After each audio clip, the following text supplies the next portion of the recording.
the street life because there's no place I can go. Street life, it's the only way I know. Street life.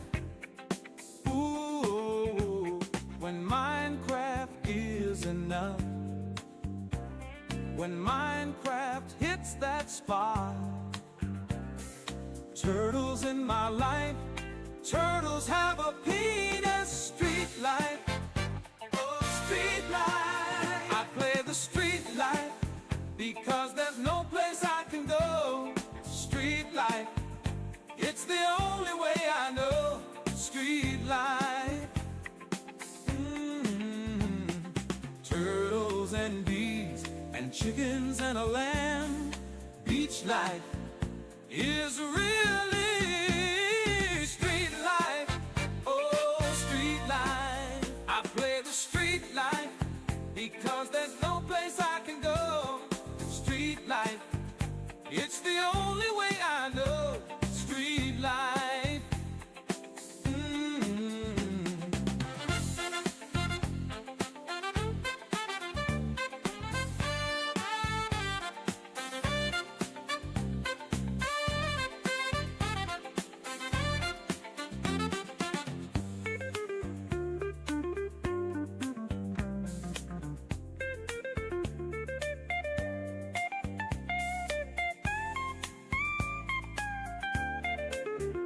Turtles and bees and chickens and a lamb. Beach life is really street life. Oh, street life. I play the street life because there's no place I can go. Street life, it's the only way I know. Street life. Whoa, street life.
Coming up next on BBC Two, it's the BradWOTO stream.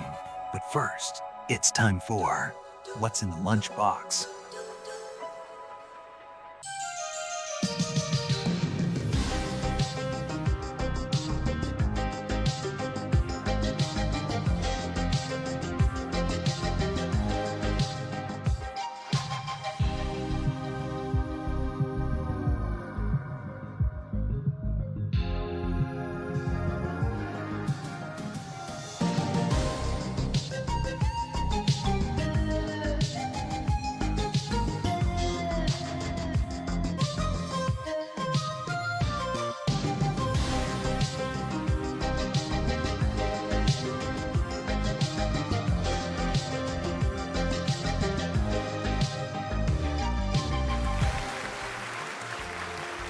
It's time for another fantastic edition of What's in the Lunchbox.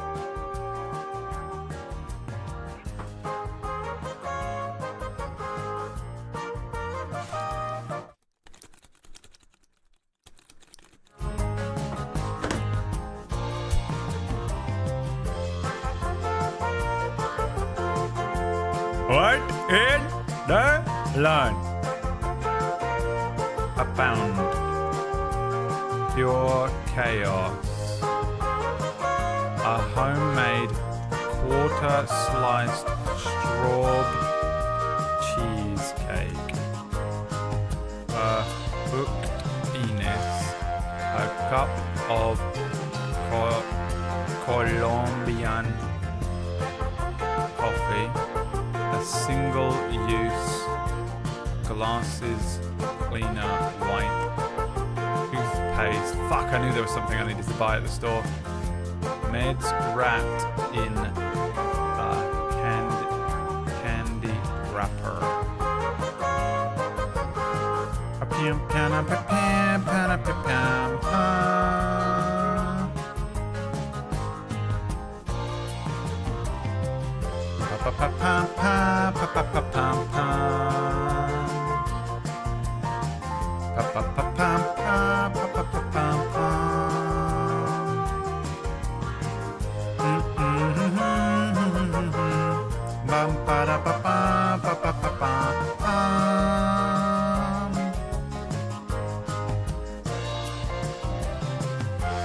What's in the lunch?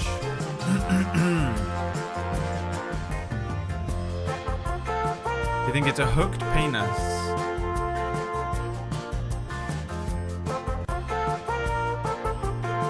The answer was, in fact, Mental illness. 1, Yes, 2, mental illness. 3, 4, 5 packs Oh, that's what it is. of Galpharm Blocked Nose Relief, 12.2 milligram capsules of phenylephrine hydrochloride, just in case. Just in case. There was one day in the summer when I had a bit of a blocked nose, and I was like, oh no, what if I have a blocked nose for a long time? I'll buy an unfathomable amount of packs of this stuff. He's crazy. It's OCD, baby. That's catastrophe. That's what if. But what if? It was mental illness, guys. The answer was good. It was mental illness. I have to have enough phenylephrine hydrochloride in the house just in case. What if I can't get it delivered next day? Like everything. Because we're in the future now.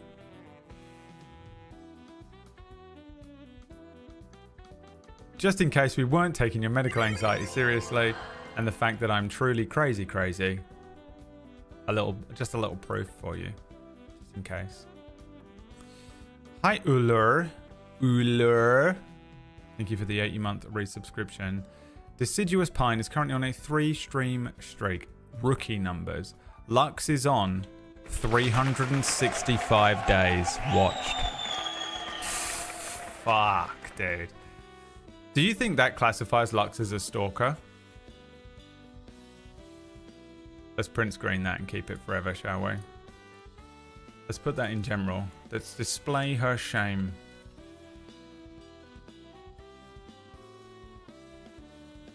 Is she a stalker or what? This is how they get in, man. Oh, I'll help you with this one thing. Do you have a 365 on anyone else, Lux? What's the next one? No. Was I the first person that modded you on a channel? I can't remember if you were like professional mod before, or if I was like, Lux should be a mod. Because she's the only person who cares about me. I was? Okay, there you go. I saw something in her. I made her what she is today. A full-blown sociopath murdering people with unrelenting death and blood in her wake. The endless bands. I don't talk to anyone. You made me come out of lurk. That's my superpower. Gary says last night went well. We managed to save the king of the storm giants from the Kraken City. Cool. Wait, are you playing Storm King's Thunder? That's what happens at the end of that, isn't it? Or it's dragons. It's dragons. It is. Oh, it is though. Okay, yeah. There you go. I ran Storm King's Thunder, but I didn't get to that part. Last bit, yeah, that's the end. Bro, check me out. Memory.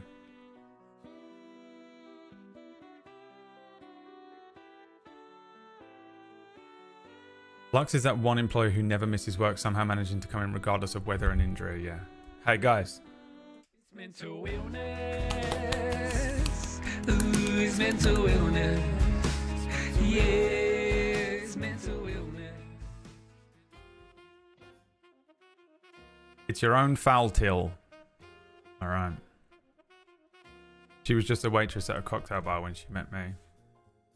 I was working as a waitress in a cocktail bar when I met you.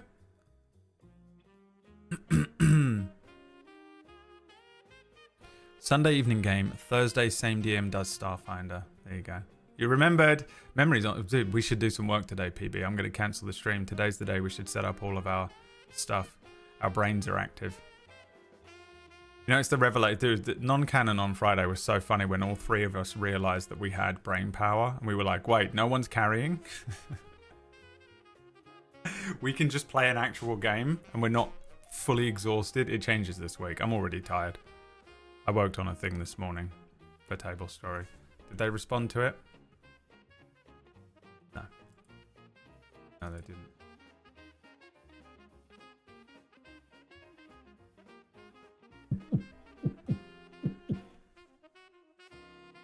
One more week till the early access on the new Monster Manual. Yeah, man, I got to figure out how to get that to work with Foundry.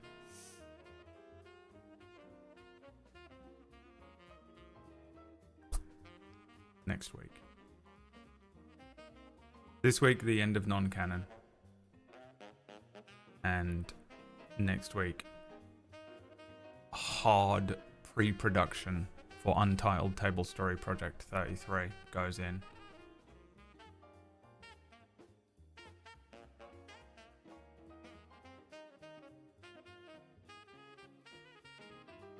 I just became so tired at the thought of it. I'm quite tired today, but it isn't lack of sleep tired exactly. I just have done too much today already. Woke up, did workout. I'm doing well, man. What am I on? Like a month? Maybe. About a month. I took last weekend off because I was like a shivering, shaking mess.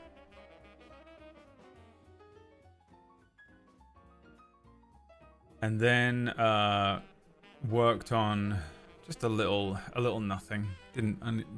Just put an hour and a half, 2 hours into a little nothing thing for Table Story, for a meme. For Friday, tune into non-canon on Friday for a meme. And then had to go and buy a bunch of food, went for a walk with Liam. Came back, started the stream, and I'm done. I'm absolutely done. Nothing left in the tank. That's it. One meme. And Wednesday for the new show. Yeah, but that doesn't exhaust me. I have had almost no influence over that show. I helped edit the trailer. That's it. I've done almost nothing for this new show. I don't deserve any tired pity for this one. That was all Whack and PB. Predominantly Whack. I don't know how he's surviving. He is... I don't know. I didn't do anything. I think you did, didn't you? You were present for early meetings. I wasn't.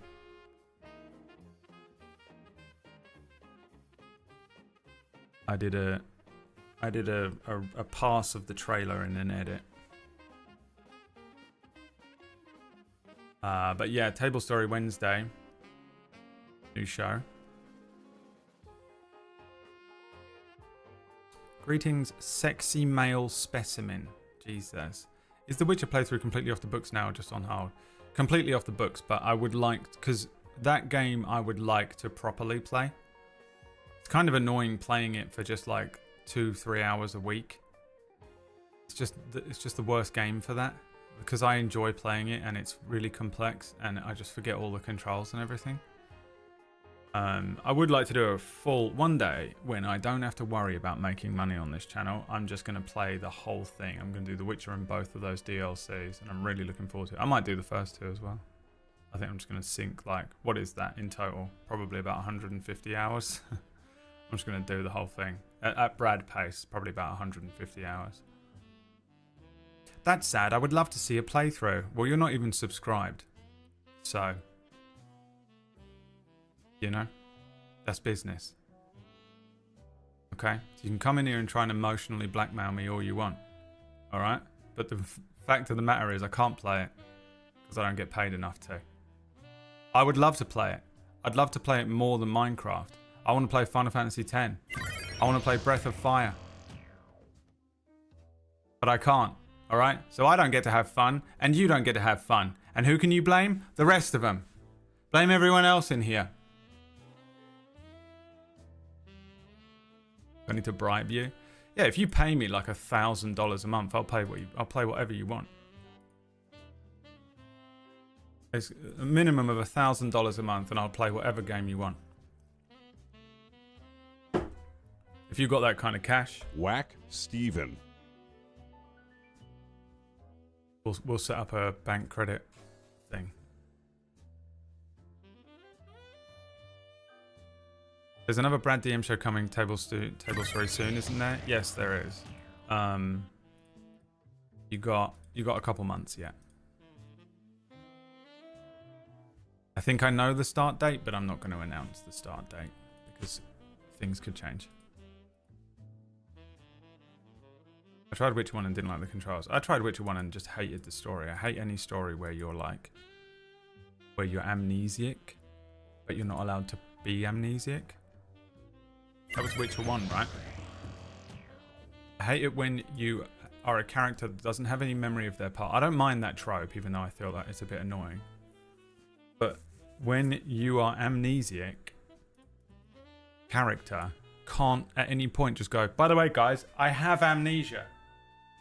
You're all walking up to me like, hi, Geralt. Oh, do you remember that time back in blah, blah? You remember when we went over to Kaer Morhen? You remember the good old days? Remember that time we slayed a fucking griffin together? And there is no option that comes up that says, I have amnesia and have no idea who you are. You just have to like guess. He's just like, yeah, I remember. Or no, I don't remember that. You know, or I hate you. Or piss self. Are the only options come up. And there's like some small argument for like he has to pretend that he does remember them, but it isn't strong enough. And it pisses me off so much. Because the game is just trying to tie loops around my feet. I know it is. So that like you make these decisions and you're like, oh man, I can't believe in the third act this has come back to bite me on the ass. No, I'm perfect. And if I'm anything less than perfect, Father will beat me. I have to be absolutely perfect or Father will beat me and Mother will scream at me. Do not make me do this. Give me the option to be like, I'm amnesiac. I'm out. Give me the cut tires. So I turned it off. It was like a party or something, right, that I went to. I went to some party or some fucking thing in that game. And it was like, oh, you gotta... You know what it is, guys? It's mental illness. It's always mental illness. I'm fucking destroyed. I got nothing left but mental illness. I am only mental illness. Babel is gone. Only mental illness remains. Fuck. Illness. Illness. Mr. Kip Kip. 94-month resubscription. Greeting, O father of mine. Have some monetary compensation to make your Monday a little brighter. Thank you, Kip Kip. At least you're not a little peasant disgrace, emotional blackmailer like Victoroo. Hi, Adadade. Thank you for the 40-month resubscription. Look at that, a subscriber, unlike Victoroo.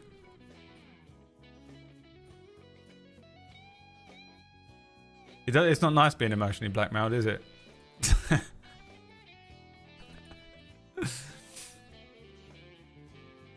I hate to break it to you, but father will probably beat you anyway. It's true. Probably will.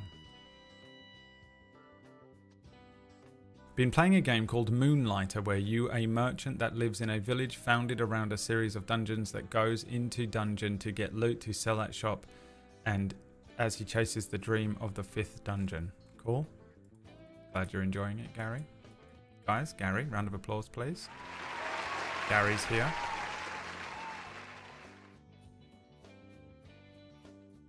Guys, Gary's here. You know who else is here? Victoroo. No round of applause for Victoroo.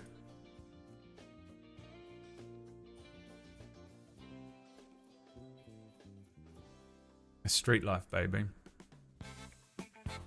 That's street life. That's what it's like on the streets. You don't know what it's like. I do. I play the street life because there's no place I can go. Street life, it's the only way I know. Street life. Ooh, when Minecraft is enough. When Minecraft hits that spot. Turtles in my life. Turtles have a penis. Street life. Oh, street life. I play the street life because there's no place I can go. Street life. It's the only way I know. Street life. So stupid. I made that at 1:58. The stream goes live at 2. I think it went live at 2:01, but that wasn't my fault. That was Streamlabs.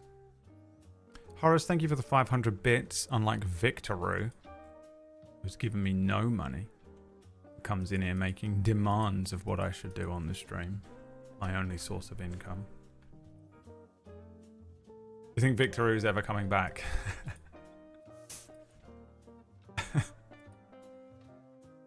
Gary says, had a cheesy baked potato and cheese and lettuce sandwich. Ladies and gentlemen. Gary. Guys, round of applause. That's Gary, dude. That's street life.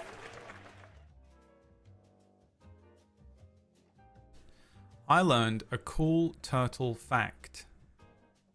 Hatchling turtles, once thought to be mute, actually communicate in ultrasonic frequencies and coordinate the moment of their birth by calling to each other through their shells.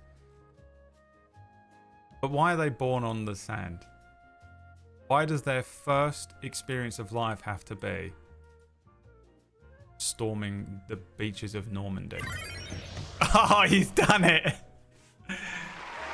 Now I have to feel bad. Dude went away. Dude has been vanished from chat so long ago he had to go and fucking sign up to a credit card.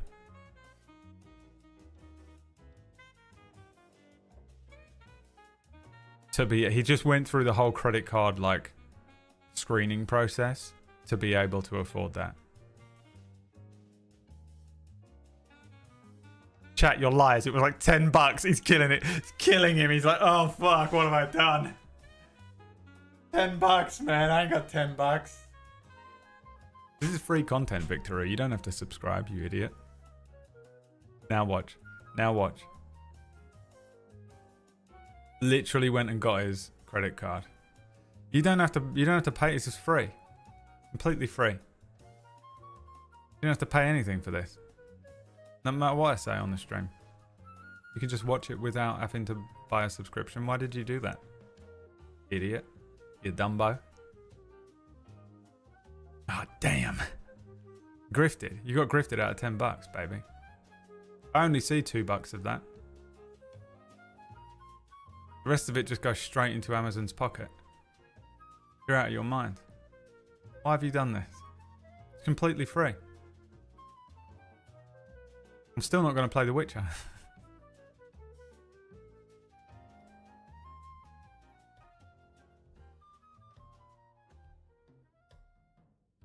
It's just $10, guys. Where is she? Let's summon her. Summon her, everyone, summon her.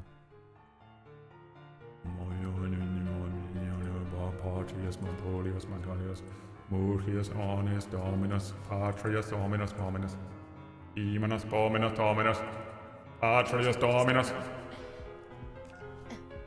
It was called the Girly Podcast. It's called Amaranth's Girly Podcast. You can go check out her VODs.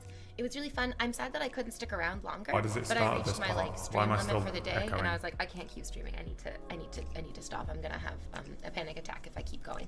So I didn't stay for the whole time, which I feel bad about, and I probably should have like made an effort to stick around longer. But I'm really happy for the time that I did have with everyone.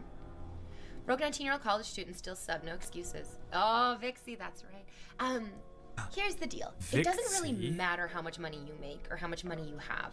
Listen, Victor. That's really the thing. Because I'm not Listen up. asking you for a large financial contribution. I'm not asking you for a If large it costs financial contribution. $20 to sub, $20 is quite a bit of money. Yeah. $20 is you can get a full meal for $20. And the difference of $20 and eating a meal is in that $20. Like, Yeah. that's where it is. But a sub is $5. It's fucking $10. Maximum, in whatever your currency is, Whatever your it's currency is. maybe $10. Maybe 10. And it doesn't matter how broke you are. It doesn't if you matter how have time broke to you watch are. Twitch, you have $10. Victor-oo. Truly.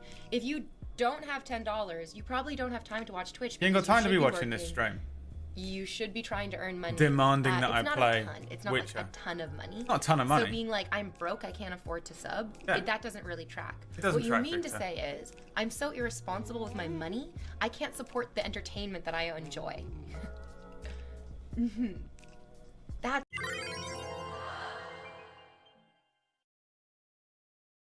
Queen. Everything she says is true. And cannot be in any way faulted or argued against. Dave, thank you for the 73 months. Anyone who's subscribed for over 70 months, you guys are crazy. I'm skipping a meal for you, Brad, and you cannot even play some Witcher for me. Oh, I could. I can. I'm choosing not to. I could play Witcher for you. I absolutely will not.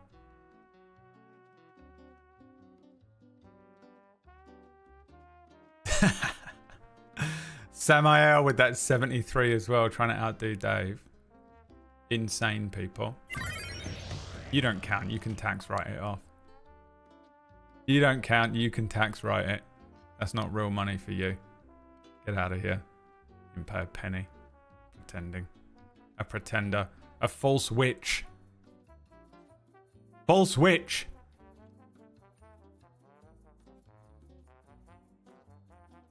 They'll probably backseat the entire time. What did you say last time I played Witcher, Victor? Let's have a look at what Victor's previous comments were. You were in here when I played it last time. Right.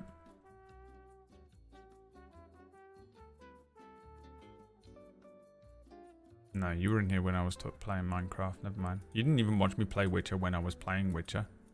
I watched it on YouTube. Okay, well, I'm fucking not going over there. I don't go near that website. Dangerous.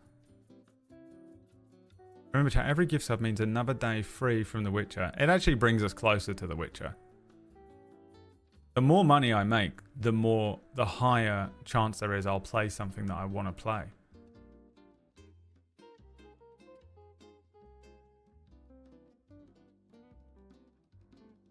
Otherwise, I have to play Infinity Nikki.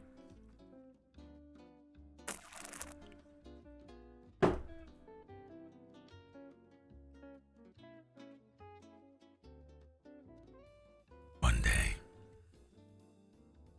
Moonlighter is about £2 currently. No, it's not that I can't afford the game, Gary. You know what? I'm not getting into this. I'm not getting into this. Look what you've done, Victor. We know what a month of entertainment is worth. Netflix and Amazon agree it's been between $10 to $20. I pay that for Twitch streamers too, just not here. Thanks, Soren Lin. Soren Lin here to take whatever meme we're making and turn it into a math problem. Thank you, Soren Lin.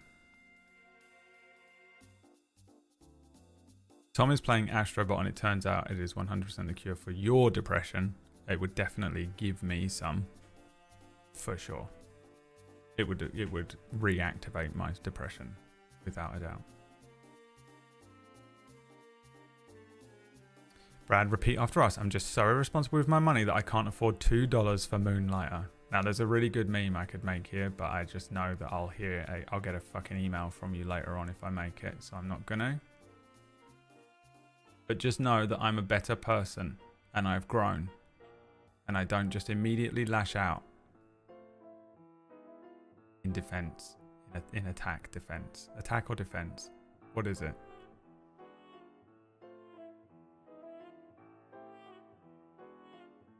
I'm a better person. I've grown. Okay. Have you? Yes. I think I have. I think I used to be so much worse.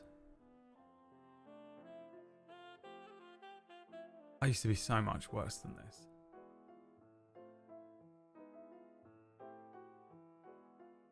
Didn't I? Chat? Defend me. He cooks pasta and chili and everything now. I got chicken for tonight. Went and bought a bunch of chicken. I don't know what I'm going to do with it. I kind of want to perfect my little Cajun chicken recipe. It's also very easy to make. So just... I don't know what to have with it. Rice. I'm going to do rice. I'm going to put some peas and carrots in it. Just a bit of salt and pepper. I'm not going crazy. And then I might just do like chicken. What I do is I get cubed. I just chop up the chicken into bits. Chuck it in a bowl. Put olive oil over it. Salt and pepper it. Loads of paprika. And then some Cajun spice. And then just mash it up in my hands. And then just throw it in an air fryer. For 9 minutes.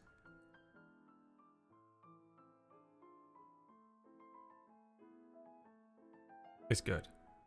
And it's so easy to do. And then I just fucking rice cooker the other part. I'm done in like 20 minutes. If I have to cook for myself and it's just for one evening, if it takes longer than 20 minutes, it's not worth it. Slow cooker barbecue chicken. I don't have a slow cooker though.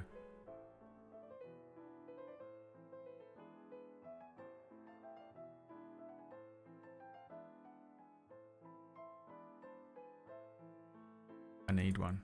Do you want to watch some TikToks? We have loads of them, and Shaz submitted about 45.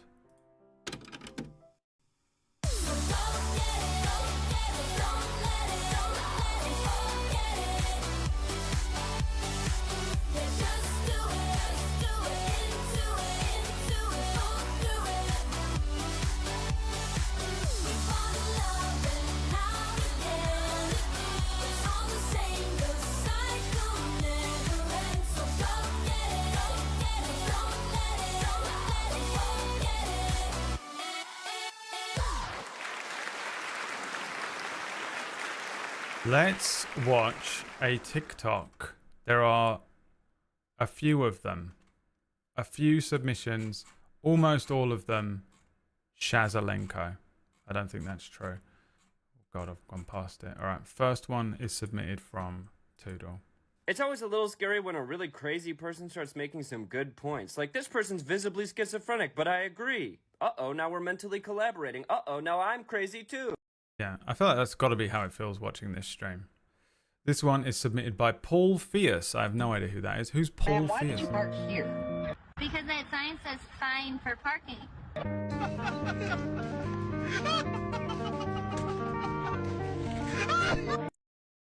Oh, bless her. This one's from Toodle. Again. Again.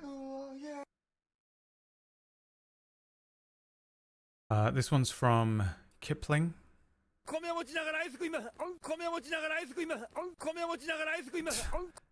Kipling, you are banned. What did we tell you?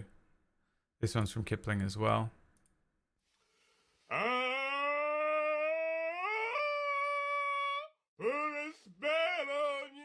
My stream. Me on stream. What Shazalenko hears when She listens to the second channel. Please don't stop. Please don't stop the things you do. Please don't stop. Please don't stop the things you do. 'Cause your mother. 'Cause your mother. I ain't lying. This is unbearable, even for me. 9 p.m. Maya. Guys, Sorenlin wants us to stop the stream for a second. Sorenlin says, I'm enjoying the diet my therapist has me on. Breakfast is roast sweet potato with scrambled egg, spinach, and ricotta.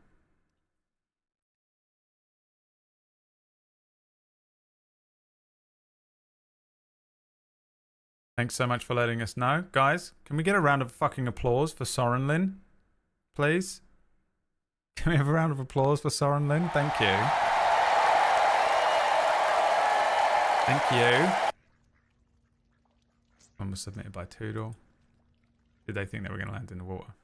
What a bunch of idiots.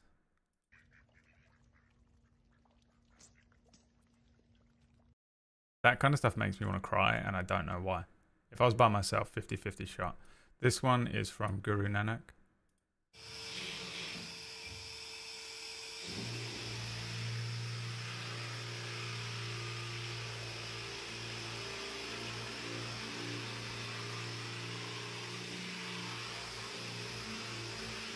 Is this for real? Are you fucking kidding me? I'm never, ever, ever going to the hospital ever again. This one's also from Guru Nanak.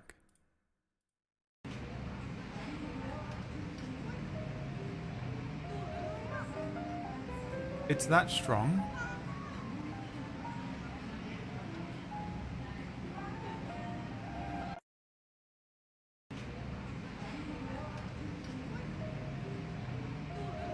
What? Why is it on? Why is this on there? Is it that old of a video? This one's from Toodle.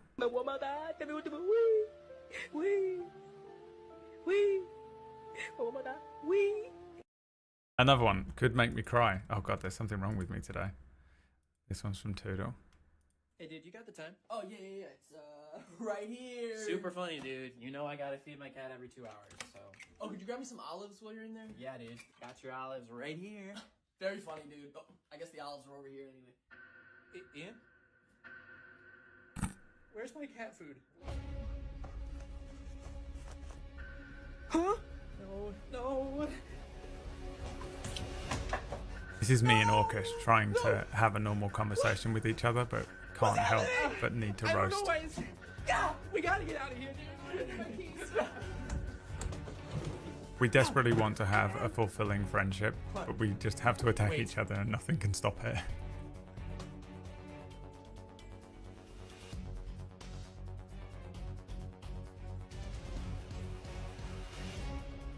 I'm gonna come out of his fly.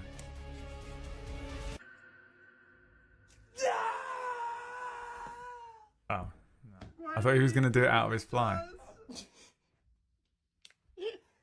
And then you could be like, This one's from Guru Nanak.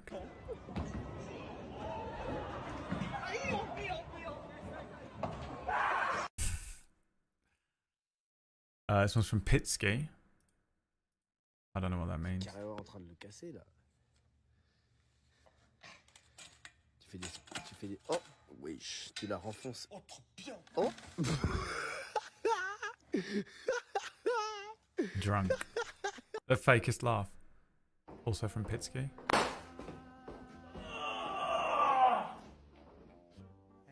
You might have found that funny. Let's try it the other way around.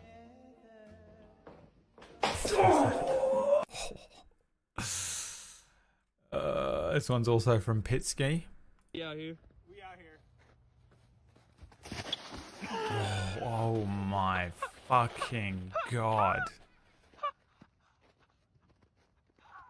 Is that for real, dude? We out here. Oh.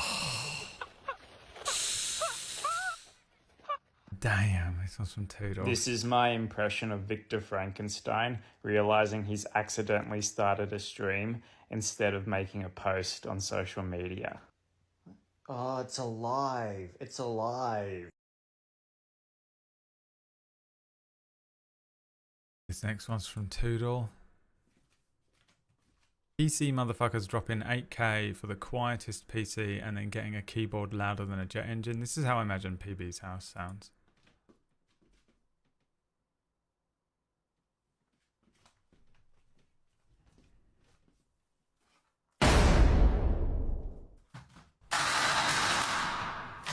This is PB.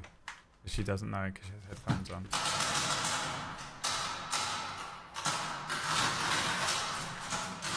Being in a room with people.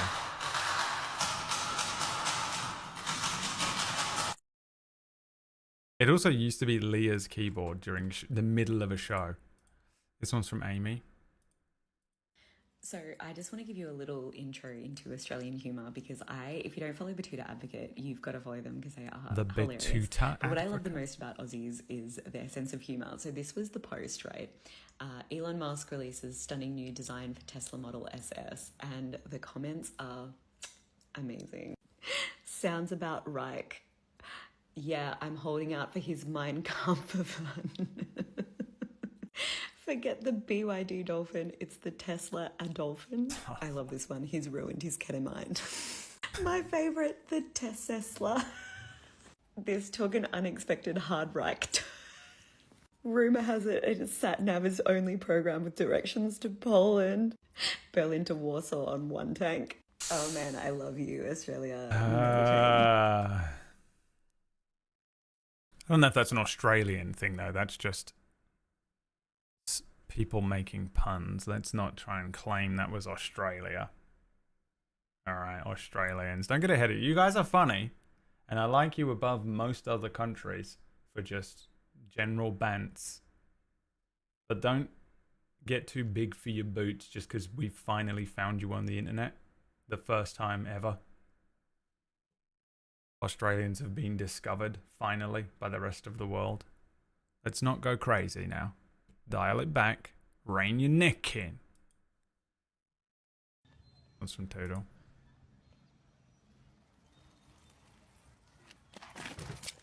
No. Toodle. They're trying so hard. You can't... These videos that are just... They're trying so hard. You can't actually think that's funny. When it's like completely random, it's hilarious. When they're trying to do it, it's just like, alright, yeah, you're 15. This one's from Kipling. I ran out of oat milk, so I used almond milk. What is... My mom's gonna kill me. Used it to make what? Peanut butter? What the fuck was that? Nasty. This one's also from Kipling. This is a message from Kipling that said, I would like to preface that I am a changed man and have purged my For You page of its previous brain rot. Do I hate everyone and everything, or do I just need a lie down, a curry, and some angel slices? It's a good question. Every girlfriend I've ever had. Every girlfriend I've ever had. And another thing, I fucking told you. Alright, eat this. Oh my god, do you want to go shopping tomorrow? We can go. Do you want to go for a little walk later on? Oh, okay. You're just hungry. You're just fucking so annoying. Women. Every girlfriend I've ever had, dude. Just saying the most violent, vile, can't take back, vicious shit to you. And you give them a bit of food. And they just become so nice. One of them was diabetic, but she was like it before the diabetes. Alright? Don't fucking... She gets no credit for that shit. And the rest of them, exactly the same.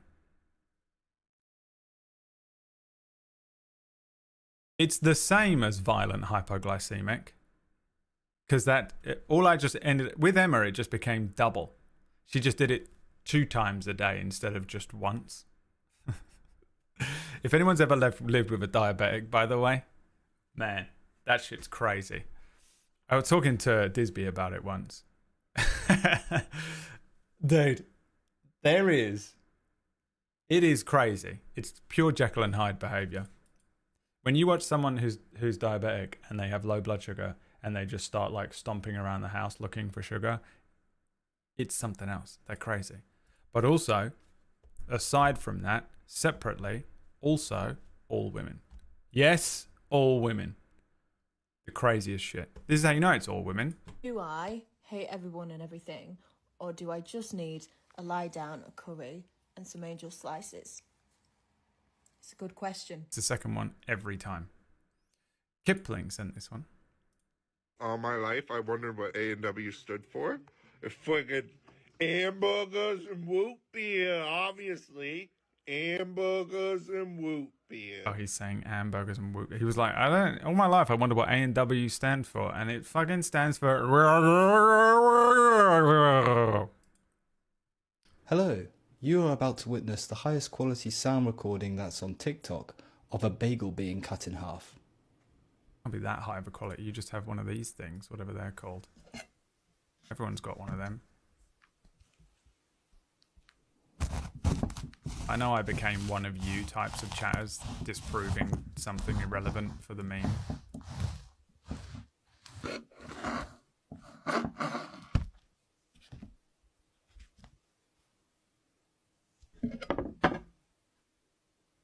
Thank you for following me. Thank you for watching.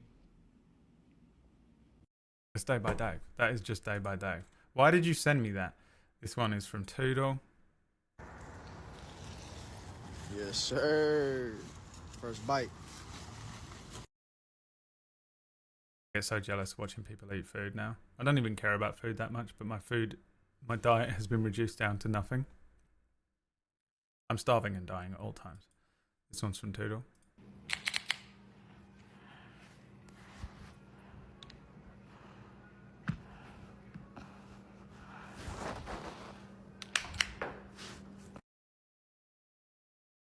Trying too hard. Completely fucking did it on purpose. Toodle, do you think these videos are real?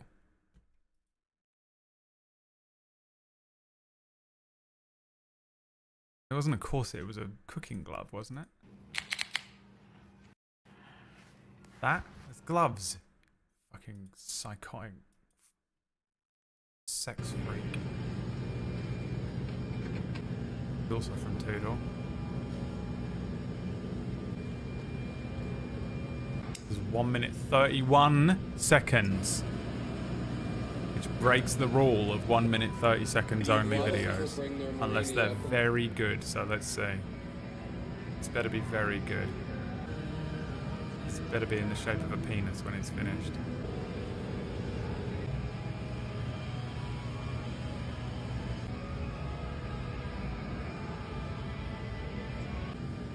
That is the shape of Wax Stevens' penis. Some light air on.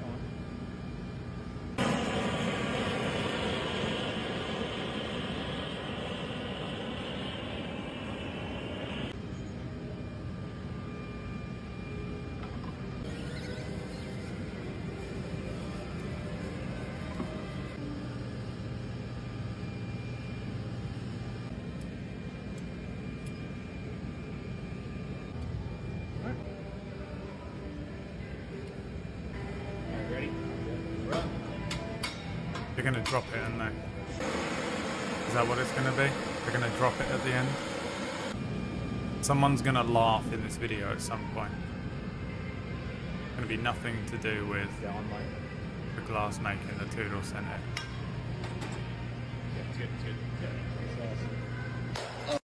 Yeah. Wasted my fucking time, Toodle! Next one from Toodle. Camels. Hey, buddy, how you doing? How's your back? Not good, dude. They say it's completely shattered, man. I'm paralyzed from the neck down. Oh my god, dude, I'm so sorry. It's brutal. Can I just get a sip of that water, please? Yeah, of course, man. Yeah. You want a straw with that? Or? No! Oh, shit. That's the one. That's the one. Oh, I'm sorry, dude. I forgot, man.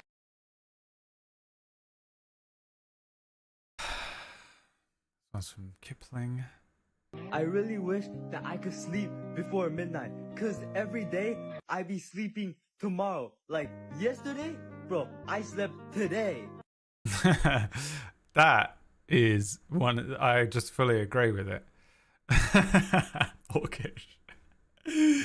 Orkish doesn't sleep, and it's entirely because he's up watching TikToks.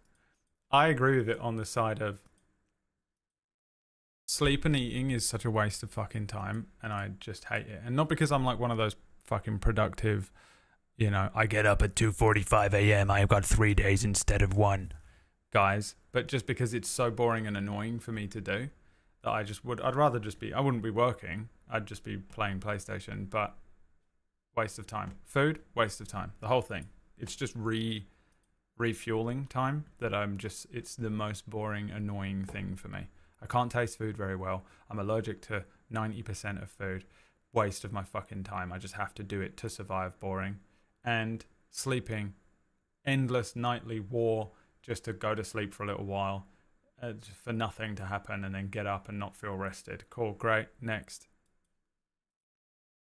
Waste of fucking time. Almost as much of a waste of time as that video that Toodle just sent. This one's also sent from Toodle. Arcade hates to see me coming.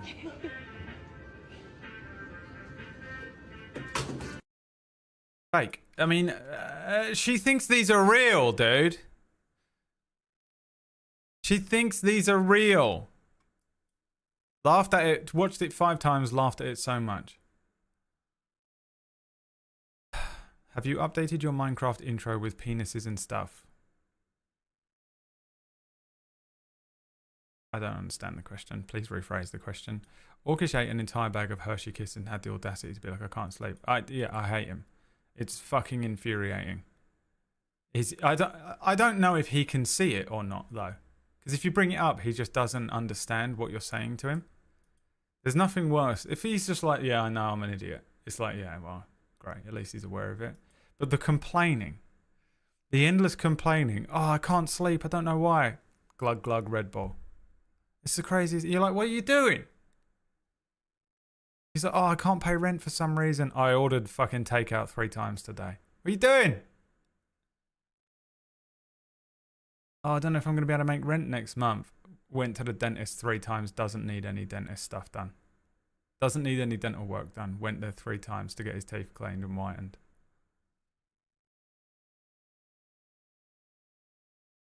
Stop giving him money. And give it to me instead. I'll make a separate checking account. And I'll give him a weekly allowance of money to live from. From now, I will have all of his money diverted to me. And I'll give him a weekly allowance. Because he can't be trusted. And also I'm going to lock him in a room with nothing but a bed in it for 8 hours. At 11:30 p.m. at night. Nothing in there. No phone, no TV, no fucking Hershey's Kisses. Because it's what he needs, I guess. Do that for me, but just so I don't have to deal with it. This one's from Nixie. Jo. So, und wo sollte der Spiegel jetzt hin? Da hinten in der Ecke. Da hinten in der Ecke. Ja. Ey, ich bin auch noch. No, I don't like that. Twins can't be trusted. This next one's definitely copyright, so we're going to move on. This one's from Shazalenko. Okay, we are going to try round 2. It is Shazalenko put a message in the Discord like, I'm unwell and laying on the sofa, so I submitted lots of TikToks, but it can only have been like 3. nice out today. It's nice and sunny, but the wind chill is down to like -20, so I think it should go pretty fast. What's he doing? Oh, why would you show me this? Okay. No, next. Can't watch that. Next one. Mental illness, by the way. Pure mental illness, what just happened to me, but I can't do it. Australians should name all things because we are the best at keeping it simple, fucking stupid, and I'm going to continue our resume. These are Yeah, his hair's going to freeze and he's going to smash it. I can't watch it. comments on the last Mental illness, Dylan! How dare you say no to my mental illness? You're riddled more than anyone else in here. What's she saying? God, I liked it. Fuck, now that's gone in my algorithm. Australians should name all things because we are the best at keeping it simple, fucking stupid, and I'm going to continue our resume. These are from your comments on The hair one is great. Fine, you can watch it and I'll fucking leave. Fuck my life, the fucking complaining. God, Hey, now we're I have to going be try triggered. Round two. It is pretty nice out today. It's nice and sunny, but the wind chill is down to like -20, so I think it should go pretty fast. Okay. It's already starting to freeze. I think this is going to work.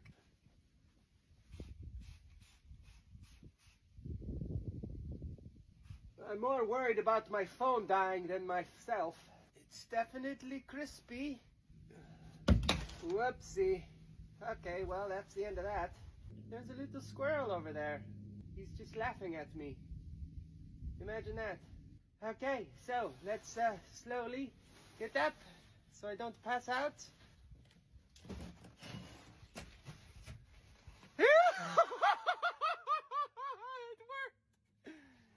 It worked! Perfect!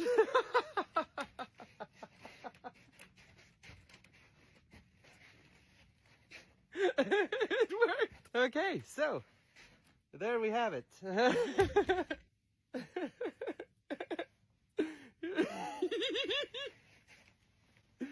I love it. Okay, hello.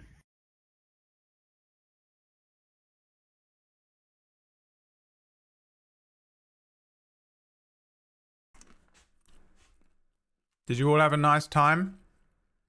Good. If I ever see any of you and you have any mental illness thing or any triggering shit from now on and you come in here, I'm gonna fucking activate it immediately. No guilt. No more guilt. I'm gonna find all of your fucking little shit that you can't deal with, and I'm gonna get them, and I'm just gonna fucking immediately send them to you, or make you watch them, or whatever the fuck it is. Submit you to it. Horrible people, and remember you're horrible people when you go to bed tonight. This one's from Shazalenko. Alright, Enzo, so Oh apparently... wait, we didn't watch the other one because everyone was being an intolerable infant. Australians should name all things because we are the best at keeping it simple, fucking stupid, and I'm going to continue our resume. These are from your comments on the last video because I forgot a few. Okay, so we have this frog. It is green. It lives in trees. Green tree frog. Perfection, okay? No notes. There's this lizard. It's got a blue tongue. You wouldn't believe what we call it. That is a blue tongue lizard and it is fucking genius. Okay, but what do we do if we have a lizard, but instead it's got this thing around its neck that frills up? You call it a frilled neck lizard. You're a lizard expert now, thanks to our naming of things, so you're welcome. We have a jellyfish that is kind of shaped like a box jellyfish. We have an octopus that has blue rings on it, so we call the blue ring octopus. We have a thing called a brown snake, and guess what fucking color it is? It's brown. You're fucking welcome. We have this spider, of course we do, and it can't like make webs, so instead it can't like catch its prey. It has to go and hunt its prey, so we call it a huntsman spider. You've got a fish that kind of looks like a stone. You call a stone fish. You've got this bridge that is in Sydney and it goes over the harbour. You call it the Sydney Harbour Bridge. You've got this thing where you've got to, with your lawns, go and it cuts, okay, and it whips and snips, so you call it a whippersnipper. We will fucking name everything from now on. We've got this covered.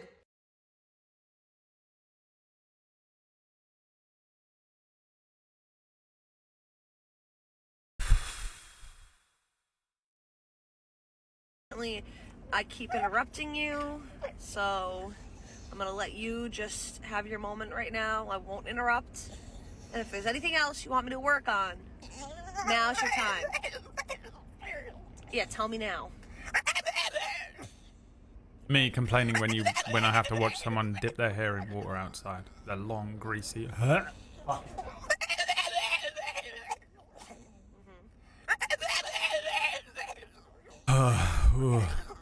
Can't think about it. Gotta move on. This isn't distracting me enough. You fully triggered me out. I have to watch this now to try and return. This is my impression of an almost empty chocolate syrup bottle. That is all. Have a good day. That sounded like something, but it wasn't an empty syrup bottle. It was something, though. What was it? What is that? It sounds like This a is my character. impression of an almost empty chocolate syrup bottle. That is all. Have a good day. A child sneeze? No, I haven't. Do you think I've spent any time around children? Oh, it sounds like something. It's like a Gollum, Donald Duck type thing that I'm thinking of, I think. But alright, you guys really got to step up your game with these TikToks. This one's from Glitchy. Hi, do you guys accept walk-ins? Excuse me?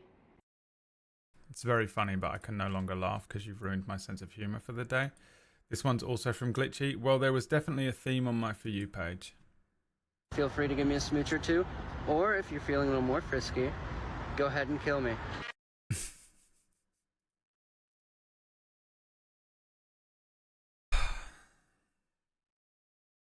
That's the last one. We did it.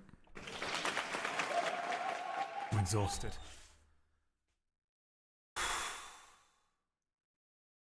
Video game? You and me in the moonlight. Party all night long, yeah, it's good. If you wanna have some fun, 적절한 공기처럼 come along to Turtle Island with dark oak trees too. It's time to build a tidal sanctuary. It's time to build, yes, tidal. There's a boy I know, he's the one I dream of. Oh, I lose control, can't seem to get enough. When I wake from dreaming, tell me, is it really love? How will I know? How will I know? It's time to build a tidal sanctuary. It's time to build, yes, tidal. Turtles have a 30-cent penis with a hook on the end. Hooked penis, yes, hooked penis, yeah.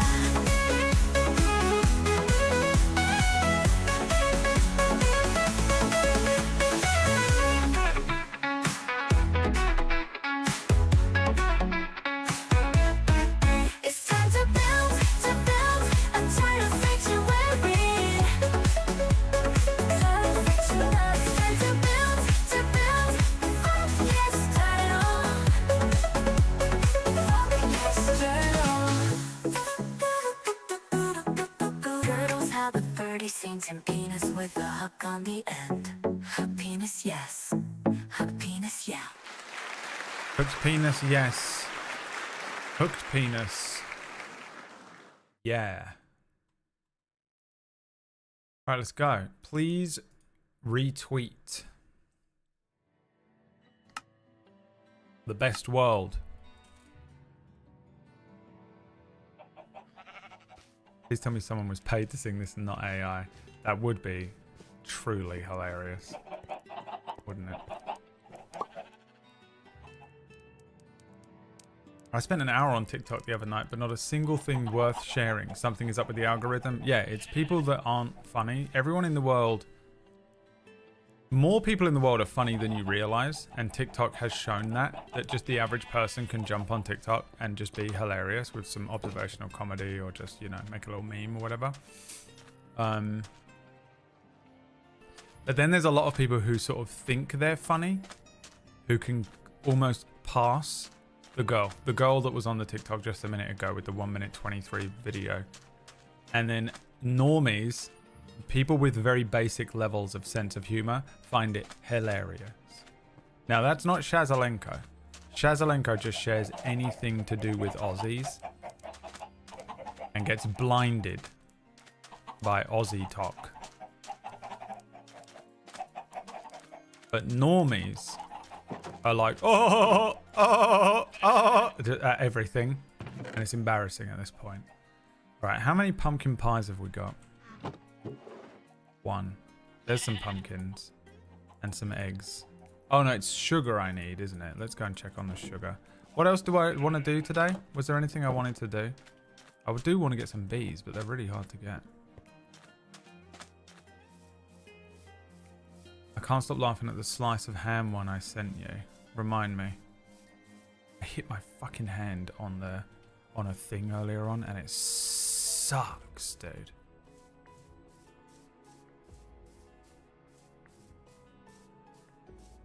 Where'd he go? Little bastard.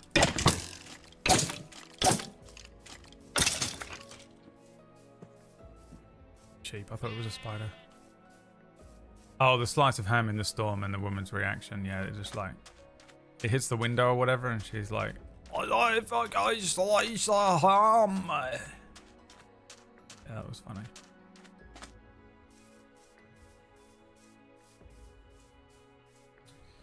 Alright, well, we got nothing to do. My hand really hurts. Cracked my hand on the underside of the cupboard earlier on. The like back of my hand, there's nothing there, but like I cracked this tendon here.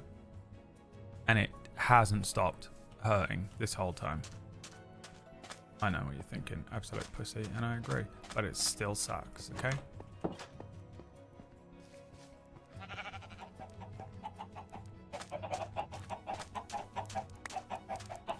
Chickens. Endless chickens. We need a project. Suggest projects. Did I have a project?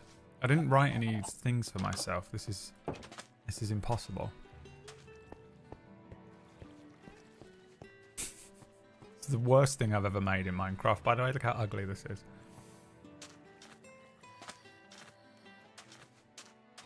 Makes me laugh a great deal.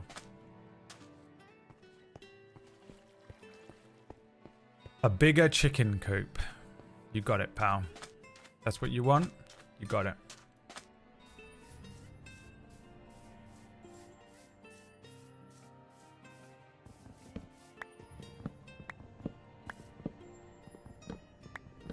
I feel like it's possible I need normal oak, do I?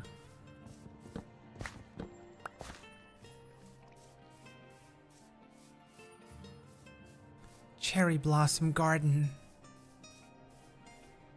Such a weeb. Name a bigger weeb than Chicklet. Is dark oak? Yeah.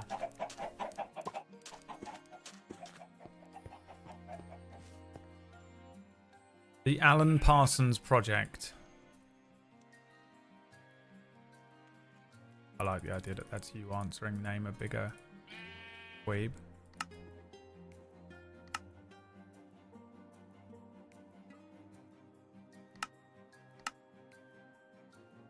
That's a gate. That's a fence. You've made 3. What's going on here?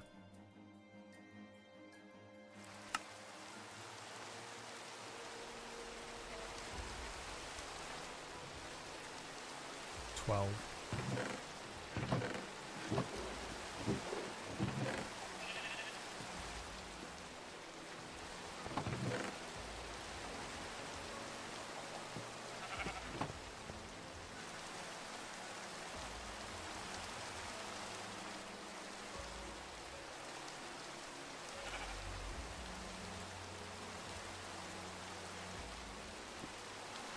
$33. This is a thunderstorm.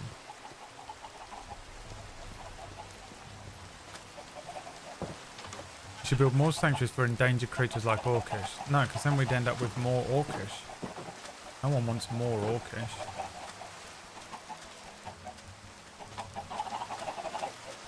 Alright, we build the chicken coop down here. An enormous free-range chicken coop.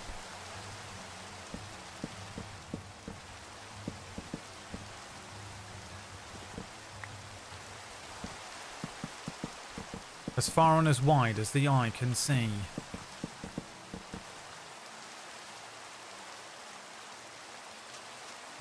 A quiet shall be as far and as wide as the eye can see.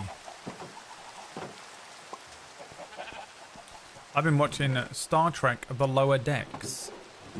Again, I know, before you start getting angry with me,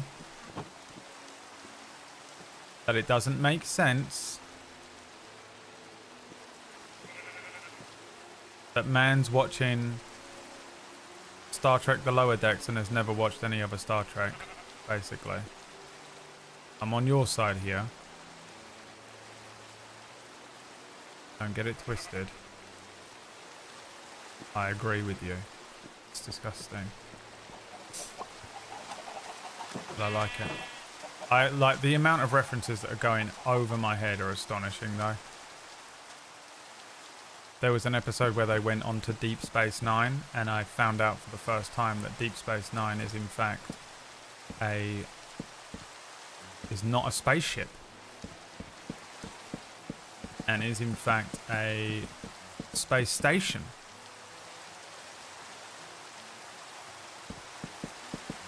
Interesting revelation for me. To be sure, to be sure.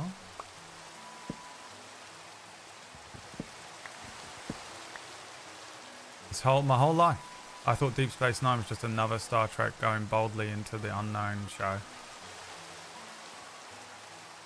And it's a space station. And I was like, what does that mean? That's a whole other concept. Insane. But then after that episode, there was a crossover with Strange New Worlds, which is a Star Trek show that I have watched and enjoyed thoroughly. And so I went and watched that Strange New Worlds episode again because I watched it and just it meant nothing to me that one of the animated characters from, well, two of the animated characters from the little silly animated Star Trek show go through a portal and end up in the live action Strange New Worlds show. And I was like, that's so cool. Now that I care about these characters. So I went and watched that episode of Strange New Worlds again. Like a complete loser. Enjoyed it. Went back to Strange New Worlds. Having a great time. Do I understand any of the references? There's so many references. They're like, oh my god, it's this character!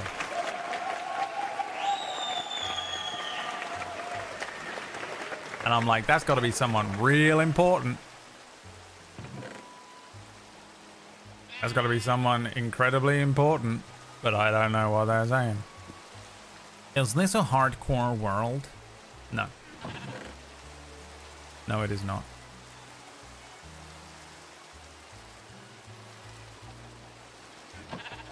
It should be. I should have done that.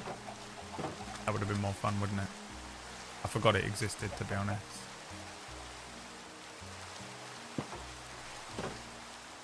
So that's what I've been watching. What have you been watching? Strange New Worlds is really good. From what I understand, I have a few friends who actually know and enjoy all of Star Trek, and they said that Strange New Worlds is like really the only good new Star Trek show. I think people like Lower Decks as well, but Lower Decks is a silly cartoon with lots of references and stuff. But you'd have to ask someone who knows about Star Trek. The only Star Treks that I've watched are, I watched like the first 2 seasons of Discovery. I watched Strange New Worlds. I've watched the like newer movies, you know, with like Chris Pine in or whatever. I thought they were pretty mid.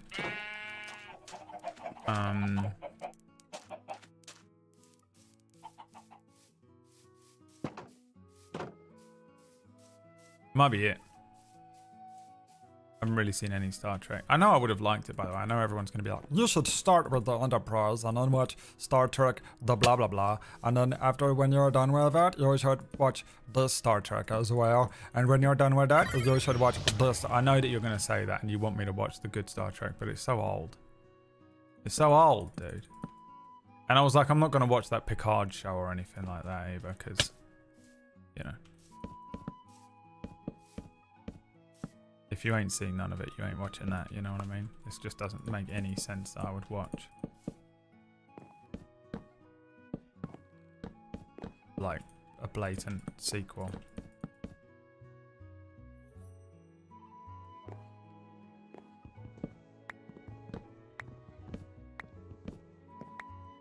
Anson Mount 100. He's one of my favorite actors. I love him. He has a Western show that I was gonna watch. I think it's called like fucking Hot Wheels or something. But it's a Western, and I was gonna watch it while I was playing Wild RP because I was like, I'm gonna watch some Western stuff because it gets you in that like mind frame, you know. But I didn't end up watching it, but I would still like to. Because I do think he's great. I really enjoy him as Captain Pike in Strange New Worlds. Again, I don't know a lot about it. I have done some Googles and stuff and like figured some stuff out or whatever, but for the most part I am a complete Star Trek fucking nothing guy. I don't know nothing. I don't know nothing.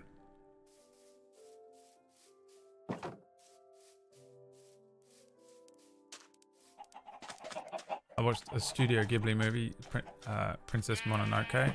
I enjoyed that one because there's a weird little rebel kid. Anything that has like a little rebel kid that's like, I'm gonna kill the king, fuck the system, kill everyone, bring down the rich.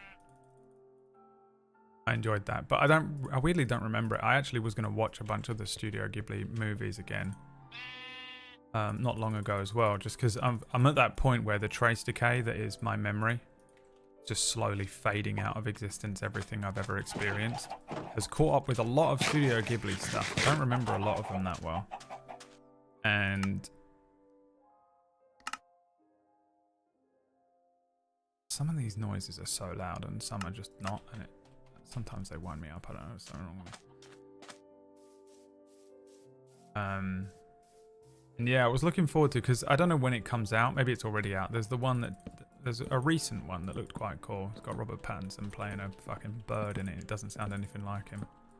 Is that Ghibli? It looks Ghibli. If it ain't, they ripped him off.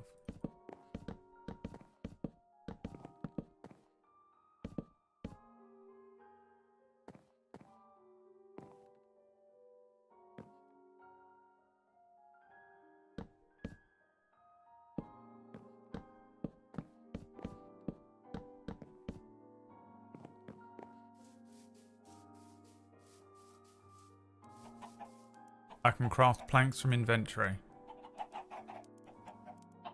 Oh, no, I didn't forget that. Yeah, but fucking how long ago? I didn't forget that. I just came back here because I was going to make some fence things as well, and then I just didn't. What I can't remember how to make is the other thing. What are they called?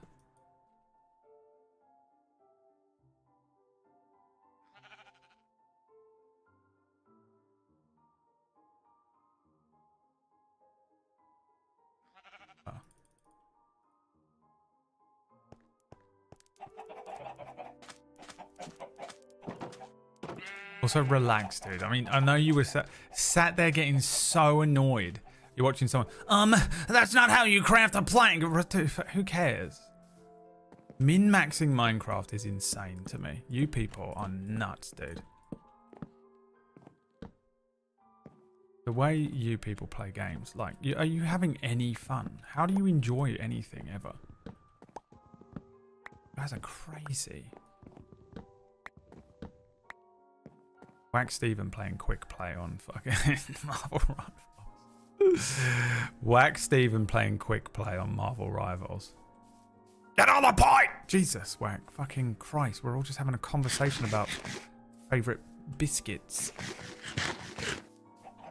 There's 6 people in the call.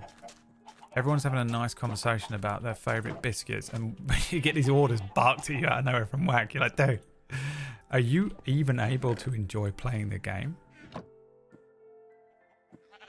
I accept it in comps. If you're playing competitive, I get it. I honestly get it. I still think you need to calm down. If you're sitting there like properly fucking raging out in your blood pressure, not just Whack, everyone. The people that get stressed out to the point where they're literally going fucking crazy in competitive, Oh my god. Relax. It is. Nothing in the world is this important. Nothing. You react like literally if my fucking 2-year-old son was choking on a toy that he had swallowed, I would probably have less emotion going on than some of these people in these fucking comps, dude. It is crazy the way some people react to this stuff.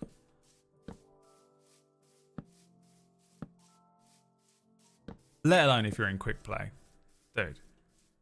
Insane people. And then you come in here. You people come in here while I'm playing Minecraft. Look, listen to the music. And you bring that same energy into... He didn't fucking craft the planks the way, the most optimized way that he could. What are you doing? What do you do for the rest of the day? What are you doing for the rest of your day if that is the most important thing? My God. It's because some people are trying to help me and I just take everything as a criticism, and some of it is absolutely... Mental illness. Kiki, thank you for the 44-month resub, by the way. I think I missed it. I don't know when it was or what I was chatting about, talking over your sub alert, but thank you anyway.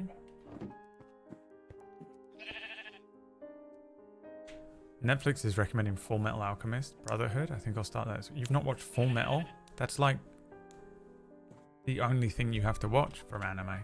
Have you ever watched an anime before? It's like the number one. Everyone's number one, isn't it? It's always number one. It's like always number one on every list. And honestly, for good reason, to be fair.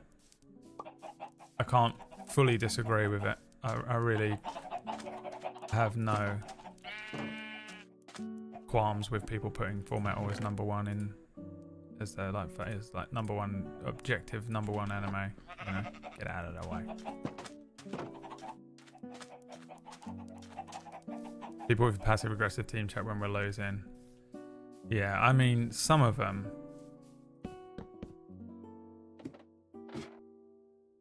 Some of them I get it.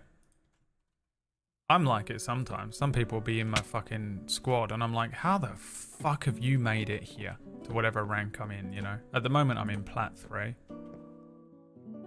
And I'm just like astonished. And I'm like, you must have been playing with someone who was really good.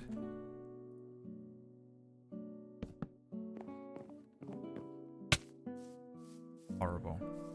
I was hoping that would look completely different.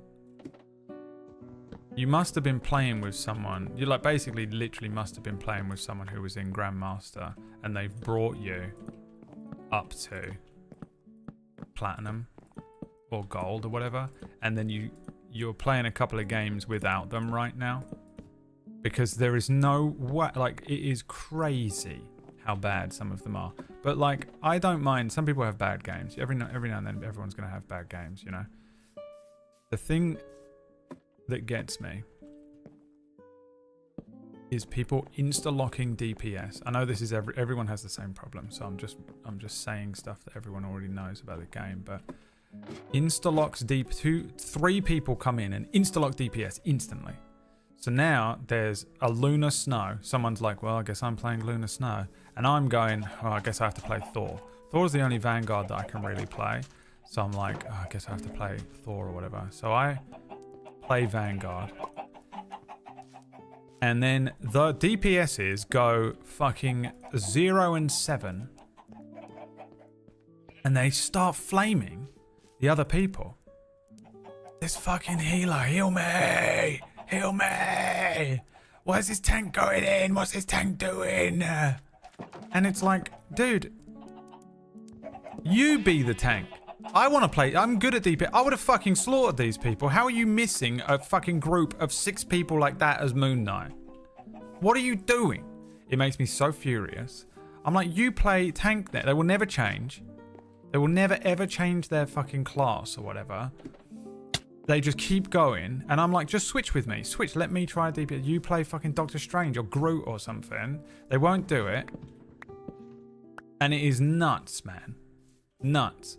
But there are, on the flip, that is so common. It is insane to me. I cannot believe how many people are like that. I need to make that look better.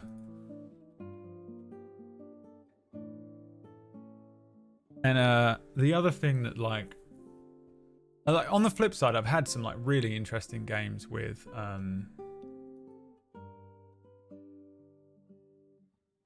people where we all like, I had one today. I think we did ultimately lose, but I don't really care if I lose, and it was a fair and good game, you know. We went in and I was playing Thor. I'm gonna try and make something like this. I think that's what we need for the chickens. It needs a better roof. I just want the roof off of that, that's all. I went in and played Thor, and we had like a Doctor Strange, and we had 2 healers, 2 DPS, whatever.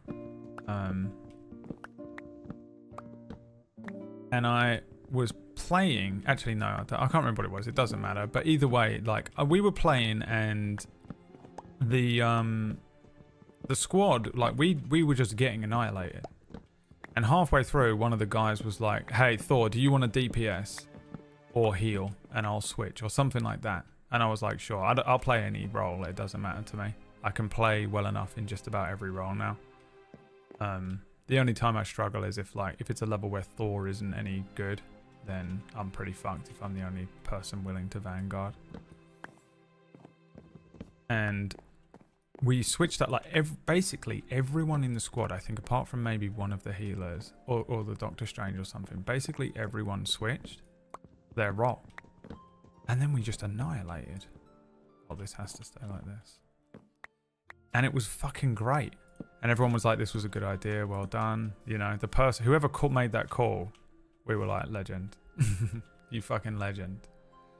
That was a great call.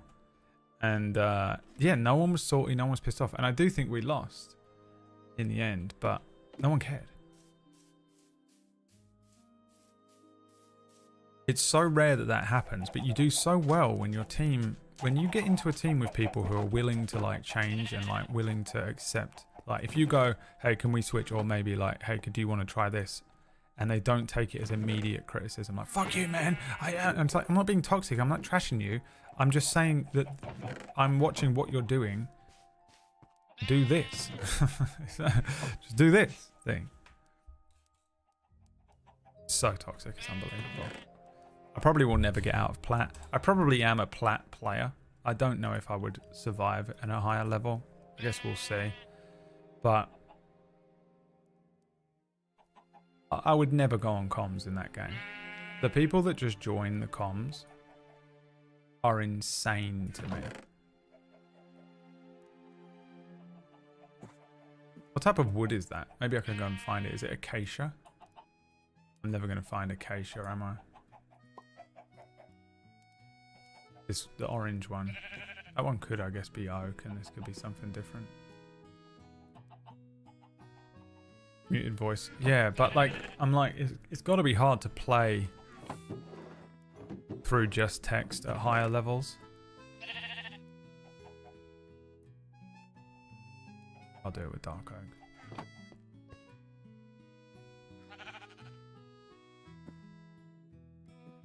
We're gonna need more.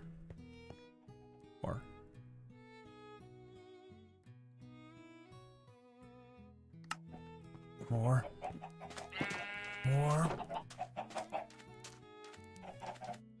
It could be spruce. You're just all naming different wood styles now. Just doing what I did.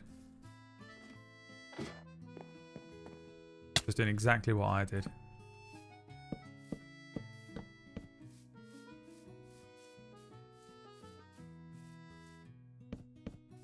You know what? We should do it one out.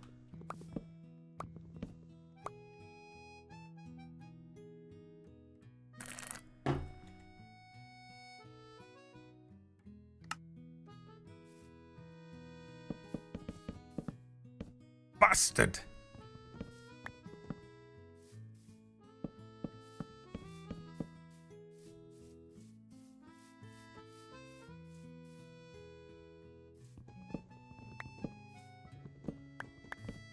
Overwatch taught me a lesson. Yeah, I mean, I didn't play Overwatch. Not like this. Not like this. I'm really enjoying the Marvel Rivals experience in general, though. I am sort of a bit worn out. It's been so hard to get all the way up to plat, and then holding... I'm just hovering over that fucking bottom spot in plat at this point. Oh, you know what? He did something else here.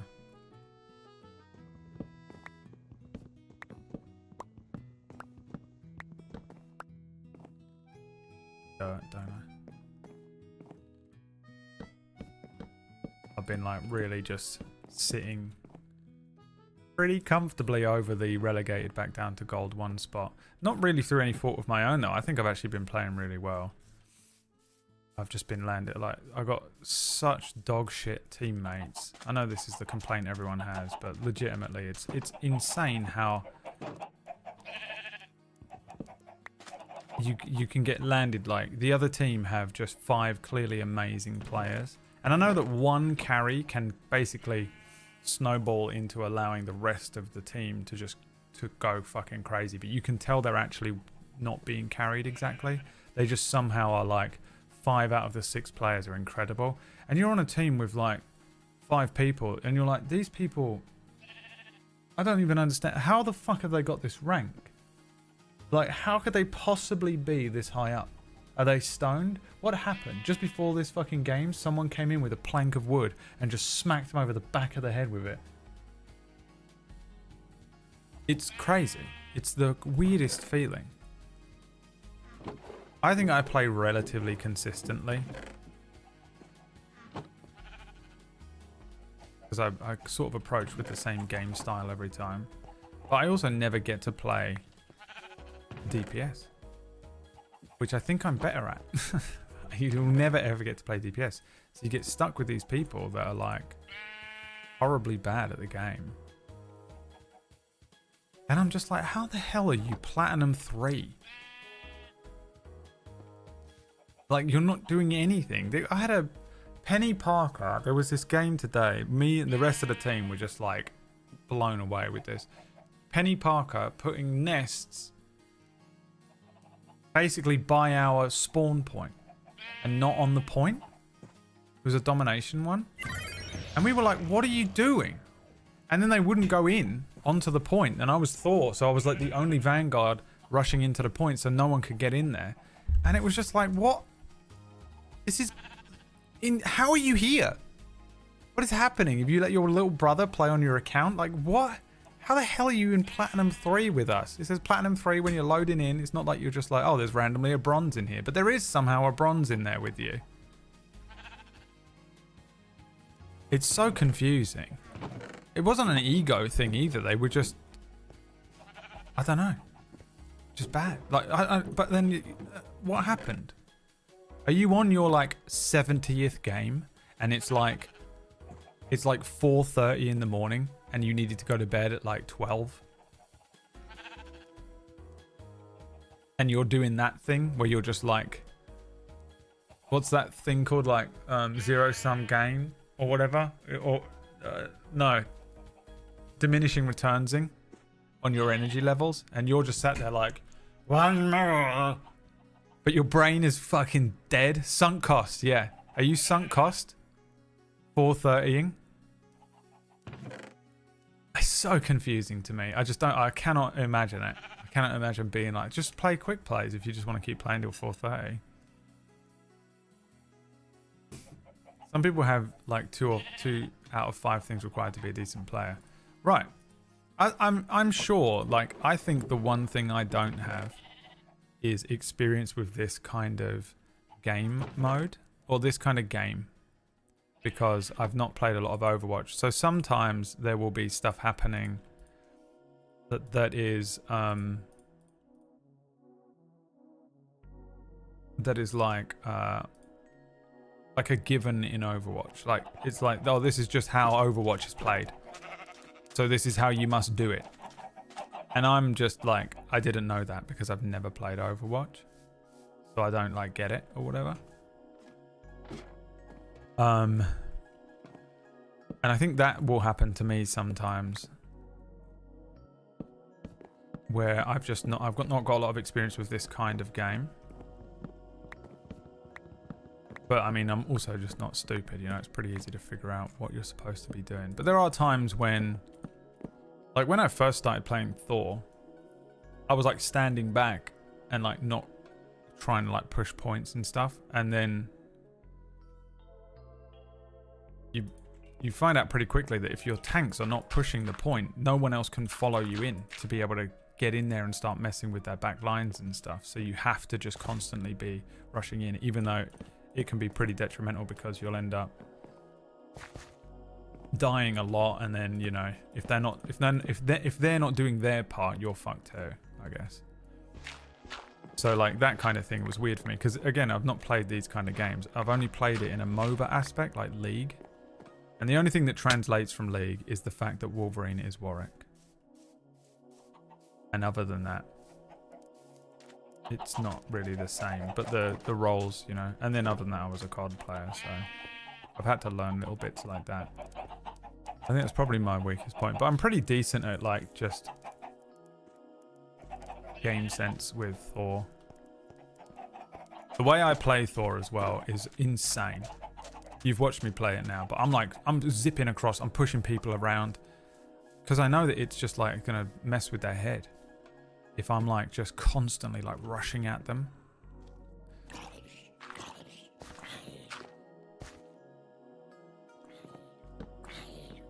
Burn, bitch. Burn, motherfucker. But like, I just don't understand how these other players kind of end up where they have. I just don't know how you got there. I understand having a bad game, but then you're like watching them like, this isn't a bad game. You are just genuinely, astonishingly bad at the game, which is also fine. Like, play it. Play ranked. But how did you get here? You know? I'm not being toxic. I'm just genuinely like astonished that you've made it to Platinum 3. You don't know what you're doing. You literally look like you've never played it before. I've been playing with Tuesday Grey. Tuesday has been playing for a grand total of 2 days. She's better. What?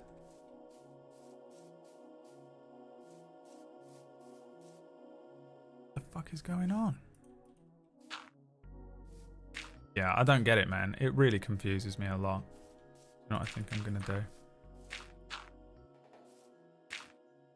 This. I'm just gonna do this. This is how a lot of you feel watching me play Minecraft. And you're like, just make some bamboo fucking scaffolding. And why are you doing it all individually, one piece at a time? I don't understand why you're doing it this way.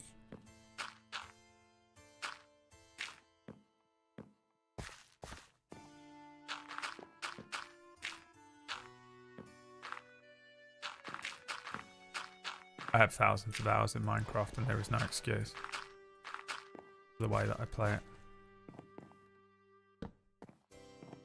It's because I don't care. Like, this is what Whack cannot fathom when I'm playing quick match with him.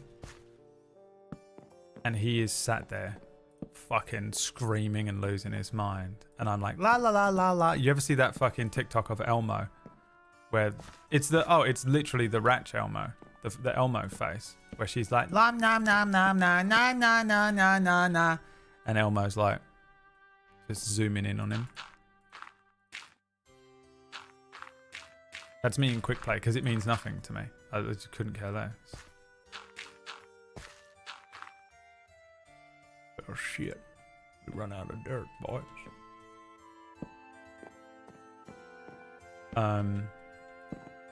It's the same with Minecraft. Like, I don't give a shit.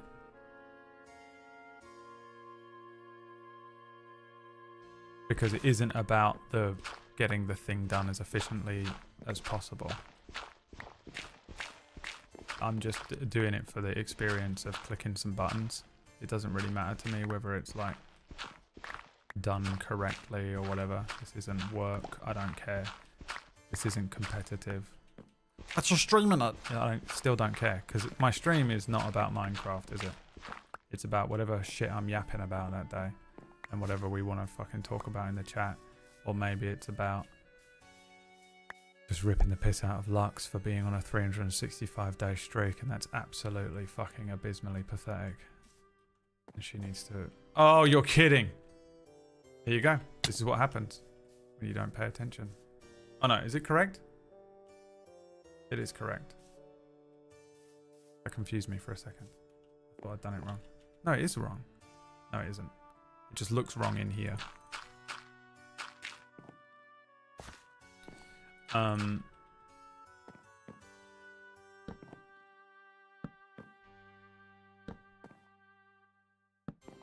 don't care. I have no fucks to give about like efficiency or the best way to do it or whatever.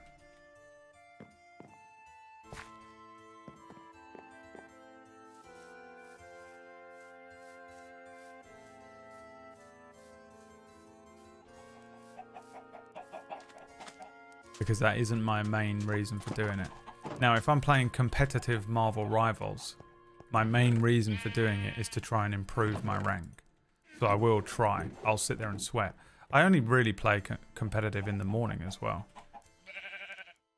Because I have brain power. You know, by the time I'm playing at like 7:30 in the evening at night, I don't really have the mental game that I need to be properly playing the game. Oh, we need more dark oak. Well, shit, boys. How many normal oak? No, we don't.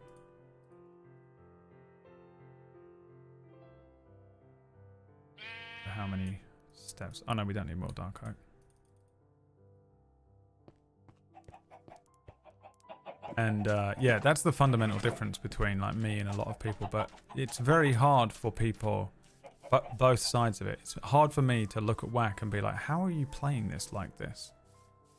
What is wrong with you? Like, I just can't comprehend it. And he can't comprehend not being absolute sweat mode, try hard, insane in quick matches. Impossible for him to comprehend. That's the way it goes, baby. And I think it's the same for people coming in and watching me play Minecraft this way.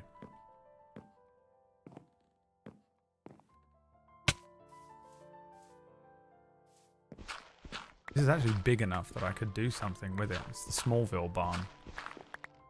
So there's a room at the end.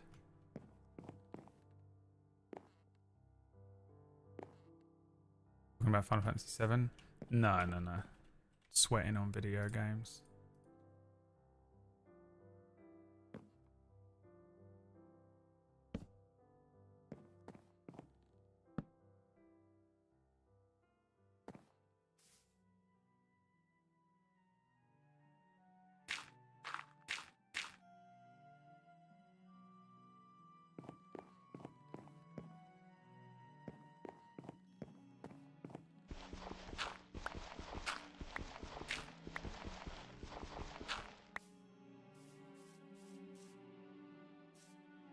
So, what can I do?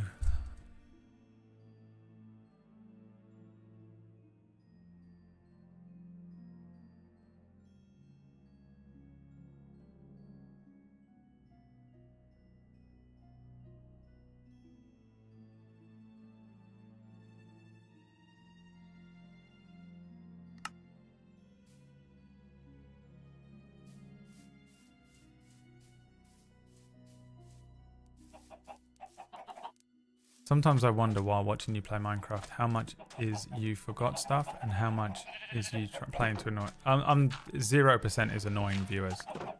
I'm just not neurodivergent like you. I just don't have that superpower to be able to remember everything I've ever fucking seen in my entire life.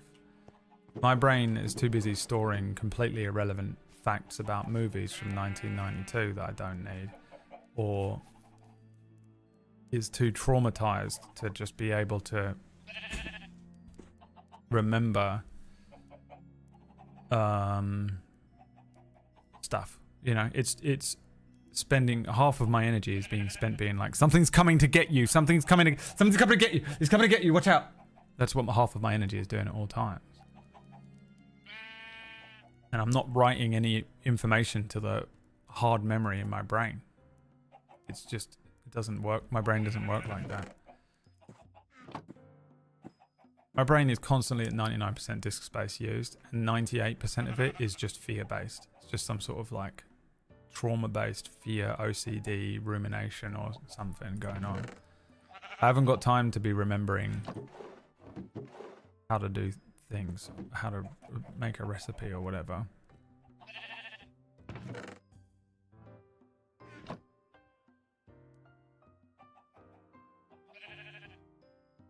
You make those like windows. What are they called? Trapdoor? Trapdoor.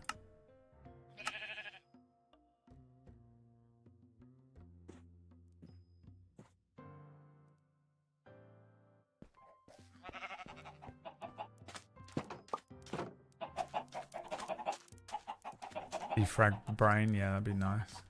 I had a game where our team made it to the point and the enemy team wasn't there. Then slowly, led by Hulk, the entire team walked up to us slowly. We all just looked at each other, and after about a minute standoff, they started attacking us and we got fully wiped. That's brutal, man. That would probably tilt me out.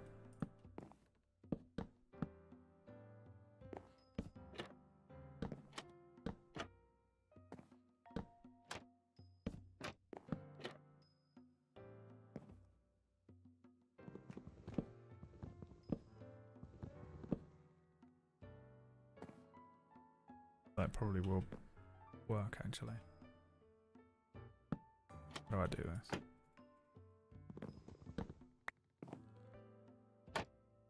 Bastard! You're a bastard!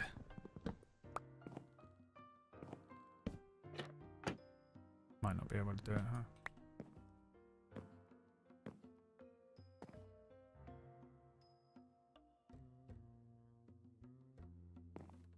Okay, let's do this instead.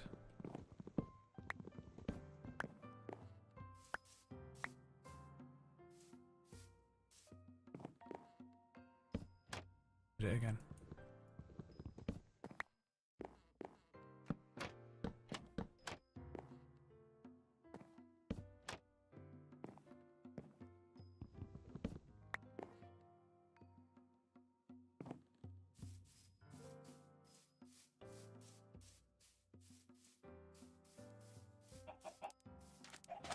Shift click.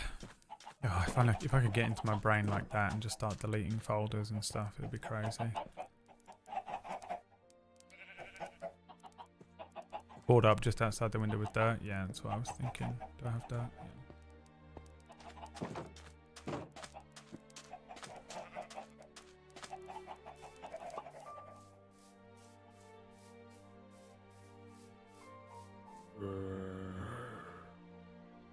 How dare you? But I burned this whole forest down.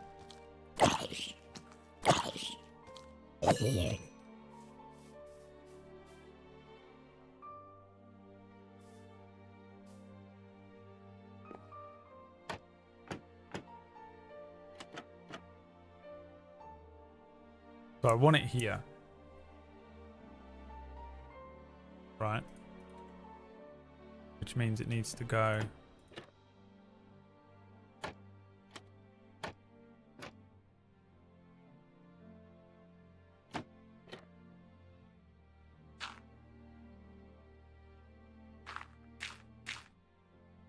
Can I do it this way? Shit.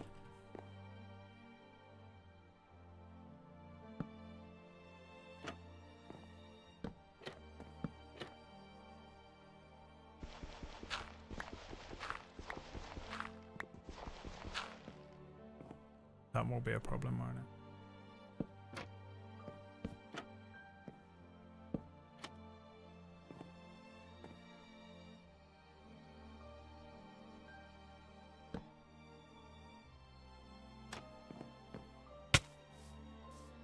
Hi, hello. Oh, hello. You want to try a different type of hello there? Get a few going. Try another one.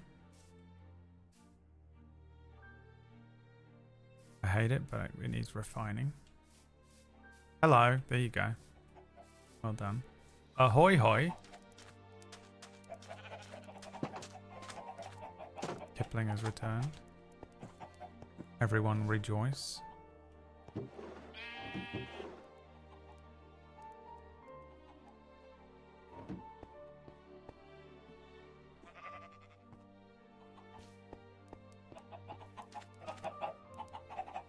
How do I want to do this? This isn't going to help me. I'm really bad at designing in Minecraft. I don't know why. I'm relatively good at design in other ways. But I'm not good at it in Minecraft ever.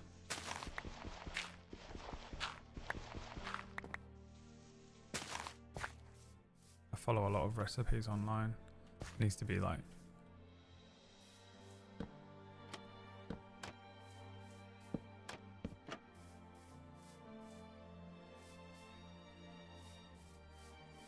you're doing fine. I'm not putting myself down. I'm just saying.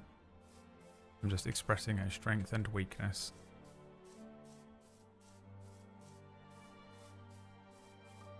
Do you play Fortnite? Oh yeah, this is a blocked word for some reason.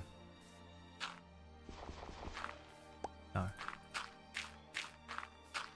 Do you play Fortnite?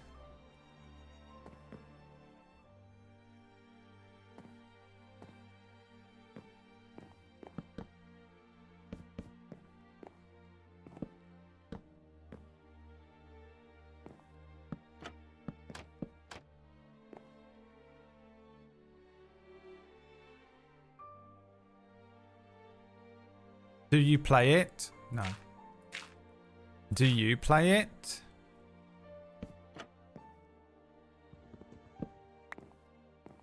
Now, hold on just one fucking second. What the fuck? What the fuck is going on here? God. Yes, I play it.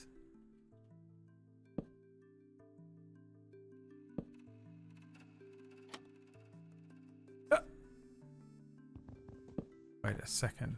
What is happening? What did I do? Oh, it was the other way, was it? Just one behind. Brad, chat, Minecraft, ... What do you need, baby? What are you struggling with?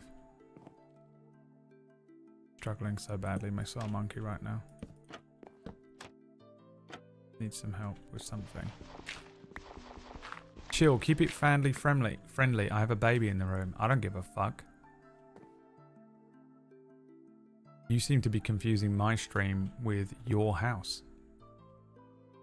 You're in my house. It's not the other way around.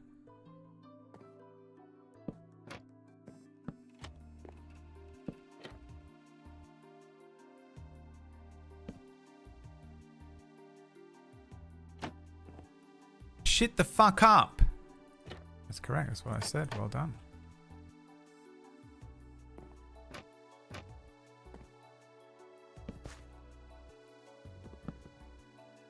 Oh no, I need more trapdoors.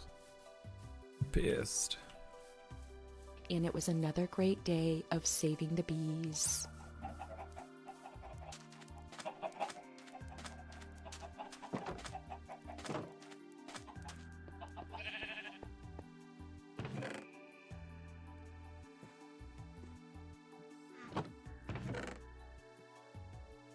Oh no.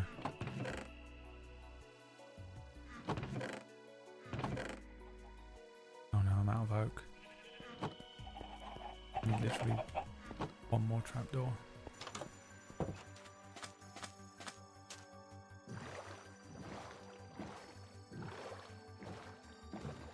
Did you say 18 plus stream?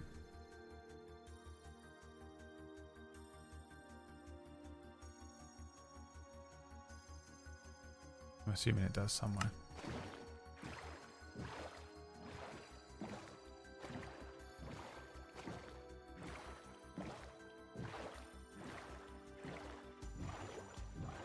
I'm usually working on Minecraft days. I see what Brad was talking about. It attracts all sorts, yeah. Minecraft's a weird one. You do get some strange stragglers.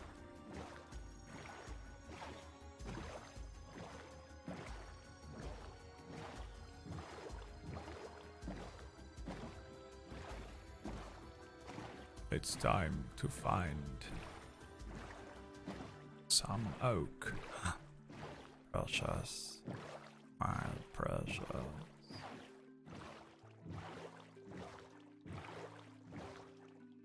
We need a Tuesday game, don't we?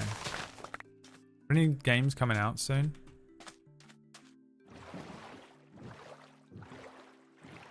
Any good games that look like they could fit the Tuesday spot?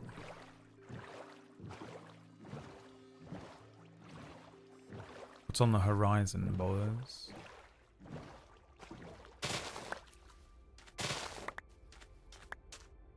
Aha!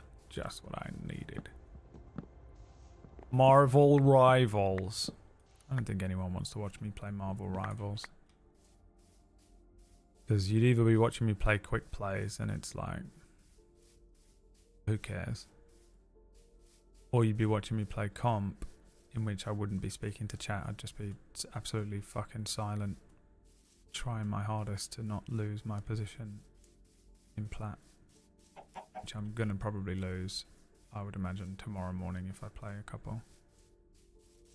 Moonlighter! Nope, that's just what you're playing right now, Gary. I need suggestions of games that aren't going to kill the channel. They need to be basic bitch, fucking shit games like Minecraft, Grand Theft Auto, Infinity Nikki.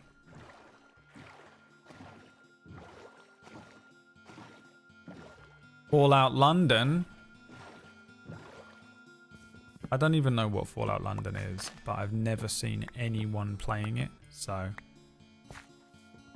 nope. Same thing I said to Gary. Cult of the Lamb, tried playing it, no one watched and hated it. So nope, try again. Astrobot, I would rather, I think, cut my own penis off and eat it live on stream. Gary is gonna, every time is gonna suggest Power Wash Sim. Every single time. And I'm gonna say no every single time.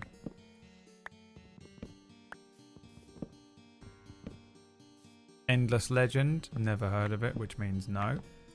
It's like none of you listen to the parameters that I set. It's almost as if I said a bunch of words that didn't fucking come out of my mouth, I guess. Must have said absolutely nothing whatsoever. Also, these are all games that are already out. I asked if there's any upcoming games coming out. New games. Anything on the horizon. What about this game from 2011, bro? I swear to God, why do I speak? Why? It's a waste of fucking everyone's time, isn't it? You just say what you want to say, regardless of what anything that I ask. Madness.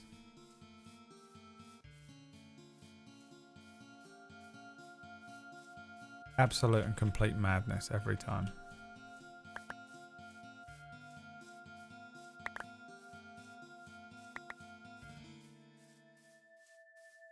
Final Fantasy VII Rebirth on PC. Oh, I tried playing that. No one watched it. That's why we're in this boat.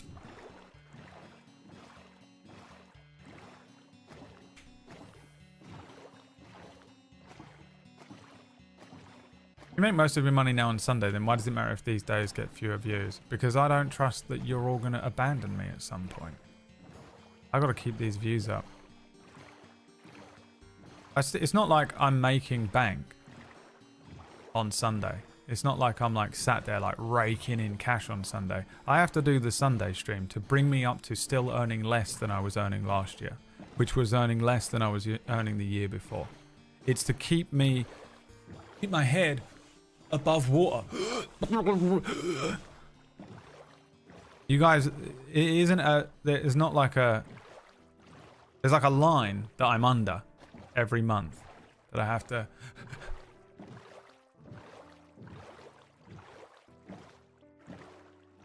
If I could get away with just doing one D&D stream a week on a Sunday, I'd only stream on a fucking Sunday. I wouldn't even stream for the rest of the week. I'd work on some other shit like Table Story.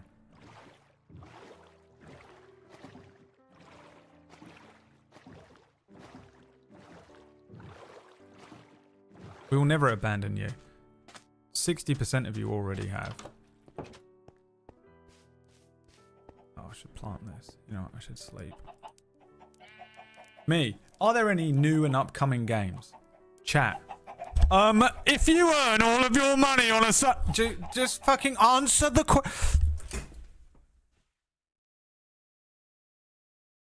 Just answer the question in front of you. I mean, how is it so hard for you people to just answer the question that is asked? The struggle is unbelievable.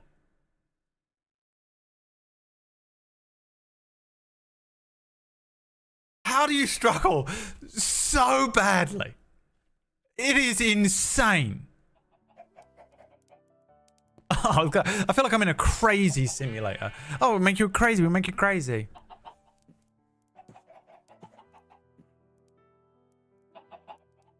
Power Wash Simulator is an old game.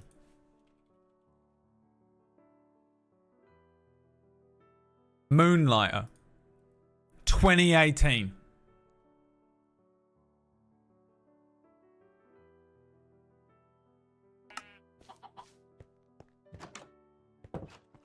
Guys, Kingdom Come Deliverance. Thank you.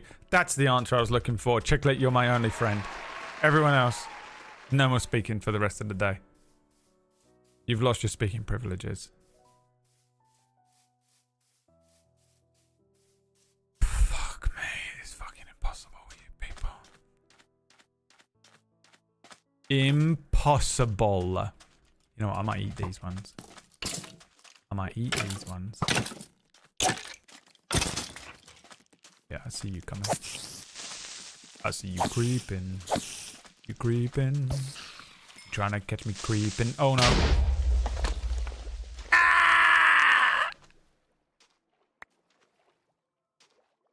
Not the sugar cane.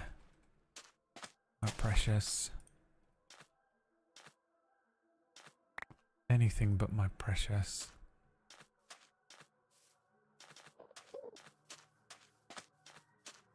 I got at least 2 gifts out of asking that question. Why do you have to push me?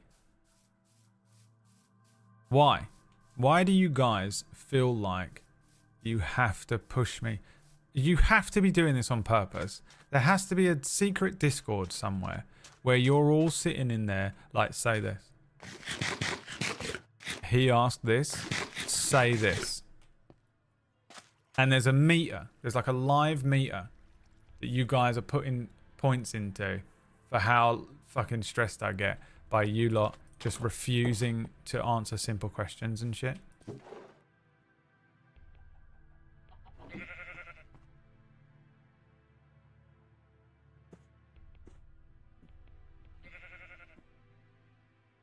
And I'm going to find it one day. And I'm going to find who made it.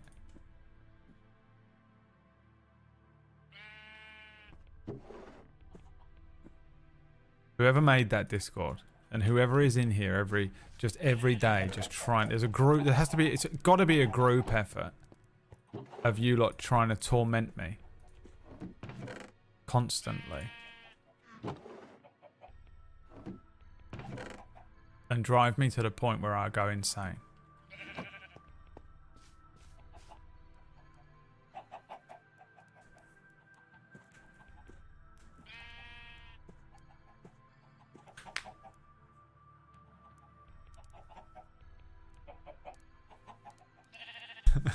Sunday D&D. It is abysmal. Can you imagine I mean, imagine if you were watching something like Critical Role, you know, Dimension 20, one of these really big D&D streams, and they played their characters the way that you play Lyri. Oh my god, the Reddit threads that would come out of it, the choices that are made. They made all of the bandits fall prone on a surprise round, you know? Oh.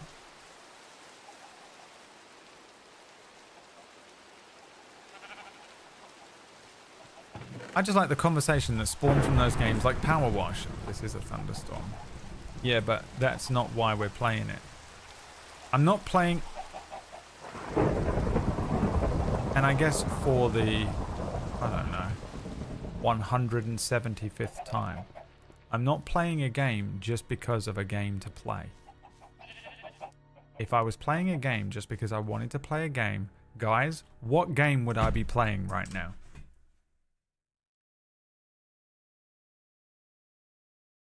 Final Fantasy. Well done. Well done, Cutter Slade. Chrono Trigger. Good. Good. Really good. Gold star. Final Fantasy Tactics. Well done, Dylan. You're doing really well. Really proud of you guys for remembering. Really applying your brains. Okay?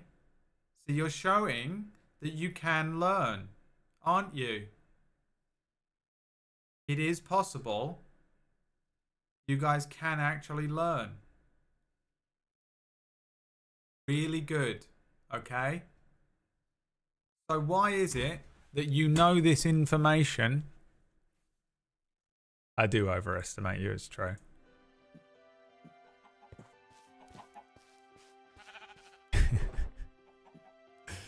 It's brutal, man. Brutal.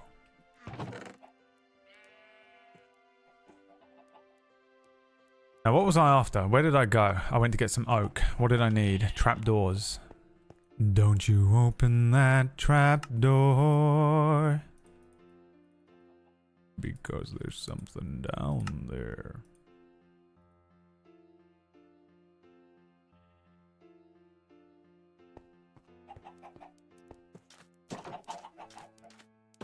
All jokes aside, it is so annoying though, trying to... You know what, I changed my mind. I hate this. I hate it. We gotta do something. A different trapdoor maybe would be enough. It is so annoying trying to find a game that you people will watch for like 2 days in a row. Because if I put on something and like a bunch of people watch it, and then as obviously there is going to be a plateau and a drop off of views the longer something goes on. If you miss a day and it's a story-based game, you're not watching it the next day. You missed it. I don't know what happened yesterday. I'm not watching it tomorrow. I get it. But the drop off is so severe now. For some reason.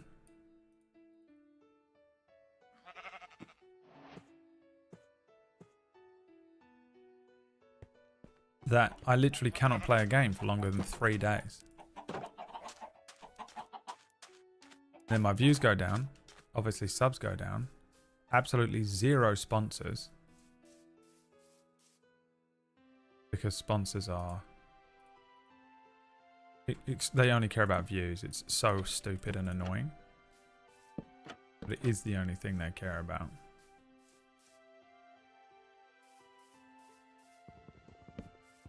Not great hatred for this.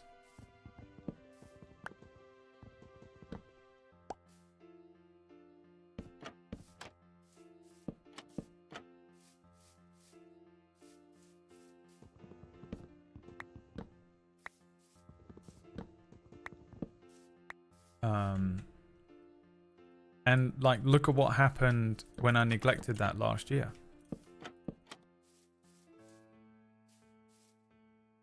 Look at what happened when I neglected that last year. I came into January, couldn't afford to pay my tax, ran out of money entirely. Hit absolute rock bottom, became fully suicidal, was ready to die, barely fucking scraped my way out of it. And I don't want to live like that. I don't want to be fucking 38 years old struggling to make rent. I hate this fucking thing so much. I know what it needs. I think it's depth.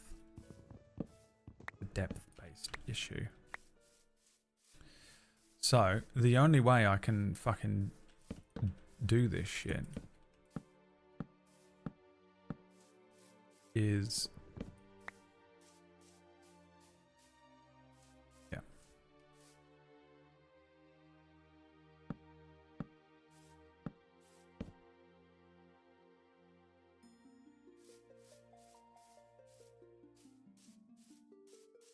Is to play every base. I have to be min-maxing every fucking revenue source now. Which I'm not doing because I don't have the energy to. So I have to min-max what revenue sources I can. Just to make rent. This isn't, I'm not making bank. I'm not one of these streamers that's out there like, I'm gonna buy another Lambo. I'm not one of those guys. I'll never be. I can't do it.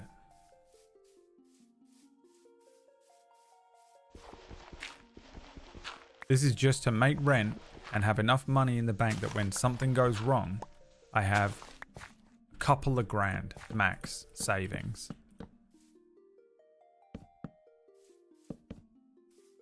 That's all I ever have in the bank.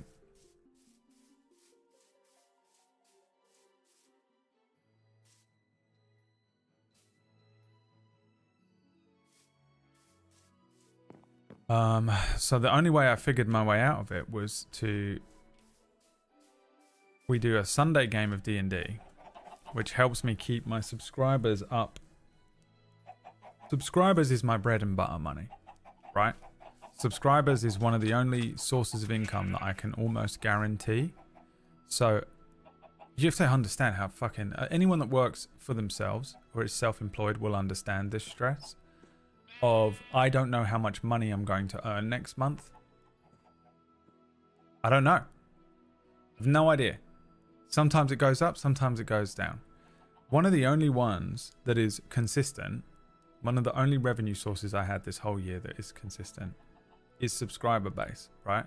Roughly around the same amount of subscribers every month gives me an idea of the most it's the only baseline income I have.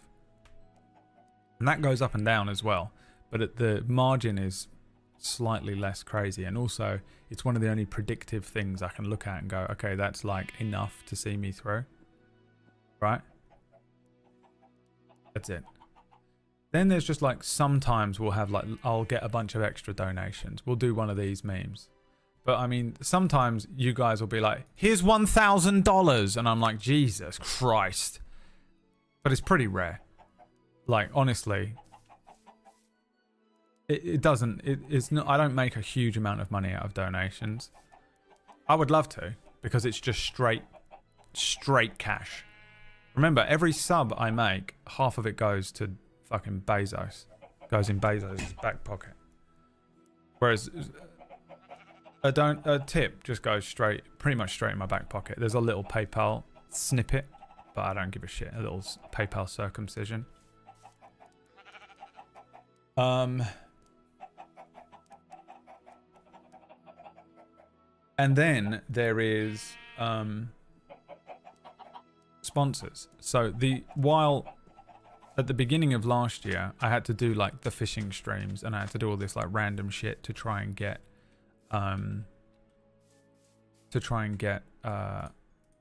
enough money to make like right there and then that fucking day.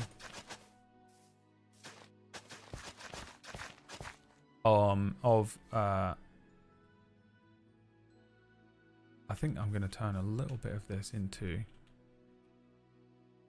water, right? And then just grow some stuff here.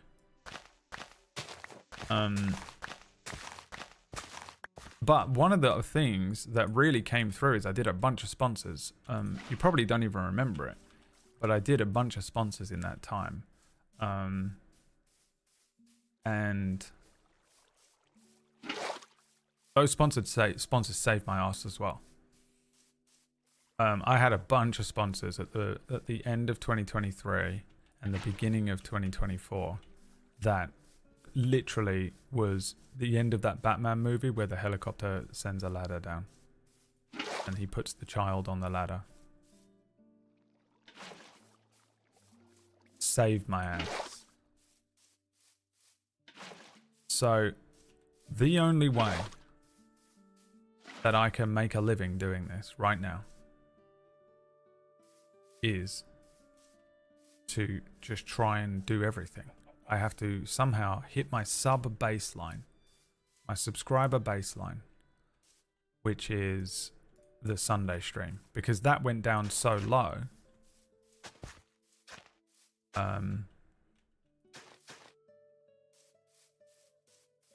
The subscriber baseline went down to a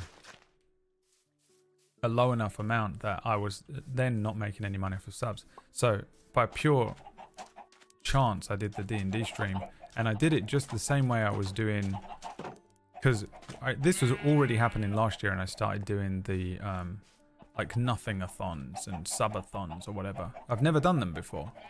Any of you that have been in this stream long enough know that this is not how I've ever run the channel up until the last couple of years, because it's been dire. And a lot of this is Twitch's fault. None of this is your fault. I wonder if I can grow something different. It's kind of hard to... I've only got normal wheat seeds, haven't I? I guess we'll do wheat for now.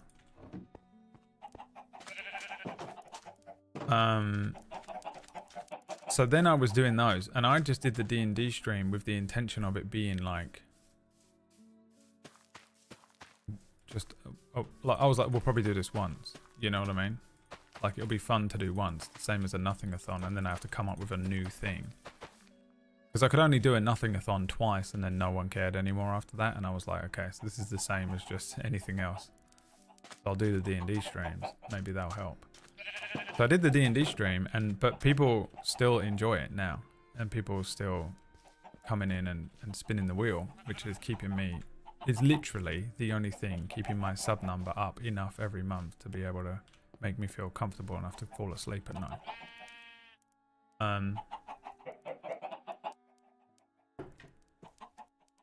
But I don't trust that it's going to go away, because everything always goes away.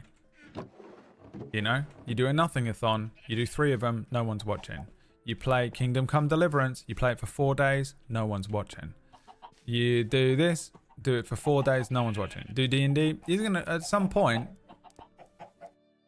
This is why when I'm doing those streams, you hear me go, is this it? We're done? We're not doing this anymore? It's fear. Because I'm like, this is it. They're done. They're done. And it's fine. Like, you're done? Okay, you're done. You're done? It's fine. I know it's on me. Really. Memes aside. This fucking sheep's going to escape, innit? Quickly. Quickly, chickens. Oh Christ, there's one in there. I'll come and get him later.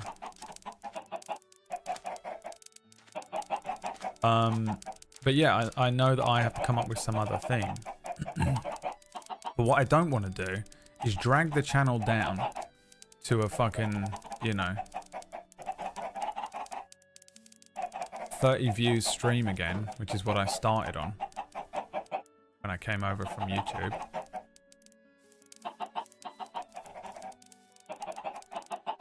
And then find myself in a position where I have to bring the numbers back up from nothing. You know? Because then I'm truly fucked.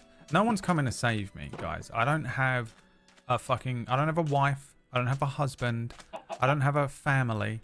I don't have a mother who's got loads of money, a father who's got loads of money. I don't have savings in the bank that are going to come back and, you know, oh, I'll just take some money out of savings. I don't have shit I can sell.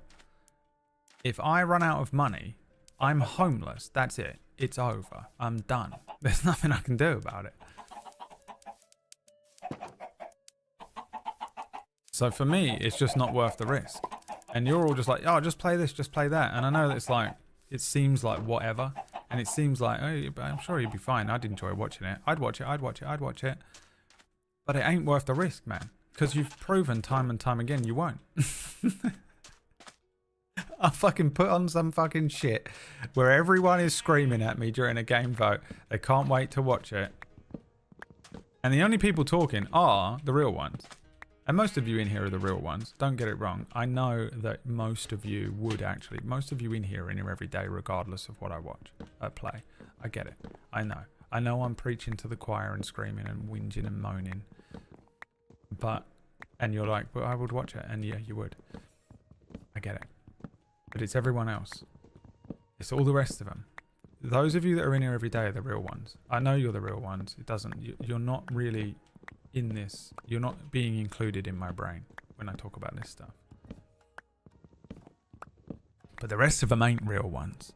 And them rest of them are fucking up my bottom fucking line every fucking month. They're fucking up my viewership numbers. And those viewership numbers are the only thing these fucking sponsors want. So when I can't grift any more money out of you lot on spinning a wheel, when you're all sick of putting up with my shit, when this is no longer entertaining for you and you abandon me, which you all will eventually, you will, because everyone always does. It's the story of my life. I am a piece of shit. I must just be a piece of shit. I'm toxic. I don't know. You will abandon me eventually. And when you do, the only fucking thing coming to bail me in that time out of this fucking shit is cold, hard capitalism, consumerism, and sponsorships. And those sponsorships look at channels and the only thing they care about is numbers. It doesn't matter. They don't care about engagement. They don't look at any of those numbers. They only care about eyes on because you're a billboard. They need you to be a billboard for whatever game they're playing. They try and make you into a salesman, right? They love it. They're like, you got to do this and say this. And it's like, well, really, you're a billboard as a streamer. The more people playing this game, everyone gets to see it. It's ads. There's ads everywhere. You got all these ads, and you're driving past this stream and you see me playing a game and you're like, oh, that's interesting. And then you go to another stream and someone else is playing it. Yeah, that's interesting. And they try and just do that. That's the whole thing. And I've been saved a couple times by sponsorships. I don't like doing sponsorships very much.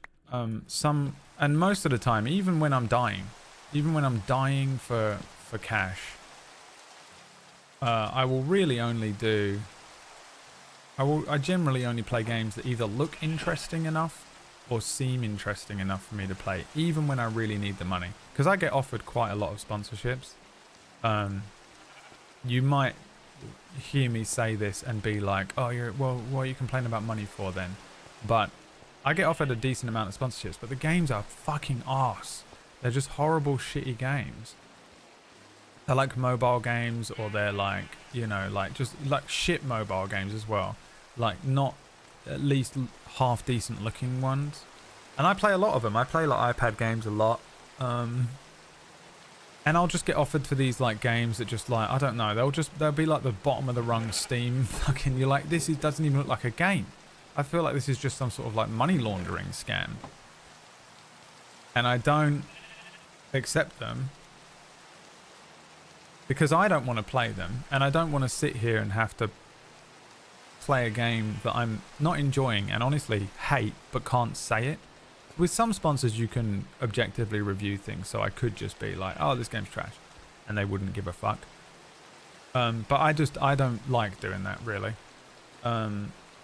So I generally only take sponsors that I like, much to the chagrin of my management team, who are like, hey, we need our fucking percentage here.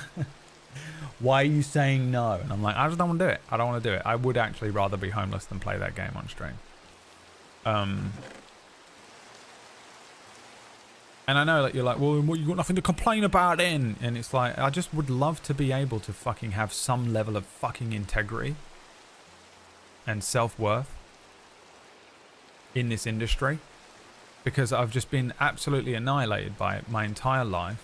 The main reason I don't have a lot of money is because I chose not to sacrifice my integrity years ago, and I've done it several times over the course of what is now 14 years in this industry.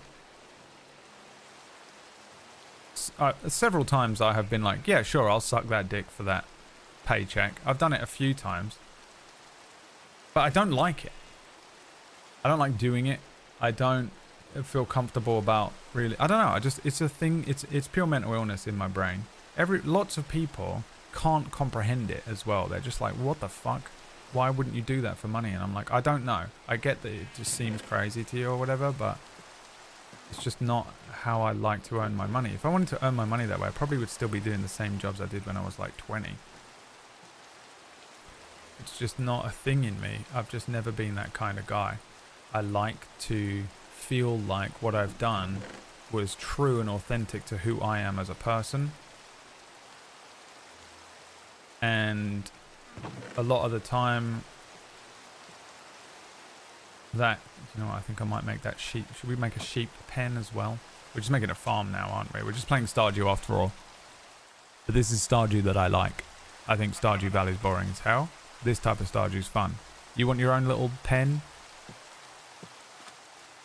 Maybe I'll just make another one. Out here somewhere. So yeah, a lot of the reason that I don't have a huge amount of savings is that I chose not to just completely go down that like river of sin. All of your favorite fucking streamers and YouTubers and TikTok types and all that kind of stuff.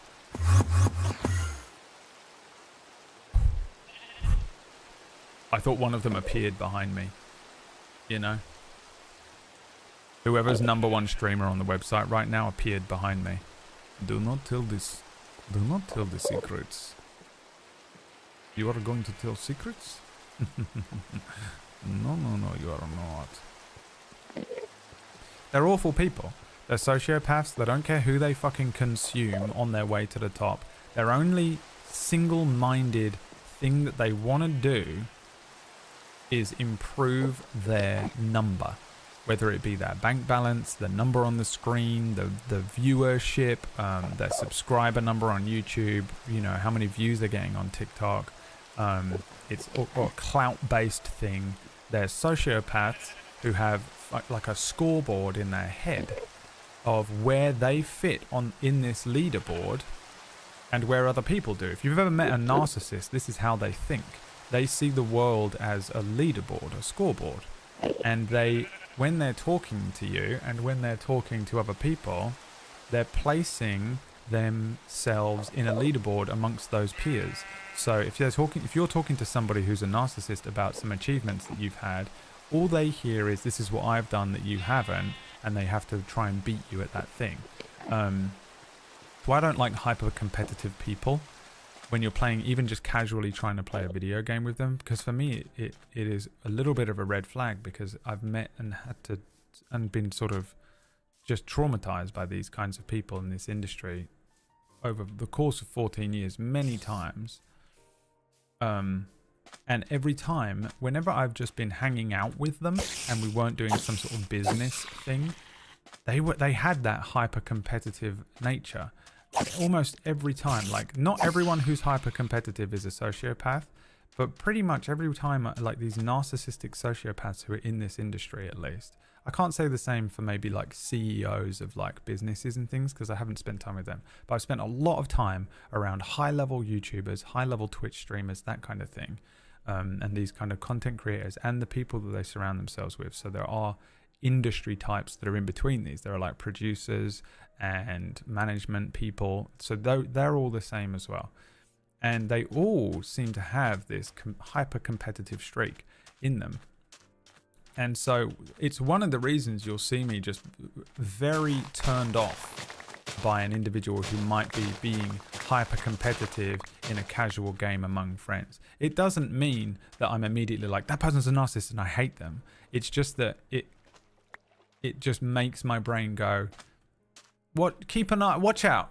Because this person will eventually turn around and you'll look back and there'll be 3 knives in your back. Because that's what they will do eventually. Because they will do anything to further themselves. And their mentality is that you are responsible for yourself. Which I understand and I agree with. But they're like, if I completely destroy you and ruin your life in a business way that furthers mine, that's on you. Because you should have been better prepared to deal with it, or you should have been prepared for this attack, or you should have been better than me at doing this thing. It's like Death Note. Like fucking, what's his name? Light Yagami type mentality.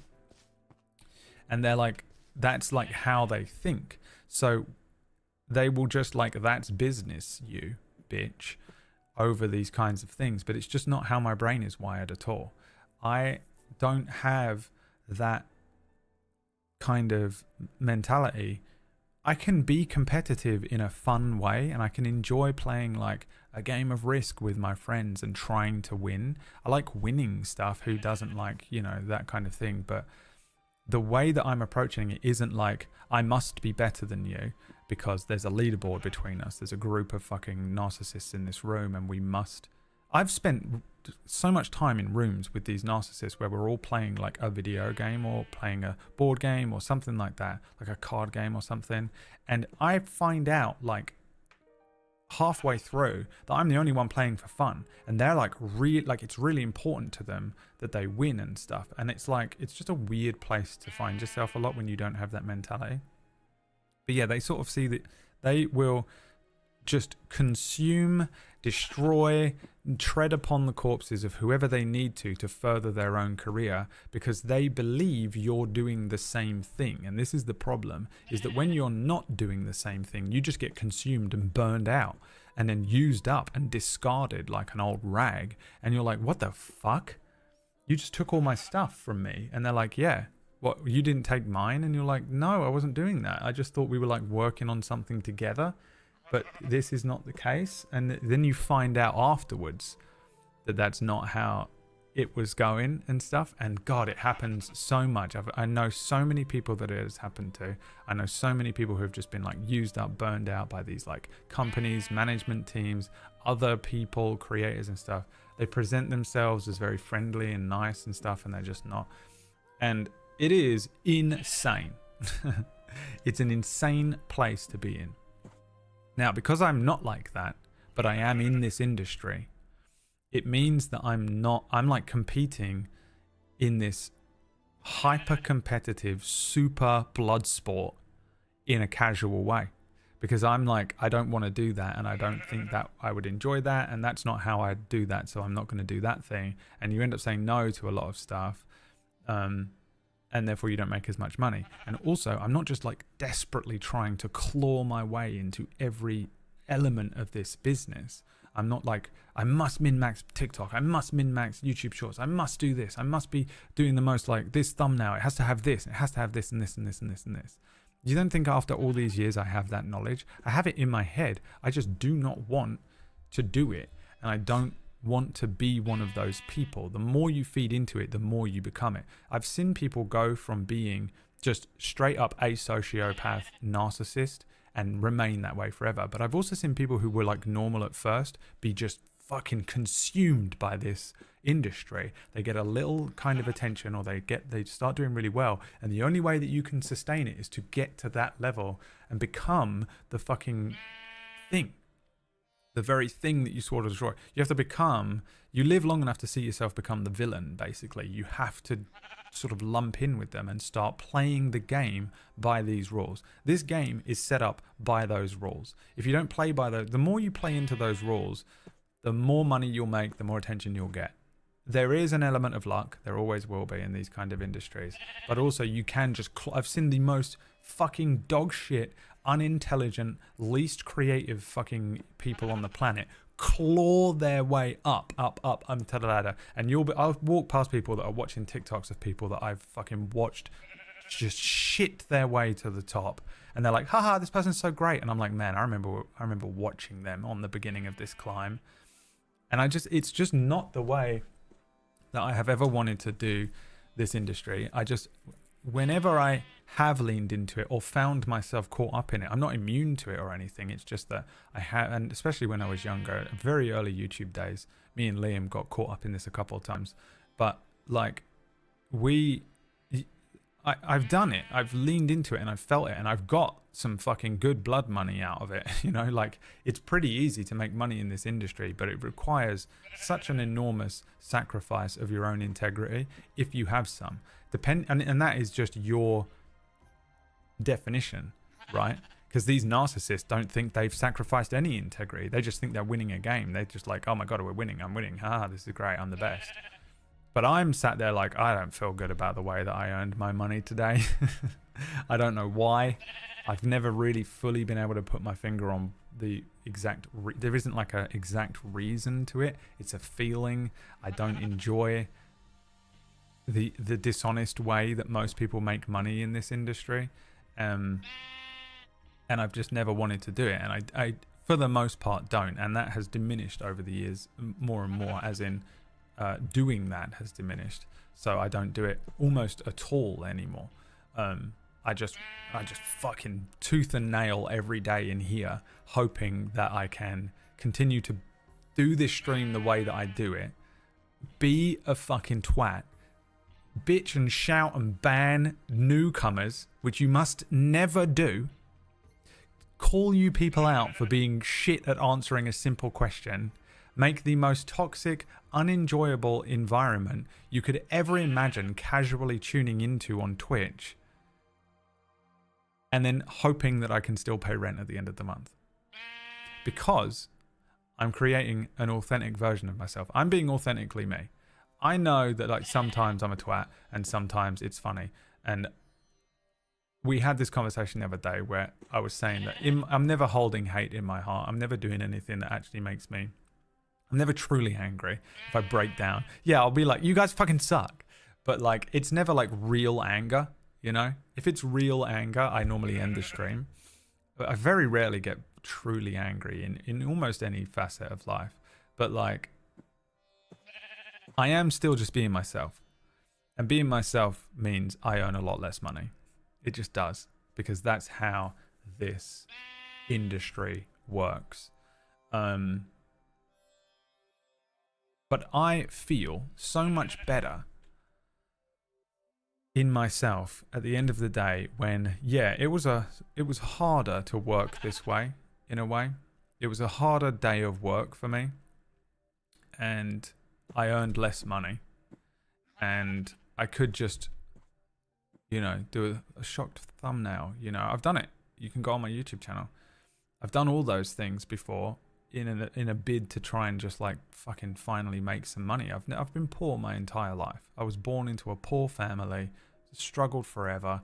Everyone in my family lives in council houses or in a caravan, or, you know, just, it's crazy. I've never had money. Even at the most money I ever had, I was paying off debts. So even once I paid off those debts, I've never really had a huge amount of savings in the bank. Like, I've tried to make money. I was like, you know what? I just like having money. I want some money for once. I want to be able to do this stuff. And I just feel so hollow at the end of it. I don't like who it makes me and how it makes me feel. And I've just never enjoyed it. I don't know what it is. And it pisses me off. It pisses me off because I want to be... Dude, I want so badly to be rich. I know exactly how to become the #1 fucking streamer on the planet. I have the skill set, the tools, I've got the knowledge, the experience. I just can't bring myself to do it because I know that it's just like, it's like Spider-Man putting on the Venom suit again. You know, that's what it is for me. It burns me alive, and I just don't want to be like those people. And the thing is, you have to become one. While, yeah, it might start with me being like here, like, yeah, I'll take an extra couple of sponsorships. What it becomes is I have employees that I'm absolutely just raping alive for money, intellectual property, whatever it takes. You have to start doing that. You will start doing it. No matter what they say, you hear all these creators being like, I pay everyone and blah, blah, blah, blah, blah. And you're like, But what about before you got to that point? You didn't just magic into that point. There's something missing. Yeah. Some people, it's that they had a bunch of capital at the beginning. Some people started this industry with the intention of like becoming the biggest streamer, and they went into it with a lot of capital for some reason, whether it be fucking father's money or they had been working in a different field for years, something, whatever. But the people that have grafted their way to the top have consumed other people on their way up. They have destroyed people on the way up, and I've never seen it that they haven't. The nicest fucking guy that you've ever seen on the internet at the top of his fucking game has a skeleton in his closet. Minimum one, probably a bunch. And it's probably some fucking burned out, broken, sad little fucking person who made music for them, or was fucking editing for them, or was involved in their rise to fame in some way, like maybe they were doing videos together on YouTube or something like that. Again, none of this isn't subtweets, by the way. I know all of you kind of assume everything I'm talking about is always just about like PewDiePie and stuff, but that's not necessarily the case here. I'm just, because this has happened to me on YouTube as a YouTube creator. It's happened to me on Twitch. It's happened to me on Twitch in recent years, and I'm hyper aware of this stuff, and I'm still just like fucking blown away by some people who will. Do I destroy these, or will they grow more, or do I need to replant the seeds? That looks like a stem that's going to grow more stuff. Is that going to happen? Does it even need to be hoed? Do I need to hoe it up to make some money? Haha, little meme for you, guys. They just regrow. I probably want to put seeds in that one though, huh? Don't need to hoe it.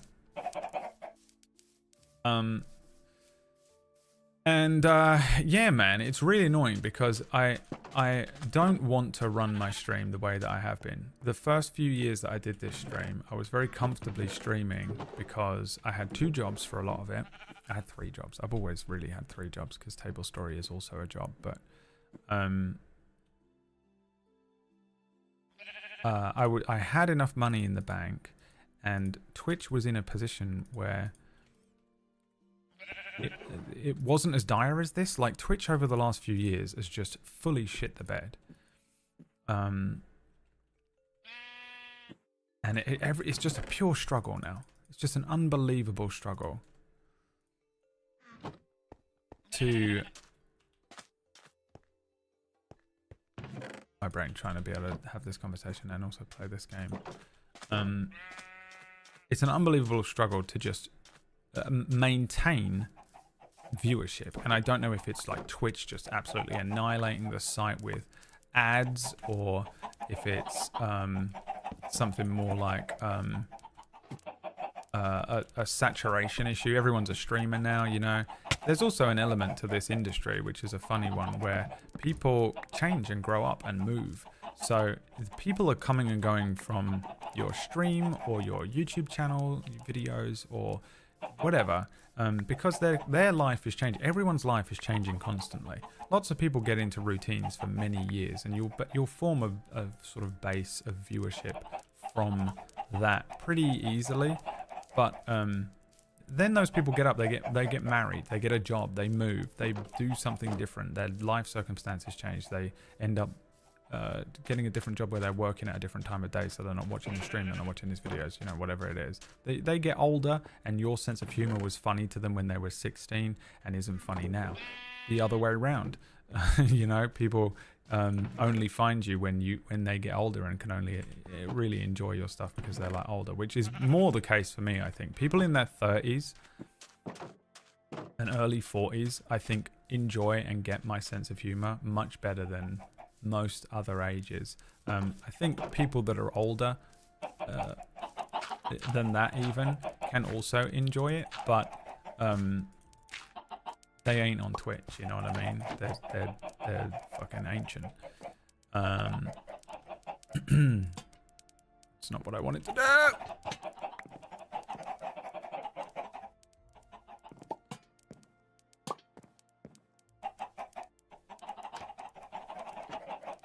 So the thing with this in particular that I've found over the years is that people will, whoever is like leaving, they aren't being replenished. Normally, one in, one out. Someone will be like, oh, I no longer watch this because of whatever circumstantial change, and they bounce. Now, no one is finding anyone do anything unless they are like viral. It's the only, because there are so many creators across so many social media platforms. And also the people that are like running Twitch are like, let's just annihilate the website with ads. It worked for YouTube. It destroyed an entire generation of animators. Let's do that to our mid and smaller level creators on this site and completely funnel the money directly upwards, making it fucking impossible for anyone to enjoy anything on this site ever again. And now no one fucking wants to watch this. They'll just fucking watch TikTok. They'll just, you know, you just only watch the people you're subscribed to. Some people can't afford to subscribe to everyone. You know, you can't. I used to run this channel with the intention of it being fully fucking free, no ads. Can't do it because they just slam ads on it anyway. And they're like, here, you can have a shilling a year. And you're like, shillings isn't even money. What is happening to Orcish? They ain't making money. Well, I know the reason why they did it is they are making money. It's the same as YouTube, and ads are the only way out. I mean, it's literally what started this conversation. Is I was saying I will do an ad for a game, and that's why I have to keep viewership up, because it's the only way to keep my sponsorship averages up. My average numbers have to stay up so that I can score sponsorships, because sponsors will save me one day. When everyone else abandons me, you can always rely on capitalism. I've become the very thing I swore to destroy. But it's crazy because, and I think that's the problem. I think a lot of people are experiencing, a lot of streamers, I think at all levels, to be honest, are experiencing just a slow decline in viewership. And I think that's honestly the main reason. It's very hard to find streamers. This website has always been terrible for exposure. So like if you're a new streamer and you have 0 viewers and you're like, I'm going to become a streamer, or I'm going to do this for fun or whatever, but I hope some people follow you, you will never be found. There's no real way for exposure to happen other than like the front page system, where you can apply to be on the front page, which I've never known how to do. Even when I went to Twitch once and was like, can I be on the front page? They were like, we don't know how to do that for you. Sorry, bye. And I was like, cool, great. I'll never, ever try that again. I believe there's a thing at the moment where you can apply. Maybe I should do it. But it's really the only way that you can do it. Collaborating doesn't work. It used to work on YouTube really well. I've no idea if that's still the case now. From what I understand on YouTube, it's pretty much just you have to have the best thumbnail, because all that YouTube does is provide an algorithm, basically. It's almost like a For You page, your homepage on YouTube. And it is quite good at going, here's the next episode of something that you have already watched a lot of. I'd say YouTube's pretty good at doing that, but it isn't as good as it used to be when you used to have, here is my dedicated subscription feed with just the people that I subscribe to, and if I'm interested in being offered some other content from across the platform, I can click on this other thing with the homepage or whatever it was called, and it would offer you all those things. That was the best ever, and you'd find people through that. But on YouTube you could do collaborations, and I found a lot of YouTubers, and then even when I was a YouTuber, we found a lot of new subscribers and eyes through just finding someone else, doing a video with them and collaborating on something. The two of you would then put your videos out at the same time. You'd have links to each other's channels, and you'd get a lot of crossover. People would actually click on and go and seek out and follow the other channel. That doesn't seem to happen on Twitch, and it never has. When I came over from YouTube and I first started streaming on Twitch, I just tried to apply my YouTube knowledge to Twitch, and it just didn't work quite as well. you will do a stream with like a couple of other streamers, and all that happens is the people that are in those streams watch those streams. You can do multi-streams, you can do all this other stuff. It's just no one fucking ever goes and watches those other streamers. I would say the only exception to that has been Table Story. For some reason, I think probably just by the nature of Table Story being a separate island that you travel to watch something, and then you have to, you know, make your own way back to the channels that you know. But probably you come to Table Story following a streamer who's on one of the shows. You get involved in the Table Story community, which is slightly different. It's an amalgamation of a lot of different communities. Predominantly, I would say the core streamers that we've had as recurring guests over the years, as well as obviously myself, Wack and PB, and Jay as the main DMs and stuff. But it's created a community where actually a lot of people from Table Story, if you have been, if you're a new streamer, or if you're a new streamer to Table Story, so you might be a streamer and you're a new player on one of the Table Story shows, I do find that a lot of the time people will watch a show, they enjoy the show, they watch a few episodes of this new Table Story show, and this new streamer they've never heard of, people will actually filter over and go and watch their day streams. It's really nice to see, because I really love the fact that people can come over and be on a Table Story show. A lot of people have to take a night off or a day off of their stream to do so. You know, a lot of the time Table Story shows are on when that person would be streaming, so they have to sacrifice a day of work to be on a show. And that's rough, man, because we don't have the revenue to pay them. We're at this point, we're like doing our best this year to figure out ways that we can do that. Again, it's one of these situations where Table Story also is trying to be an ethical company but if you have integrity, you won't earn money. So you have to start signing all these contracts and fucking selling out sections of the company to these other companies in order for them to give you an interest that you can then pay players with, which is just so, it's so complex. And we've like looked into stuff, and we're trying, okay, guys, we're trying, we're doing our best. But one of the things that was nice, especially when we were a little bit of a smaller channel, was seeing that actually people were getting a boost to their viewership through being on a Table Story show. It's cool to see, and I personally always felt really good about it, because I know that a lot of people have to sacrifice minimum some hours of their week.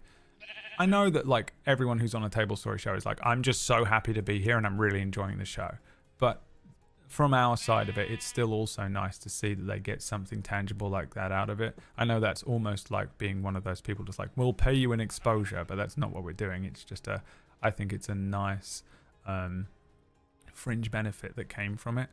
But it is the only time I've seen like a collaboration work on Twitch. But yeah, man, if you stream, you can stream with a big streamer and you might get some like some crossover. Obviously, a lot of people found me because I used to work for a big YouTuber, and sometimes we would stream together, and sometimes people would just seek me out because I was attached to this enormous whale of a YouTuber.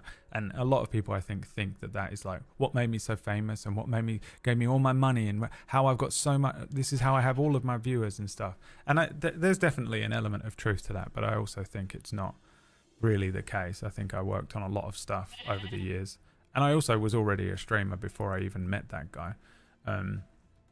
Barely, but I was a YouTuber for 5 years, and I brought some viewers over from my YouTube channel.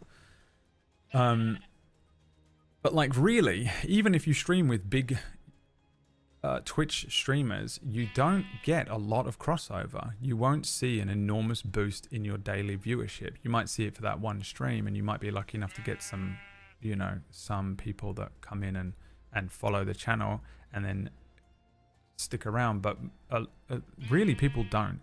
I think it's more to do with the fact that I think Twitch is much more like a radio station, and YouTube is a television show. So you would sit down with some dinner and watch a 10-minute YouTube video. You'll sit down and watch something that is produced and edited in a way like a YouTube video is, whereas Twitch is a passive thing. You put this on while you're working, you put this on while you're doing something else. I put Twitch on while I just need noise sometimes. I don't even fucking care who's talking or what they're talking about. It's just noise, which is hilarious because I'm sure that's what a lot of you have been doing today, and it's how we ended up in this conversation, because I'm memeing like you should be watching everything. But I think that like that's some of it, right? So you just don't, I don't fucking care. I don't give a shit who this guy is, you know. And you get also, I think with a radio station, you get into a routine where you'll listen to the same radio station at the same time every day, and usually because it's long form, you're only going to listen to one radio station. Like I'm not going to listen to, why would I fucking subscribe to 12 radio stations? I only need the radio for this many hours in the day. And this is the radio station that's on at that time. This is the one I'm going to listen to, / this is the Twitch channel that I'm going to watch. I think that's some of it too. But I think that the problem is it was fine if you had like a pretty solid grasp on the channel a few years ago. I think literally it was just after COVID, which I have my own proper conspiracy theories about, but but I think somewhere after there, Twitch started freaking out, Amazon started freaking out, and they started slamming ads down on everything, and we essentially had another adpocalypse on this channel, on this website. And since then, everyone's views have plateaued and started to drift off. And I think some of it is that like exposure problems. Some of it is people are just like, I don't want to watch ads every time I watch this. I'd rather watch something else. And also I just think like when it used to be one in, one out, like you'd lose a viewer for some whatever reason. They wouldn't just be like, I hate this channel and leave. They're just like, I've got a job and I can't listen to this anymore. Now, back then, people would find you passively somehow. Now they don't. No one will ever find you. It's almost impossible. One of the ways that you can do it, to bring myself full circle in this long rant, is playing fucking games like this. Minecraft, GTA, Infinity Nikki. These big, general, generic games that people seek out because everyone's fucking playing it and everyone has something to say about it, and they're very easy to have on in the background. GTA maybe is a little bit more intense, and especially since we have the Chaos mod on, but even if I was just playing it, you know, the online, or if I was just doing the story, it's the same kind of game. It's just so accessible and so big, such a huge net that it will just drag in a few random people. I've seen so many first-time chatters in here today, and it's not because I'm suddenly saying something engaging. It's because they fucking didn't know this existed. They came from Minecraft. So, like, this is the big net. This is kind of the only way that you can do it. Now, the main way to do it is to become a viral sensation. If you can fucking go viral on a couple of TikToks, that works too. And that is the best way to become a Twitch streamer from day zero and become a much bigger streamer than I am. You just simply have to go viral now. I do not have the energy in my soul to, I just don't have I don't have passion in me for any of this anymore. It has been absolutely annihilated, smacked out of me over the 14 years I've been in this industry. I've had a huge amount of good come from this industry. It has completely transformed my life. It has allowed me for 14 years to just be self-employed and not have to worry about all of that kind of stuff. I don't like working for other people. I'm a crazy person. I've got mental health issues. I have got fucking authority issues. I hate having a boss and a manager micromanaging me and stuff. It's been so nice to be in an industry where I can be somewhat creative and I can be silly and I can just sit here and be myself and make jokes all day and somehow get paid for it. I get to play games. You know, it's an amazing industry. Before this, I was making videos on YouTube. Even when I was editing, it was still a creative type of editing. I've done corporate editing before and it is mind-numbing. Doing just editing PewDiePie videos, regardless of how you think about him or whatever, for me as a job, I was getting a bunch of footage from this guy dicking about in Minecraft as well. And I was just adding my own memes in and just having fun. It's a creative expression, which is very much something I love doing. It makes me feel alive. It brings color to my life. even if it is still in a job capacity, it was a much more fun job than almost every job I've ever had up to that point, apart from probably being my own YouTuber. I'm not saying that this industry hasn't completely transformed my life for the better. It absolutely has. I'm incredibly lucky and I'm incredibly grateful that I've had the opportunity and managed to fucking stick around in here. Some of it is on me. Some of it is on people like you fucking showing up and watching this dog shit. An example for corporate editing, I worked for Google for a while.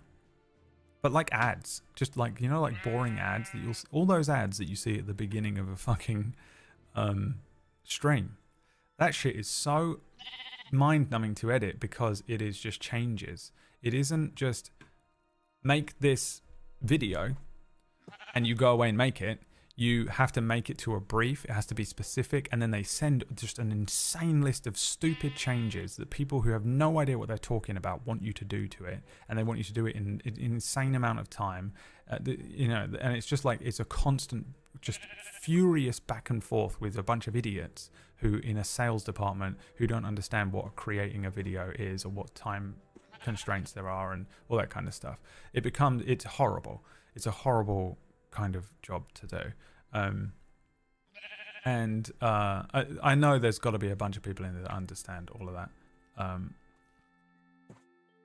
kind of stuff. But it's very boring for me. I find it very, very boring. Whereas editing for a YouTuber is just like, it would be funny if I put an explosion in here and then that's it. I export it and send it. Especially a daily YouTuber, which means there's no time for changes. You know, they send you some footage. You bang out whatever you think is funny in the moment and hope that it's funny enough for millions of people to enjoy. You upload it, you fucking send it, it goes out. And you're on to the next, you've got the next video to do. There's no it isn't the same as editing for like a weekly thing, or even editing, definitely not for a corporate thing. Those things can take 6 months to edit, and it's just, you're working on multiple different things and they keep coming back and you're opening these ancient folders and you're like, I don't remember anything about this. It's horrible. So being creative is amazing, but man, it is rough doing this industry and trying to be yourself and remain, you know, have your own sense of integrity and sense of self. Let's make this other pen so I can chat shit while I'm not just sat around. Oh yeah, I don't know where to do it. I guess it has to be here, doesn't it? But we could terraform a little bit.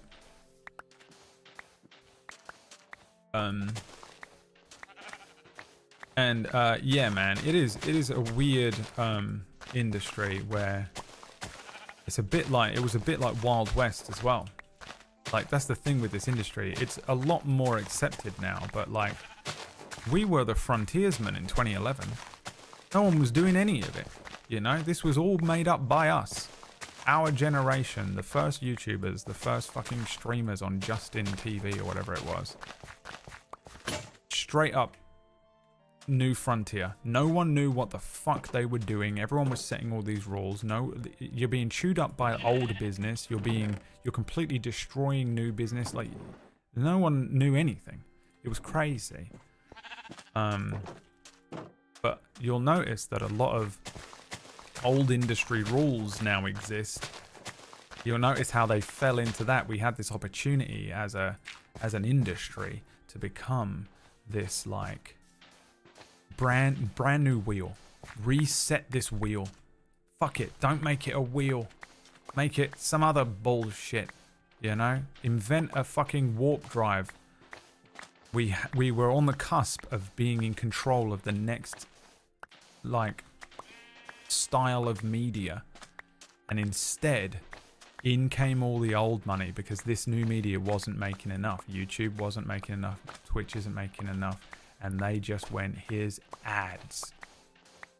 Ads have worked since the fucking 30s. Fucking, when was TVs invented? Probably ads have really existed forever, really. When was the first ad? Probably, when was the first newspaper, maybe? When would the first ad have existed? The first product? Jeez, I mean, it probably goes back 1,000 years more. I don't know, but that old money came in, and that was it, man. It was over, and now it runs just the same as TV. And that is the industry I hate. I don't ever want to be in TV again. I don't want to work for these old money, these old corporations and stuff.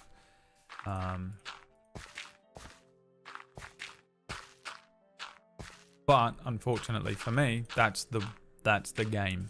That's the game that's being played, and I have to either accept the rules and play by them, or not make any money. I can sit in the back of the field making my silly dick jokes and whatever, and they will tolerate me here, but I won't ever be the guy, because here I am. Here I am. And so that is why I have to play Minecraft. Alright? Now, will you leave me alone? I don't even remember why I had to go on this rant, but I know you pissed me off. I know you pissed me off to the point where I had to fucking get in there and go, oh, well, let me explain why I have to play Minecraft before you bring up one more fucking thing that I can't fucking play. And I know I can't play it because look at the data that you've all witnessed, because you've all been here.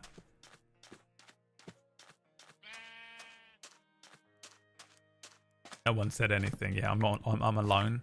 You weren't even in here. You were asleep.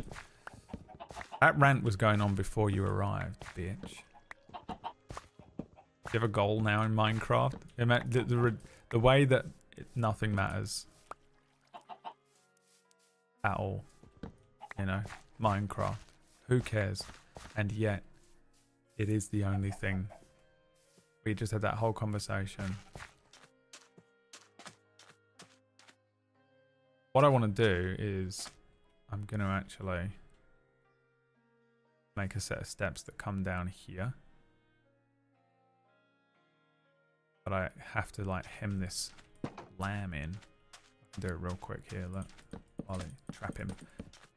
Get fucked. Dickhead.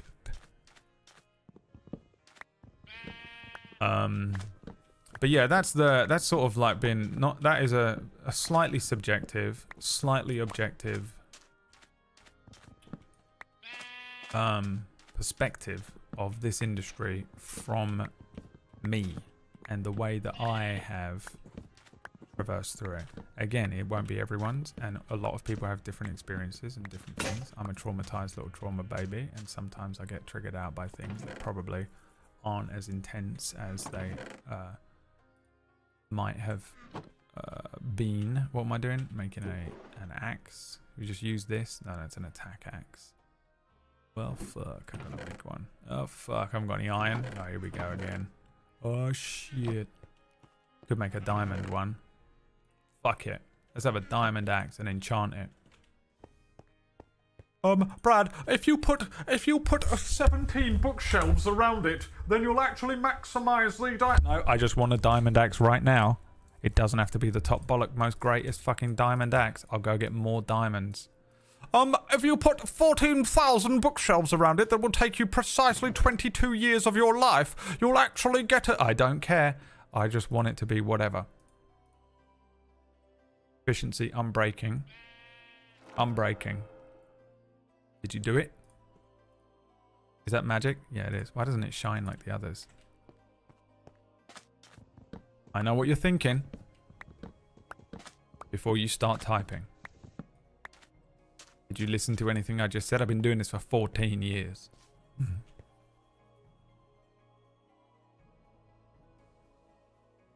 You asked what new games you should play.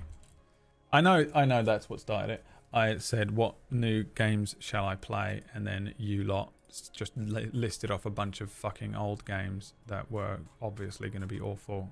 Let's read what some of you said to me during that rant, because I can't, you know me, when I start, I can't stop. And it isn't because I am a narcissist who must hear my own voice and just smell my own farts. It is, as much as I know, so many of you believe that to be true. It is truly because if my brain is the speed bus. If it slows down, I've lost the entire point of what I was saying. And when you commit to speaking like that for 45 minutes straight and lose the point at 35 minutes, it is brutal. That feeling, you know, when you forget a train of thought and it's like, oh, what was it? It's like having a word on the tip of your tongue. That is brutal when you're doing it in front of people like this. It kills me. And I know now how my brain works. I demonstrated it the other day, right? I have to just keep going. I'd love to pause and be able to react to the comments as I'm going, but I can't hold that many thoughts in my dumb, brain-rotted, dying brain anymore. Kipling says, I think it also doesn't help that people's attention spans are getting shorter. That's true. I think also TikTok brains are definitely rotting everyone out. It's done it to me as well. Completely done it to me. I watch a movie now and I get halfway through the movie and I have to have a little TikTok break. I have to stop and just do something else for a minute because I just can't sit that still for that long. It's abysmal. It disgusts me every time I do it. And the difference between me and you, chat, is I'll admit this shit to you online. You people would pretend, you'd be like, I would never do that because I have to make sure that I'm the best in front of everyone and I'm the smartest person in the room and the most intelligent and the best. But I'm never that. So I've accepted it. Do you feel that is a sunk cost fallacy, missing inside jokes from their favorite streamer, paying for a sub somewhere else, so now you aren't using those perks with new streamers, etc.? Don't understand the question. Too stupid. Probably should read it again. Not gonna. Sorry, Danny. I don't even remember how I discovered Table Story either. I either found you first or Table Story first, and then you after 5 years later in my core stream. Yeah, I know. Yeah, it's the best thing about Table Story. The community. The community on Table Story is insane. Insane. Are there any PewDiePie people still here? I'm curious. Yeah, there are. Some of them would never admit it at this point. I know who they are. I know who they are. Cabra's in here who does admit it. Shame. Shame. Shame. Glyn said, isn't everyone a PewDiePie person? Shame. Where's that? I think I've got the sample. Hold on. No.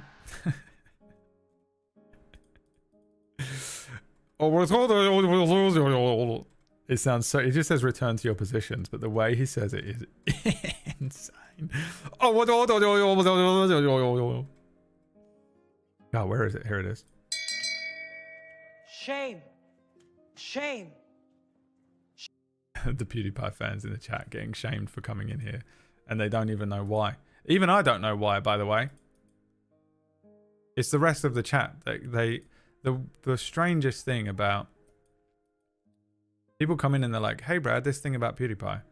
And I'm like, obviously I'm tired and I don't care. I don't care about anything to do with the PewDiePie channel anymore. It has been 6 years since I was last involved in anything that was on or involved in that channel. I've done nothing. I've had zero impact or input on that channel in 6 years, and people still coming in are like, oh, this thing, and I get it. That's like the one thing they know about me and they recognize me from, and it's all good. But people conflate me just being like over it, not pissed off about it, not annoyed. Depending on what they say, obviously, most people that come in and say something about PewDiePie, it is annoying. And for a lot of people, you're in the same boat as me. They all come in and say the same kinds of things. And it's like, oh my God, I have to answer this question for the 4 billionth time in my life. And I'm just so tired of answering the same question. But it's not their fault. They have walked in for the first time. And they're like, oh my God, it's that guy from the thing I know. I get it. I do it to everyone who isn't the guy. When the guy has the other guy next to him, you go, you're the guy from that guy. You're the guy associated with the guy that everyone knows. You know? I get it. But also I am that guy, so it happens directly to me. But everyone in the chat room has conflated me being sort of tired of just being asked constant PewDiePie questions over the course of literally 10 years. Right? Because it was the whole time I worked for him and also now afterwards. with my absolute burning hatred for those people the moment that they appear. Everyone in this chat room thinks that if they come in and go, hey, I know you from PewDiePie, that me going, yeah, cool. Everyone else thinks that I immediately hate them. And the way that the chat room turns on someone from coming in and saying, PewDiePie something, is insane. And I actually hate it. Now, if they say two things that are annoying, attack them and kill them. Death to them all. Destroy them in the chat room. If they come in and say one thing, they're just saying hello in the only way they know how. And the way that so many of you just fucking dogpile onto them because you think that I think a certain... You don't, none of you, by the way, have any idea how I feel about that entire period of my life because I've never said it. I've never said anything explicit about it. I've just said things around it that, and then I say a lot of other things that I think you think are about that period of my life that are not. And you all think you have an idea in your head of that I hate everyone that comes in immediately. And if anyone comes in and says, hey, I know you from PewDiePie, that they are to be immediately attacked and exiled. And I think it's annoying because it's not their fault. You're just attacking a bunch of normal people. And now they fucking hate everyone in here, including me. And they just leave, contributing to my lowering view count epidemic. So thank you for that. If someone comes in and says, hey, something PewDiePie, you go, okay.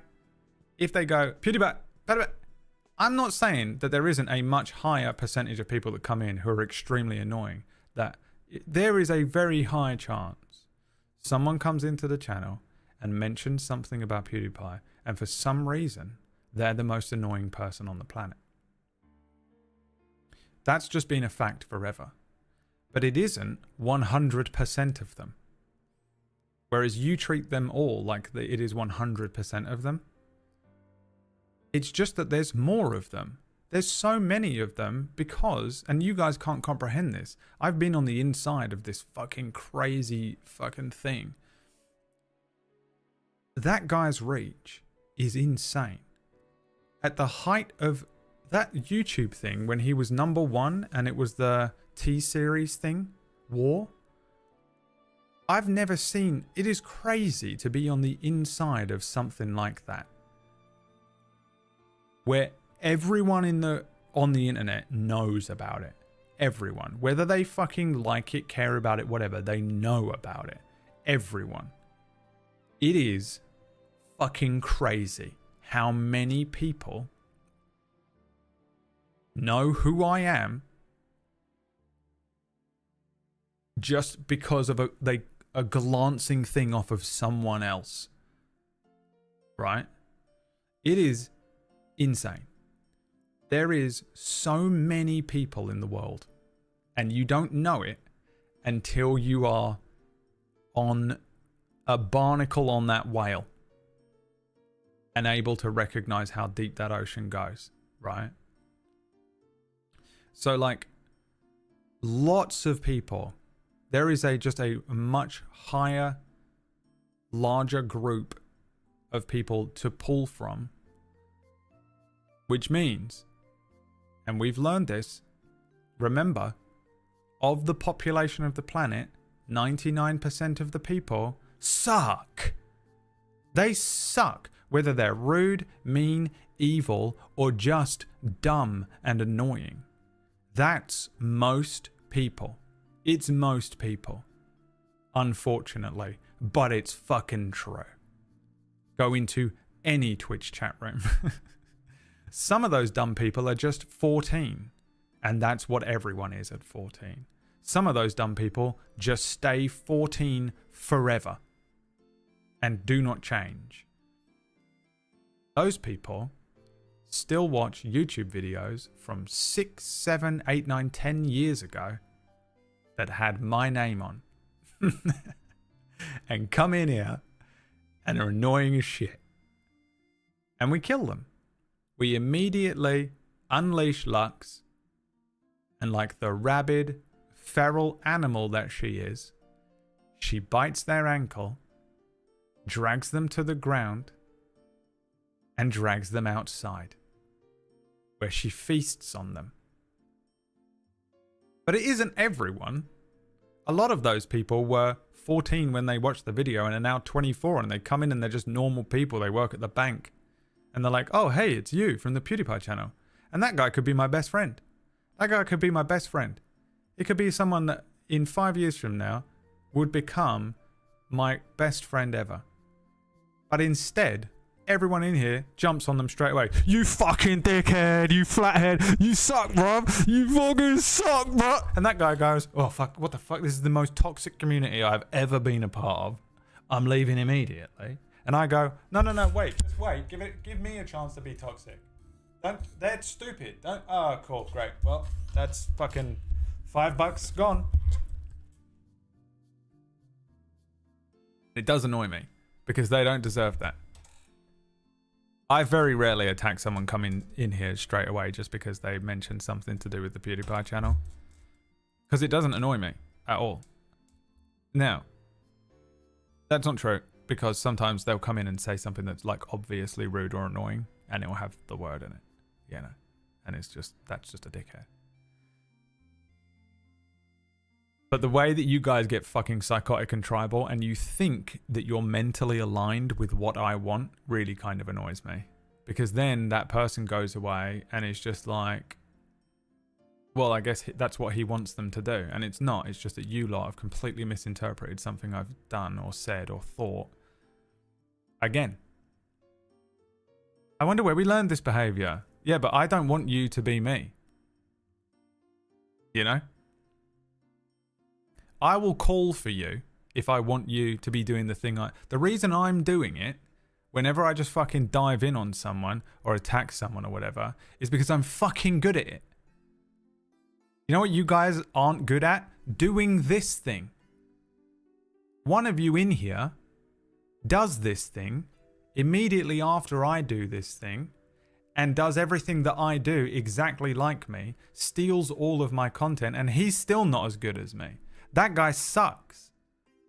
And you think the rest of you can do this, what I do? You can't even do what he does. He's the second best one of me in the world. And he sucks. We hate Greg.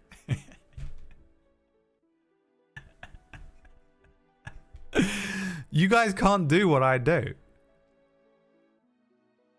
Because if you could, you'd just be doing it, wouldn't you? I can't do what you do. Whatever your thing is. Whatever thing you're good at. Singing. Being a bank manager. Telling me how bad I am at Minecraft. I can't do it. I don't remember how to make a fucking thing. A bookshelf. It does annoy me when you guys fucking just dive on someone. I've told you off about it plenty of times, but no one listens. I do feel bad for them. And it's a complete misinterpretation of how I feel about people who are part of the PewDiePie audience. There is an enormous amount of people in that audience. And I think probably the majority of that audience are awful. But that's just also the case for everyone ever. The majority of everyone ever, awful. In my experience so far. But you have to give them one. You have to give people one chance. You can't just fucking... You are doing that thing. What's the thing that police do? What's that thing police do? Where they profile. You're profiling. But you're not just profiling, you're just fucking shooting on sight. That's what you're doing. You become that thing. Only I can profile people. Right?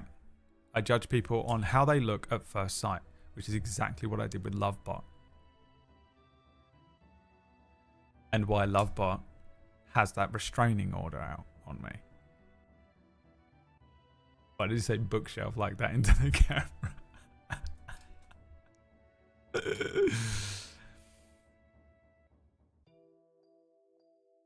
Yeah, that does annoy me about the way that you guys treat people from the PewDiePie channel. Because they aren't doing anything wrong, I don't think. It's just that you are very likely to be right, but let them prove themselves first to be a dick. Or not. Because some of you as well, don't forget that a lot of people in here came from the PewDiePie channel, came in here and was annoying as shit and survived. And they're still here and they're pretending to you and us that they weren't one of those people. A lot of these people in here will just be like, oh, I think I found you through Table Story, and they're lying. You got to give them one. Because we like those people, even though they're lying to us every day. Like Wax Steven, the liar. Wax Steven, the liar, is his full name from now on.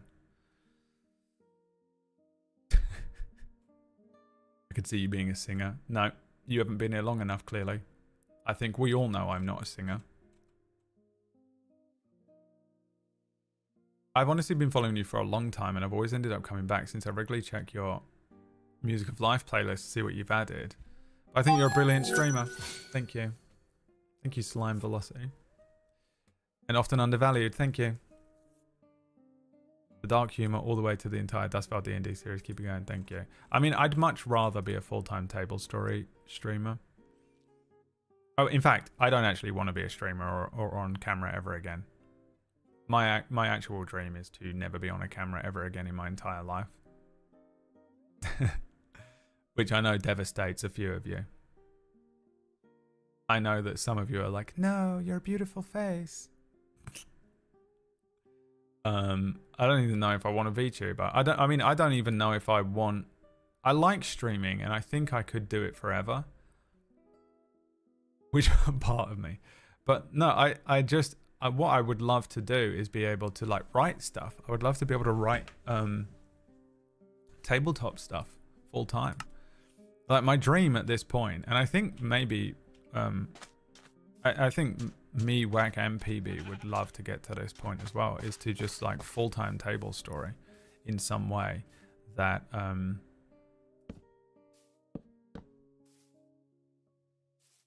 you can't do like, I was kind of hoping this would do this. I guess I have to, oh, you bastard. Yeah, like being a full-time like Table Story writer, or like producing content in that way, like books or supplements or modules, you know, that kind of thing would be, I think, really fun to be doing when I get older. You know what I mean? Like, I'm gonna be old soon. I'm old now, but I mean real old. Like, I'm not gonna be able to just sit here every day and be like screaming and fucking whatever. And yeah, you can be an old streamer and still be entertaining, and I could just chat shit. But there's a good portion of me that would just love to be able to basically retire into writing. I think that would be really fun. I would love to be able to do something like that. Like, that would be my dream, and just get off the fucking camera and not have to rely on being on camera, I guess. I don't mind being on camera or anything. It's just that for the last 14 years, a good portion of this has come from being on camera. Even when I was an editor behind the scenes, I was, you know, involved in a lot of the on-screen and production side of things. And I just don't really, I would love to be like really fucking behind the scenes now. Just, I don't want to be the guy on the screen. I don't like being the guy on the stage anymore. I used to love it. It used to be my dream. I wanted to be a fucking Hollywood actor when I was younger. I just wanted to be an attention-seeking little attention seeker like Orkish, but I don't want to be that anymore. I don't actually like the attention as much as I used to. In fact, a lot of the time it just gives me anxiety. I come out of a lot of streams now with just feeling weird and anxious about maybe what I said, or, you know, weird stuff like that. They're things that I never used to care about, and I think it's just part of me getting older. But, you know, I mean, it's not like I'm not sitting here like announcing retirement or anything, but it would be nice to be able to get to that point, I guess. Eventually, you know, I can't do this forever. This is insane.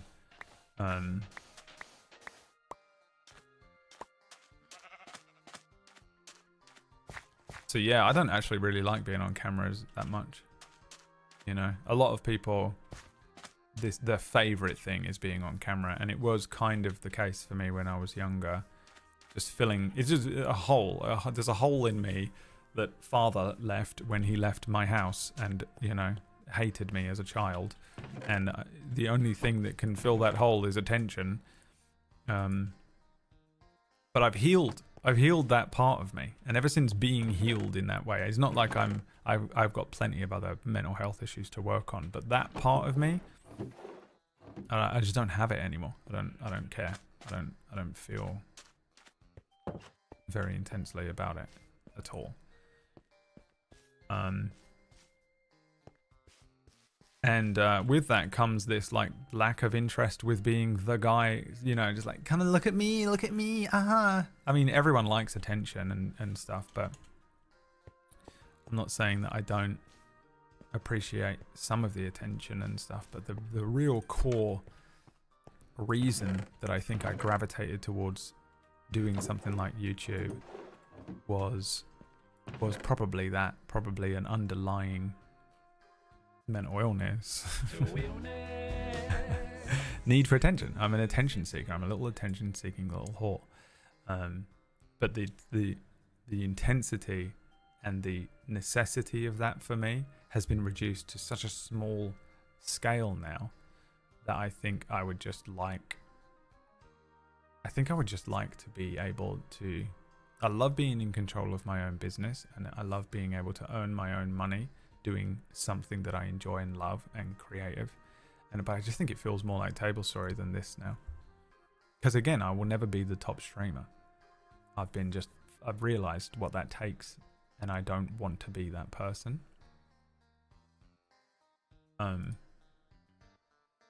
But I would love to just be like working on,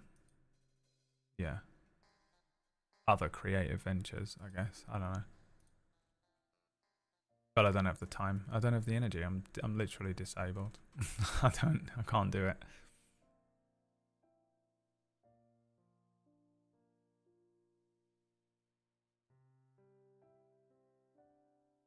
Zen Tier found me through John Sandman. Yeah. Fractured Worlds was... The story of Fractured Worlds is... I think I've told it on stream, but if it wasn't for John Sandman, there would be no Table Story.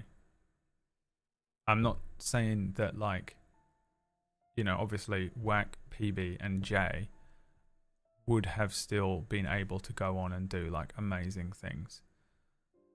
But the thing that came out of, I quit, dude. I quit GMing, and I proper quit. I was done. I weren't doing it again. I was just so like stressed by trying to run games as a DM. DMs understand this. I fucking quit, dude. I was just like, this is exhausting. And it's like you're doing it all for these other people and no one fucking gives a shit. And they're just ruining everything.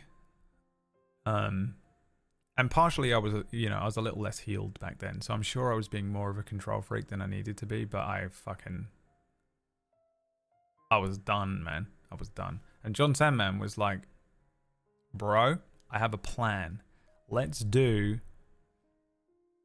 He was like, you're good at this. You're new to it, because it was the first couple of things I'd ever run.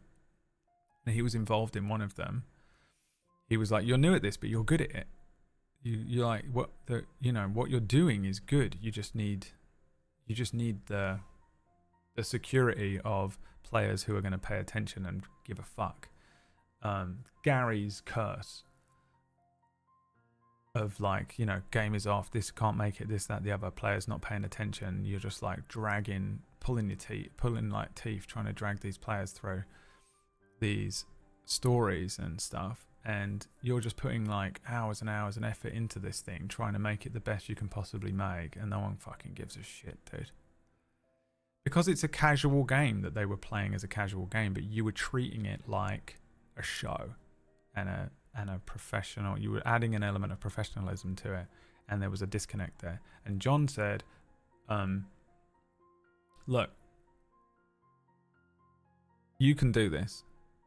You just need players to sit down and pay attention. And I was like, I can't get anyone to do that. I don't command any respect, whatever. he was like, I got a plan. Let's run it on my channel. And at this point, I was not a big streamer. I had a channel. And he was like, come and run it on my channel. And then if we present it and set it up as a professional D&D stream, then when we invite people to play, they've been presented with it as a professional thing and they have to be professional. And I was like, I don't know, man. I don't know if I can be bothered. I don't know if I want to. And he was like, do it. Trust me. Do it. And I was like, all right, fine. And I was like, I'll just do one more thing. And I listened to that Evans Ward song. Right? I know I've told this story a couple of times. But I didn't play the game. Maybe I did, actually. I can't remember. But this fucking song played in my life. Right? And I sat there listening to this. This is the Final Fantasy Prelude theme. But mate, it's so cool the way they took this song. The Prelude. Is this Umetsu? Nobuo did this one. They took the Prelude theme and made it so epic and cool. And there's an element of melancholy to it. And an element of anticipation. Like, it feels like something's coming. Something's going to happen. And I sat and listened to this. And I wrote Fractured Worlds in like one night. Like the whole thing. I was like, I have a great idea.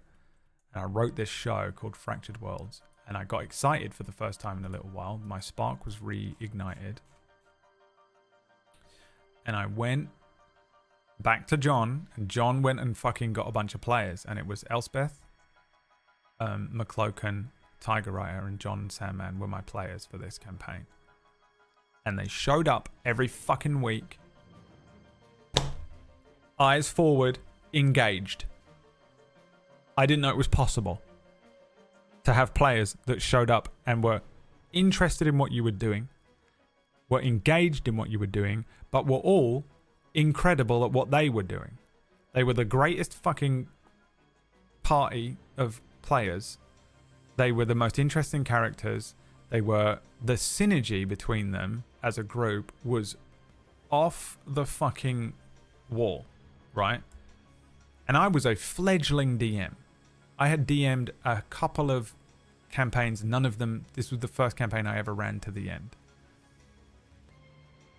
I didn't know what I was doing. I didn't know how to be a streamer or anything. I didn't know any of these people. I didn't know any of them. They just showed up. And I had to do this on John Sandman's channel, so I was like a bit pressured about it or whatever. And I was free to just express my story, to learn how to GM for these players and try and provide them with the best experience I could while also providing a show environment, which was something that I felt like I was good at and I was able to bring to D&D because of my production background. So I tried to learn all this new production stuff and live production and things. I had like I don't know if anyone ever really did this before, but I made an OST. I commissioned Peachy to make an OST for it. I think it was Peachy. Who made the music for it? It must have been. And I was like, I made an OST because I wanted it to be a Final Fantasy game. And so I had this fucking idea that it would have a battle theme and it would have a specific town theme and all of this stuff. And I think people really dug that, and it became a staple thing that we started doing on Table Story, over the years as well. And I completed this thing. By the end of it, I'm so proud of Fractured Worlds. I'm proud of my part in it. I'm so proud of the players and everything. Everything about that show came together so well that it completely reignited my love for D&D. I had almost already given up DMing after a year or two. No, a year. I think it was about a year. I was like, I'm out. I don't want to do this anymore. I don't care. And John taught me how to get a bunch of players to sit fucking still and be professional. At least a bit. You don't have to be fully professional. None of us are. I'm like, as a player, I'm the worst player ever. But just sitting there and like being like, look guys, this is a production. If you don't want to commit to it, that's fine. But like, everyone else is, or you know, whatever. Just, can you just maybe? And yeah, it was great. It was amazing, and because of that, I ended up and through John, I think, I met Jay. Maybe it's through Tiger. I don't know. Through someone. Oh fuck. Gotta go to war in a second, boys. I met Jay, Jay BradWOTO. And then me and Jay made Table Story together. Brought in Whack, brought in PB, and Table Story, as you know it, was born. And yeah, man, it wouldn't have happened. Table Story, if you've ever enjoyed anything on Table Story, you can indirectly thank John Sandman for it. It just wouldn't have happened, man. That guy dragged me back from the brink. I wouldn't have ever DM'd again, I don't think. And maybe, I mean, never say never, you know, you never know. But I really was like, I was basically out. I was like, I probably would have found a different hobby, you know, because I wasn't that. I was like I was enjoying it. Everyone who's a DM or has played D&D, and then the first few campaigns of D&D you play are like crack. You become Gary, where you want a new game every day. But yeah, I was out. I was pretty out. I was like pretty done. I was very burned out. I was very tired at that time. I was working for the PewDiePie channel, so that was hard work. That was a hard job, even though it might not seem like it. That was a difficult job. I burned the fuck out on that job. Working that job, then streaming, then running Table Story and stuff over the years was a lot of work for me. And yeah, Fractured Worlds. I ended Fractured Worlds. I ran the credits, which were a meme credits. It comes up and it says John Sandman, Elspeth, McCloken, and Tiger Writer, and then it lists every NPC with my name next to it. You know, it just says like fucking Bob, BradWOTO, you know, James, BradWOTO, just the whole fucking cast. But I ran those credits and I fucking bawled my eyes out crying. And at this point in my life, I didn't cry a lot. Now I kind of cry a lot. I will cry at stuff. I almost cried at that fucking fish TikTok earlier on, you know? But at this point, I was pretty unhealed. This was like 2016. I was very different. Not as different, but I was pretty different. And I cried because I had never completed something that I cared about before until that moment. It's a really important memory for me that I think about a lot. A couple of times I've done like interviews with people and like, you know, podcasts. And people have asked me like, what's a really good or important memory from this industry that you have? And for me, that is probably number one. Because I had never done it. I'd never committed myself fully to something. I had never tried to create something exclusively that was created from my heart and brain and produce it and put it out there for other people. And I'd never really tried that hard on something that wasn't maybe working for someone else or, you know, that kind of thing. It really was the first time I committed myself to a true passion project, and I completed it. And I was and basically what I think made me cry is that I was actually proud of myself, maybe for the first time in my entire life. I actually felt pride for myself and what I had achieved. Obviously, I owe a lot of that to John and the other players and stuff, but I was still very proud of myself for completing something that I genuinely cared about and put effort into and blood, sweat and tears into. And it came out so well and I was so happy. And again, a lot of that is down to the players, their synergy, the way they approached it, the way they showed up every week. But it just fucking crippled me. I cried so much after that. It, like literally, like those credits come up, I think I said bye to everyone and then just cried my eyes out. Like you watch the end of Fractured Worlds, maybe 10-15 minutes after that finale, the credits rolling, is just me sitting there crying for the first time ever, proud of myself for anything that I'd ever done. Are they still there? No. Fuck these guys, dude. It's time to kill a bitch. Did you feel it coming? No. It hit me in the credits. Ow. Fuck you too. Fuck you. Fuck you. Fuck you. Fuck you. Fuck you. Fuck you. Fuck you. Stay away from my turtles, bitch. Is there more of them?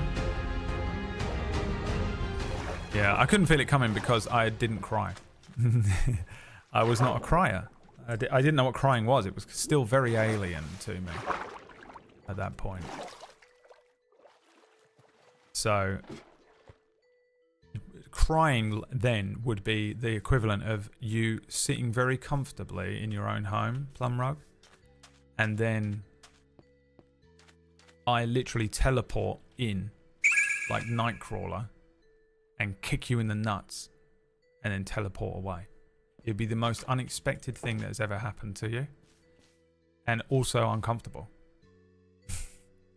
Because it was always, whenever I have ever cried, up until, even, actually, really even now, whenever I have cried, it has taken me by surprise, because I've never done it. Like when I was younger, I cried so much as a little boy, when I was very young, you know, up until like 13, 14. I cried a lot, and then I didn't cry really. I think I cried 3 or 4 times in about 15 years. Like until my early 30s, I didn't cry. Like I basically didn't cry once during my 20s. I can name them. I can remember the times that I cried. I remember crying at 19. I remember crying at 21. I cried at 23. And then I just assumed that there must be a couple of other times that I cried in there. So I just give myself, maybe I cried 5 times in those like years. Maybe 15, 16 years. But I just couldn't cry. I couldn't. I could feel sad and feel like horrendous and stuff, but the tears would never come. I would never have like a sobbing, crying thing. I wouldn't even well up. I wouldn't get the lump, nothing. It was just a full mental block though. And then I started, a couple of times in my early 30s, I cried at some stuff. I think actually Emma was a big part of that. Emma being in my life and allowing me to be myself. Just living with someone who allows you to be yourself truly is an incredible gift that I hope if you need it you will find, even if that person fucks off. You know, it's still an incredible gift that I think allowed me to soften up that block that I had. And then I did a bunch of therapy. I did some very intense therapy with a very good therapist. And then I started doing EMDR. I mean, you can probably watch my old VODs and I'm probably talking about it. I just started crying at stuff more.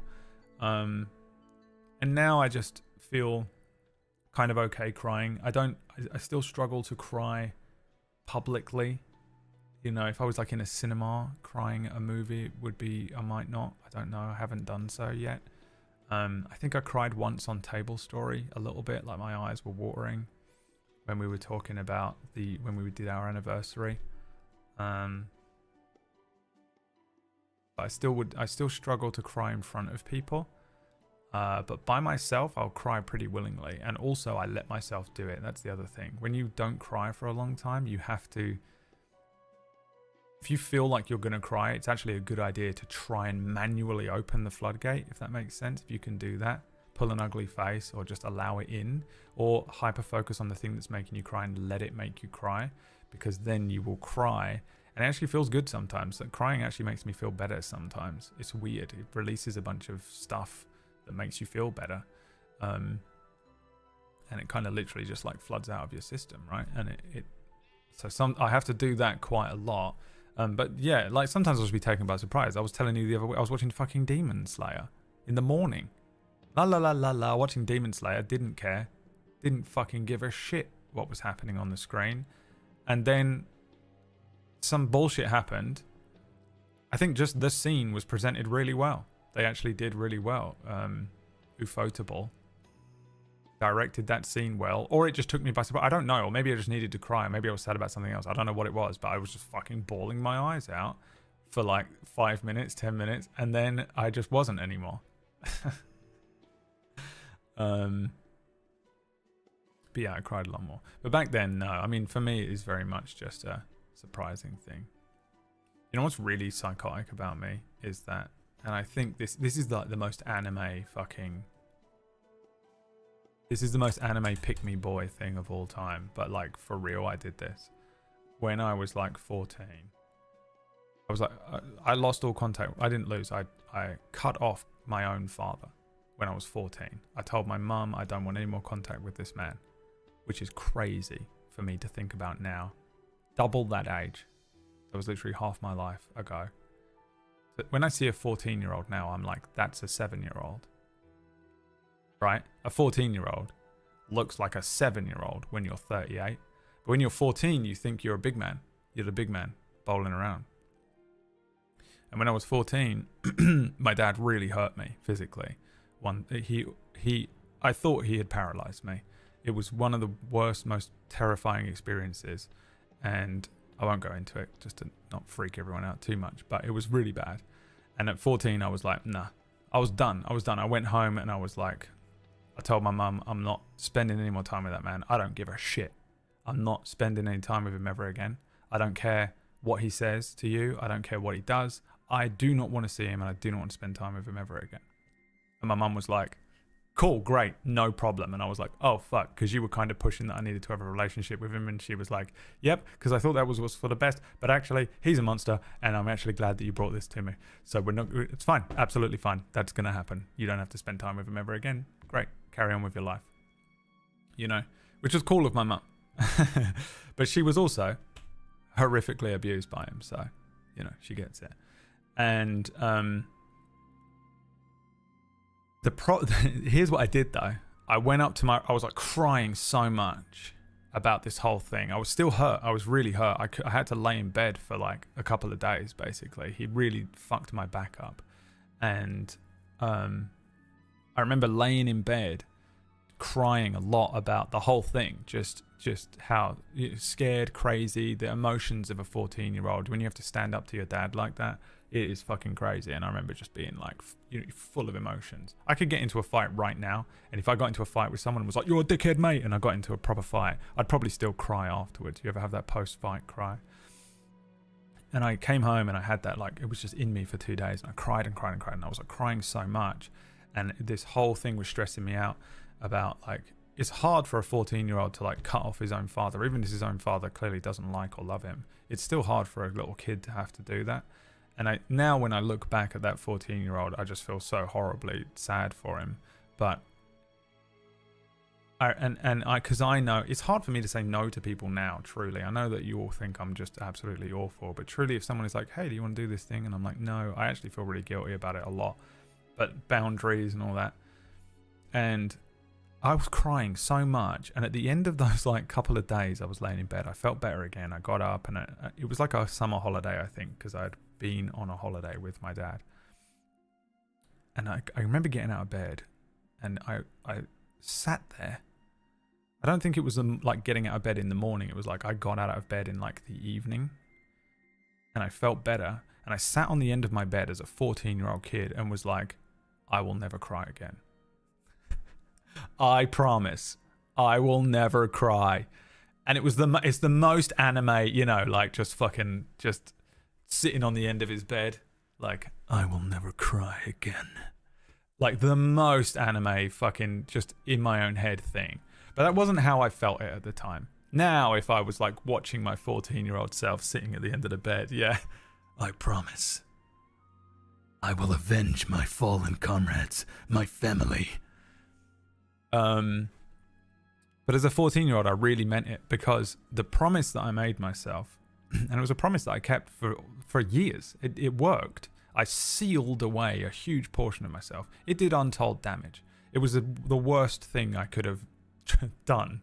I should have stayed crying. Crying is very good for you. Men, cry. It's good for you. Trust me. Stay crying. Just cry. Even if you have to fuck off and cry in a room by yourself. Do it. Doesn't matter. Do it. Don't be ashamed. But at that time, I was like, this guy has ruined my fucking life.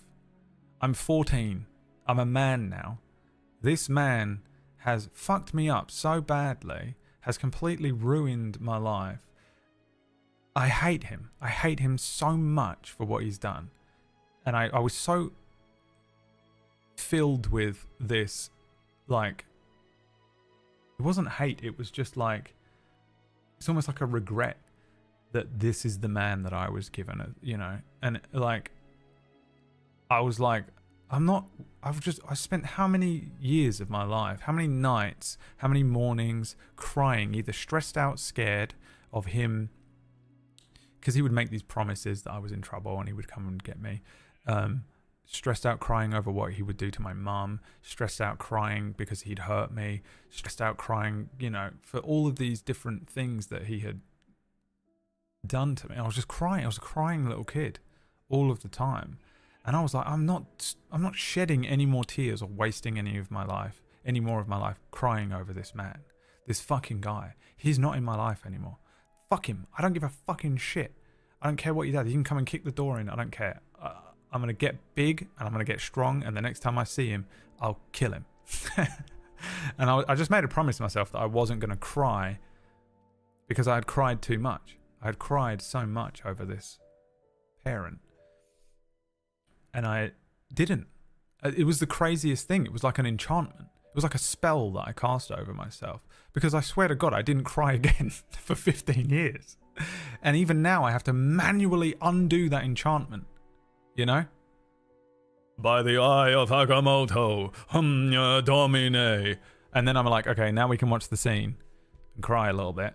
It's insane. It's insane that you can do that to yourself. Like, I don't know how the fuck I did it, but it worked. And like, truly, I really mean it. I did not fucking cry. I cried a couple of times. I think the next time I cried was 19 years old. And it was fucking crazy what I cried at. I can't believe I didn't cry more over that one night that I cried over this one thing that happened. And that was it. I cried again a couple of years later, I remember. Because I remember being like, wow, I haven't cried in so long. Every time it happens, you're like, wow, that's crazy. You know? But you can I just turned it off. We've done therapy again, haven't we? God damn it. You got me again, didn't you? You goddamn got me again. Well, you guys tricked me into telling you all my therapy. But yeah, it was wild, crazy, really weird. I'm sure a lot of you can relate as well. I've heard a lot of people have told me that they've done this as well, or that they didn't cry for a long time. But it's horrible. It's horrible because, I mean, it's just horrible, isn't it? Trauma. Now, Pearly, I did see you send me $25 there. I don't know why. You like, is this for the therapy? Is this just the end? You were like, here's my last $25, guy. I'm leaving forever. Thank you very much. I appreciate it. And Nick, thank you for the gifting the sub over to ads.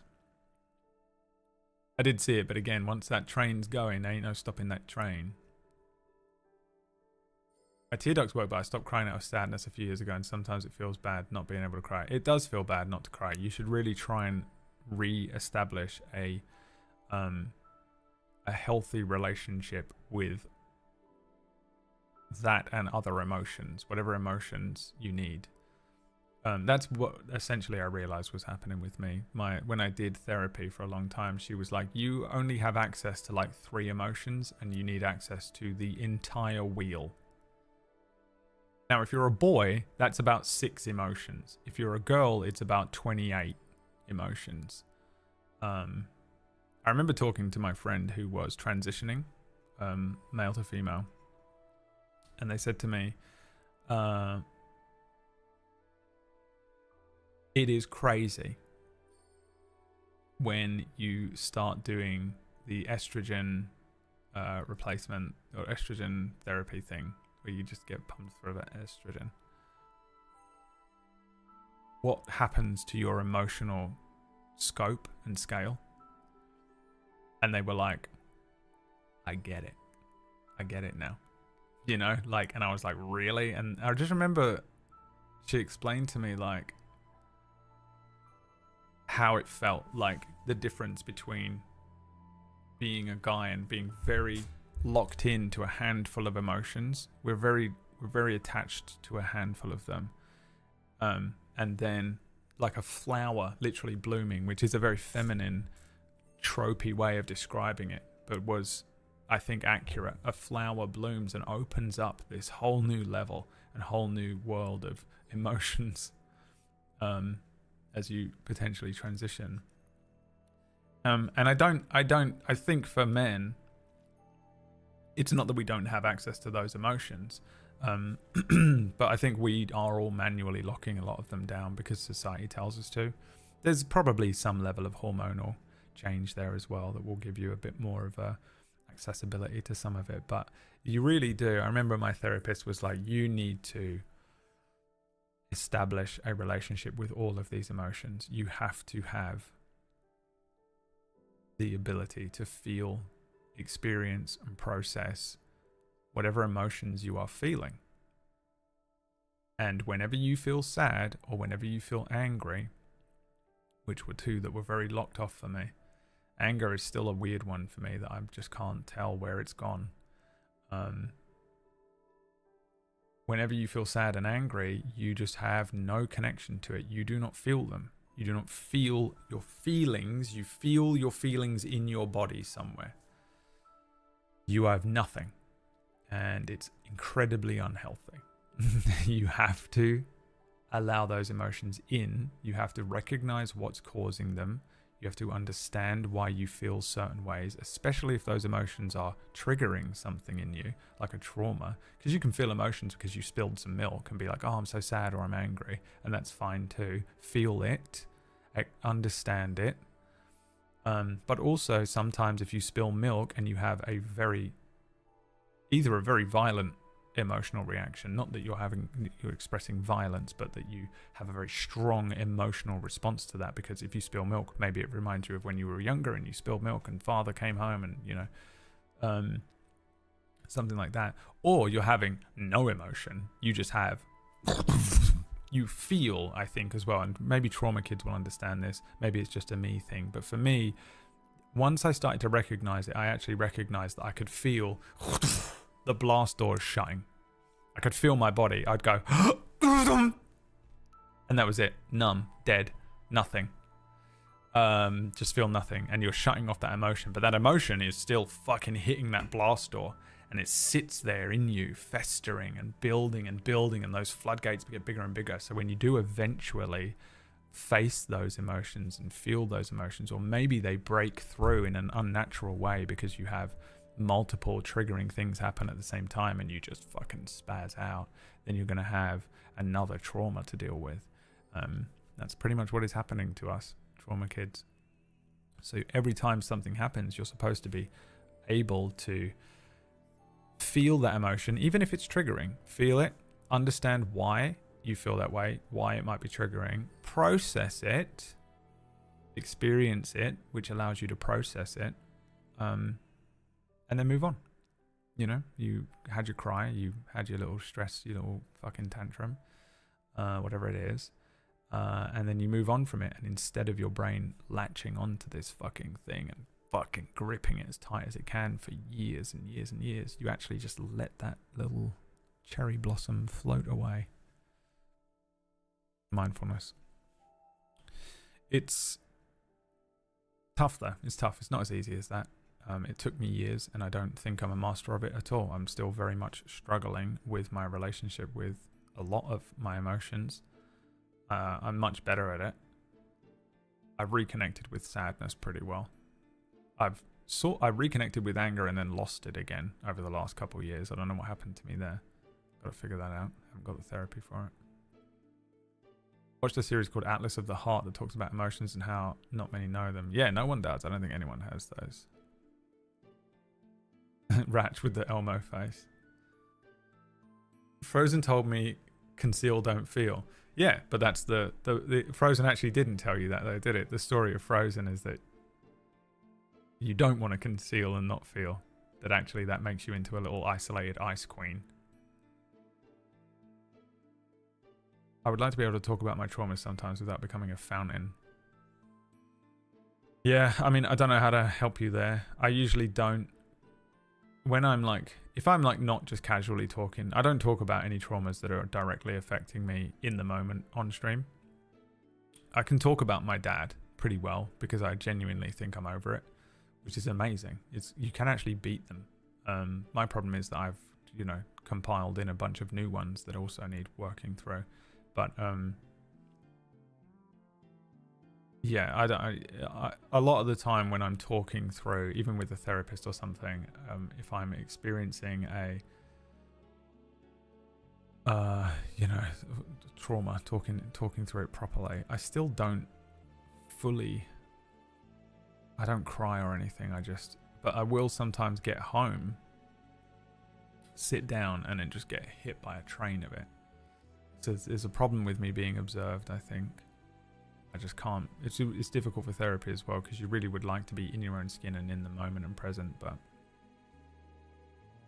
you know, I don't know what to tell you. I can't do it. Wish I could. This is going to be the sheep's pen. I'll remember this. We're going to play it tomorrow. You think I'll remember it? Don't let me forget I was building. No, we won't. I won't remember it. I'll write it down. This is laziness, Bradley. Sheep's pen.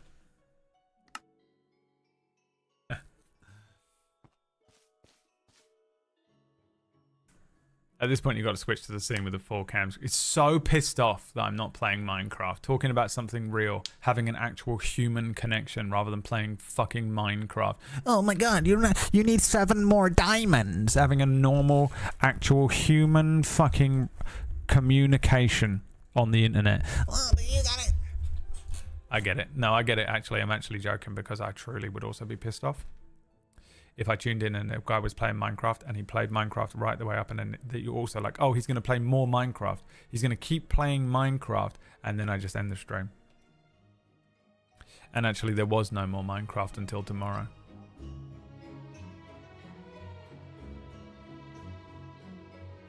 And actually, there was no more Minecraft until tomorrow. This was actually secretly therapy. Who was having a mental breakdown the other day because there was actually existential dread hidden at the end of the Infinity Nikki stream? Got him again, baby. Got him again. Was it glitchy? Who was it? It is Monday again tomorrow, yes. God damn it, I knew it was therapy. I could feel it. Tickling my boobs. Wait, what the fuck, Toodle? Why did you say that? I haven't watched Severance yet, by the way. I'm gonna watch it. Don't tell me anything about it, because the reason I haven't watched Severance is that my sister said, "Have you seen Severance?" And I said, "No. What's it about?" And she gave me like the most basic, non-spoiler synopsis, and then I said, "Is this what's actually happening? AKA, is this the ending?" I think I said, "I bet it ends like this, doesn't it?" And she looked at me and went, "Yeah." And I guessed the ending.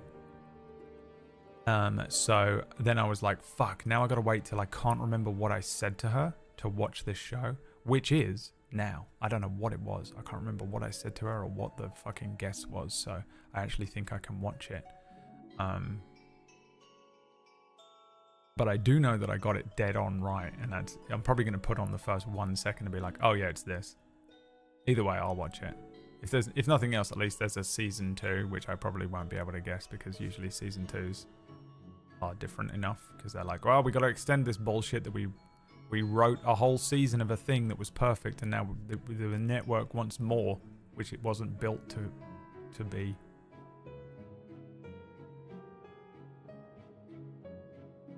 Alright, well, Uncecchio, double up your therapy. Good luck. The curse. They're releasing season 2, 1 episode at a time. Oh, really? Yeah, maybe I should have got on it. How many are out? I thought you meant the film The Severance. Nope. The show that everyone in the world is watching and talking about, because season 2 just dropped. Not an obscure film from what, 1992? Pete? Just 2? Oh, okay. I can probably bang out the whole of Severance in that time. A lot of my time is being consumed by the fact that I have to write an entire table story campaign and oh, Marvel Rivals. I'm addicted to Marvel Rivals. Alright, well, guys, if you really enjoyed watching Minecraft will be back tomorrow. I guess the ending of Season 1. This was like 2 years ago. Whenever Season 1 came out, she told me to watch it. Minecraft tomorrow, 2 PM UK time, 9 AM Eastern. Maybe we'll play Kingdom Come when that comes out. I'm a bit scared that might be a bit like playing The Witcher, though.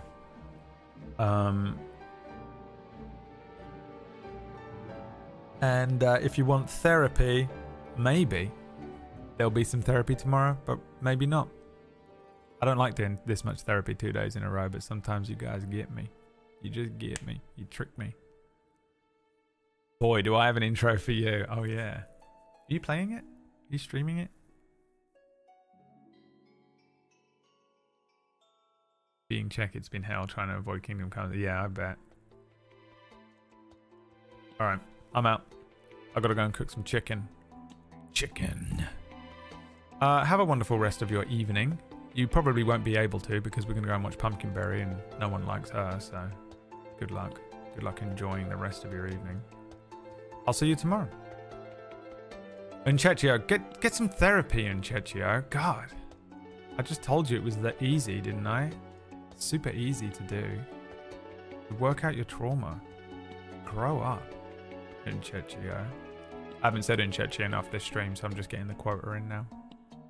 Bye everyone, goodbye. Goodbye everyone, goodbye, goodbye everyone. Goodbye. Goodbye everyone, goodbye, goodbye, goodbye. I'm not moving further away from the microphone, I'm just doing it. Goodbye, goodbye. Like that. Goodbye everyone, goodbye, goodbye.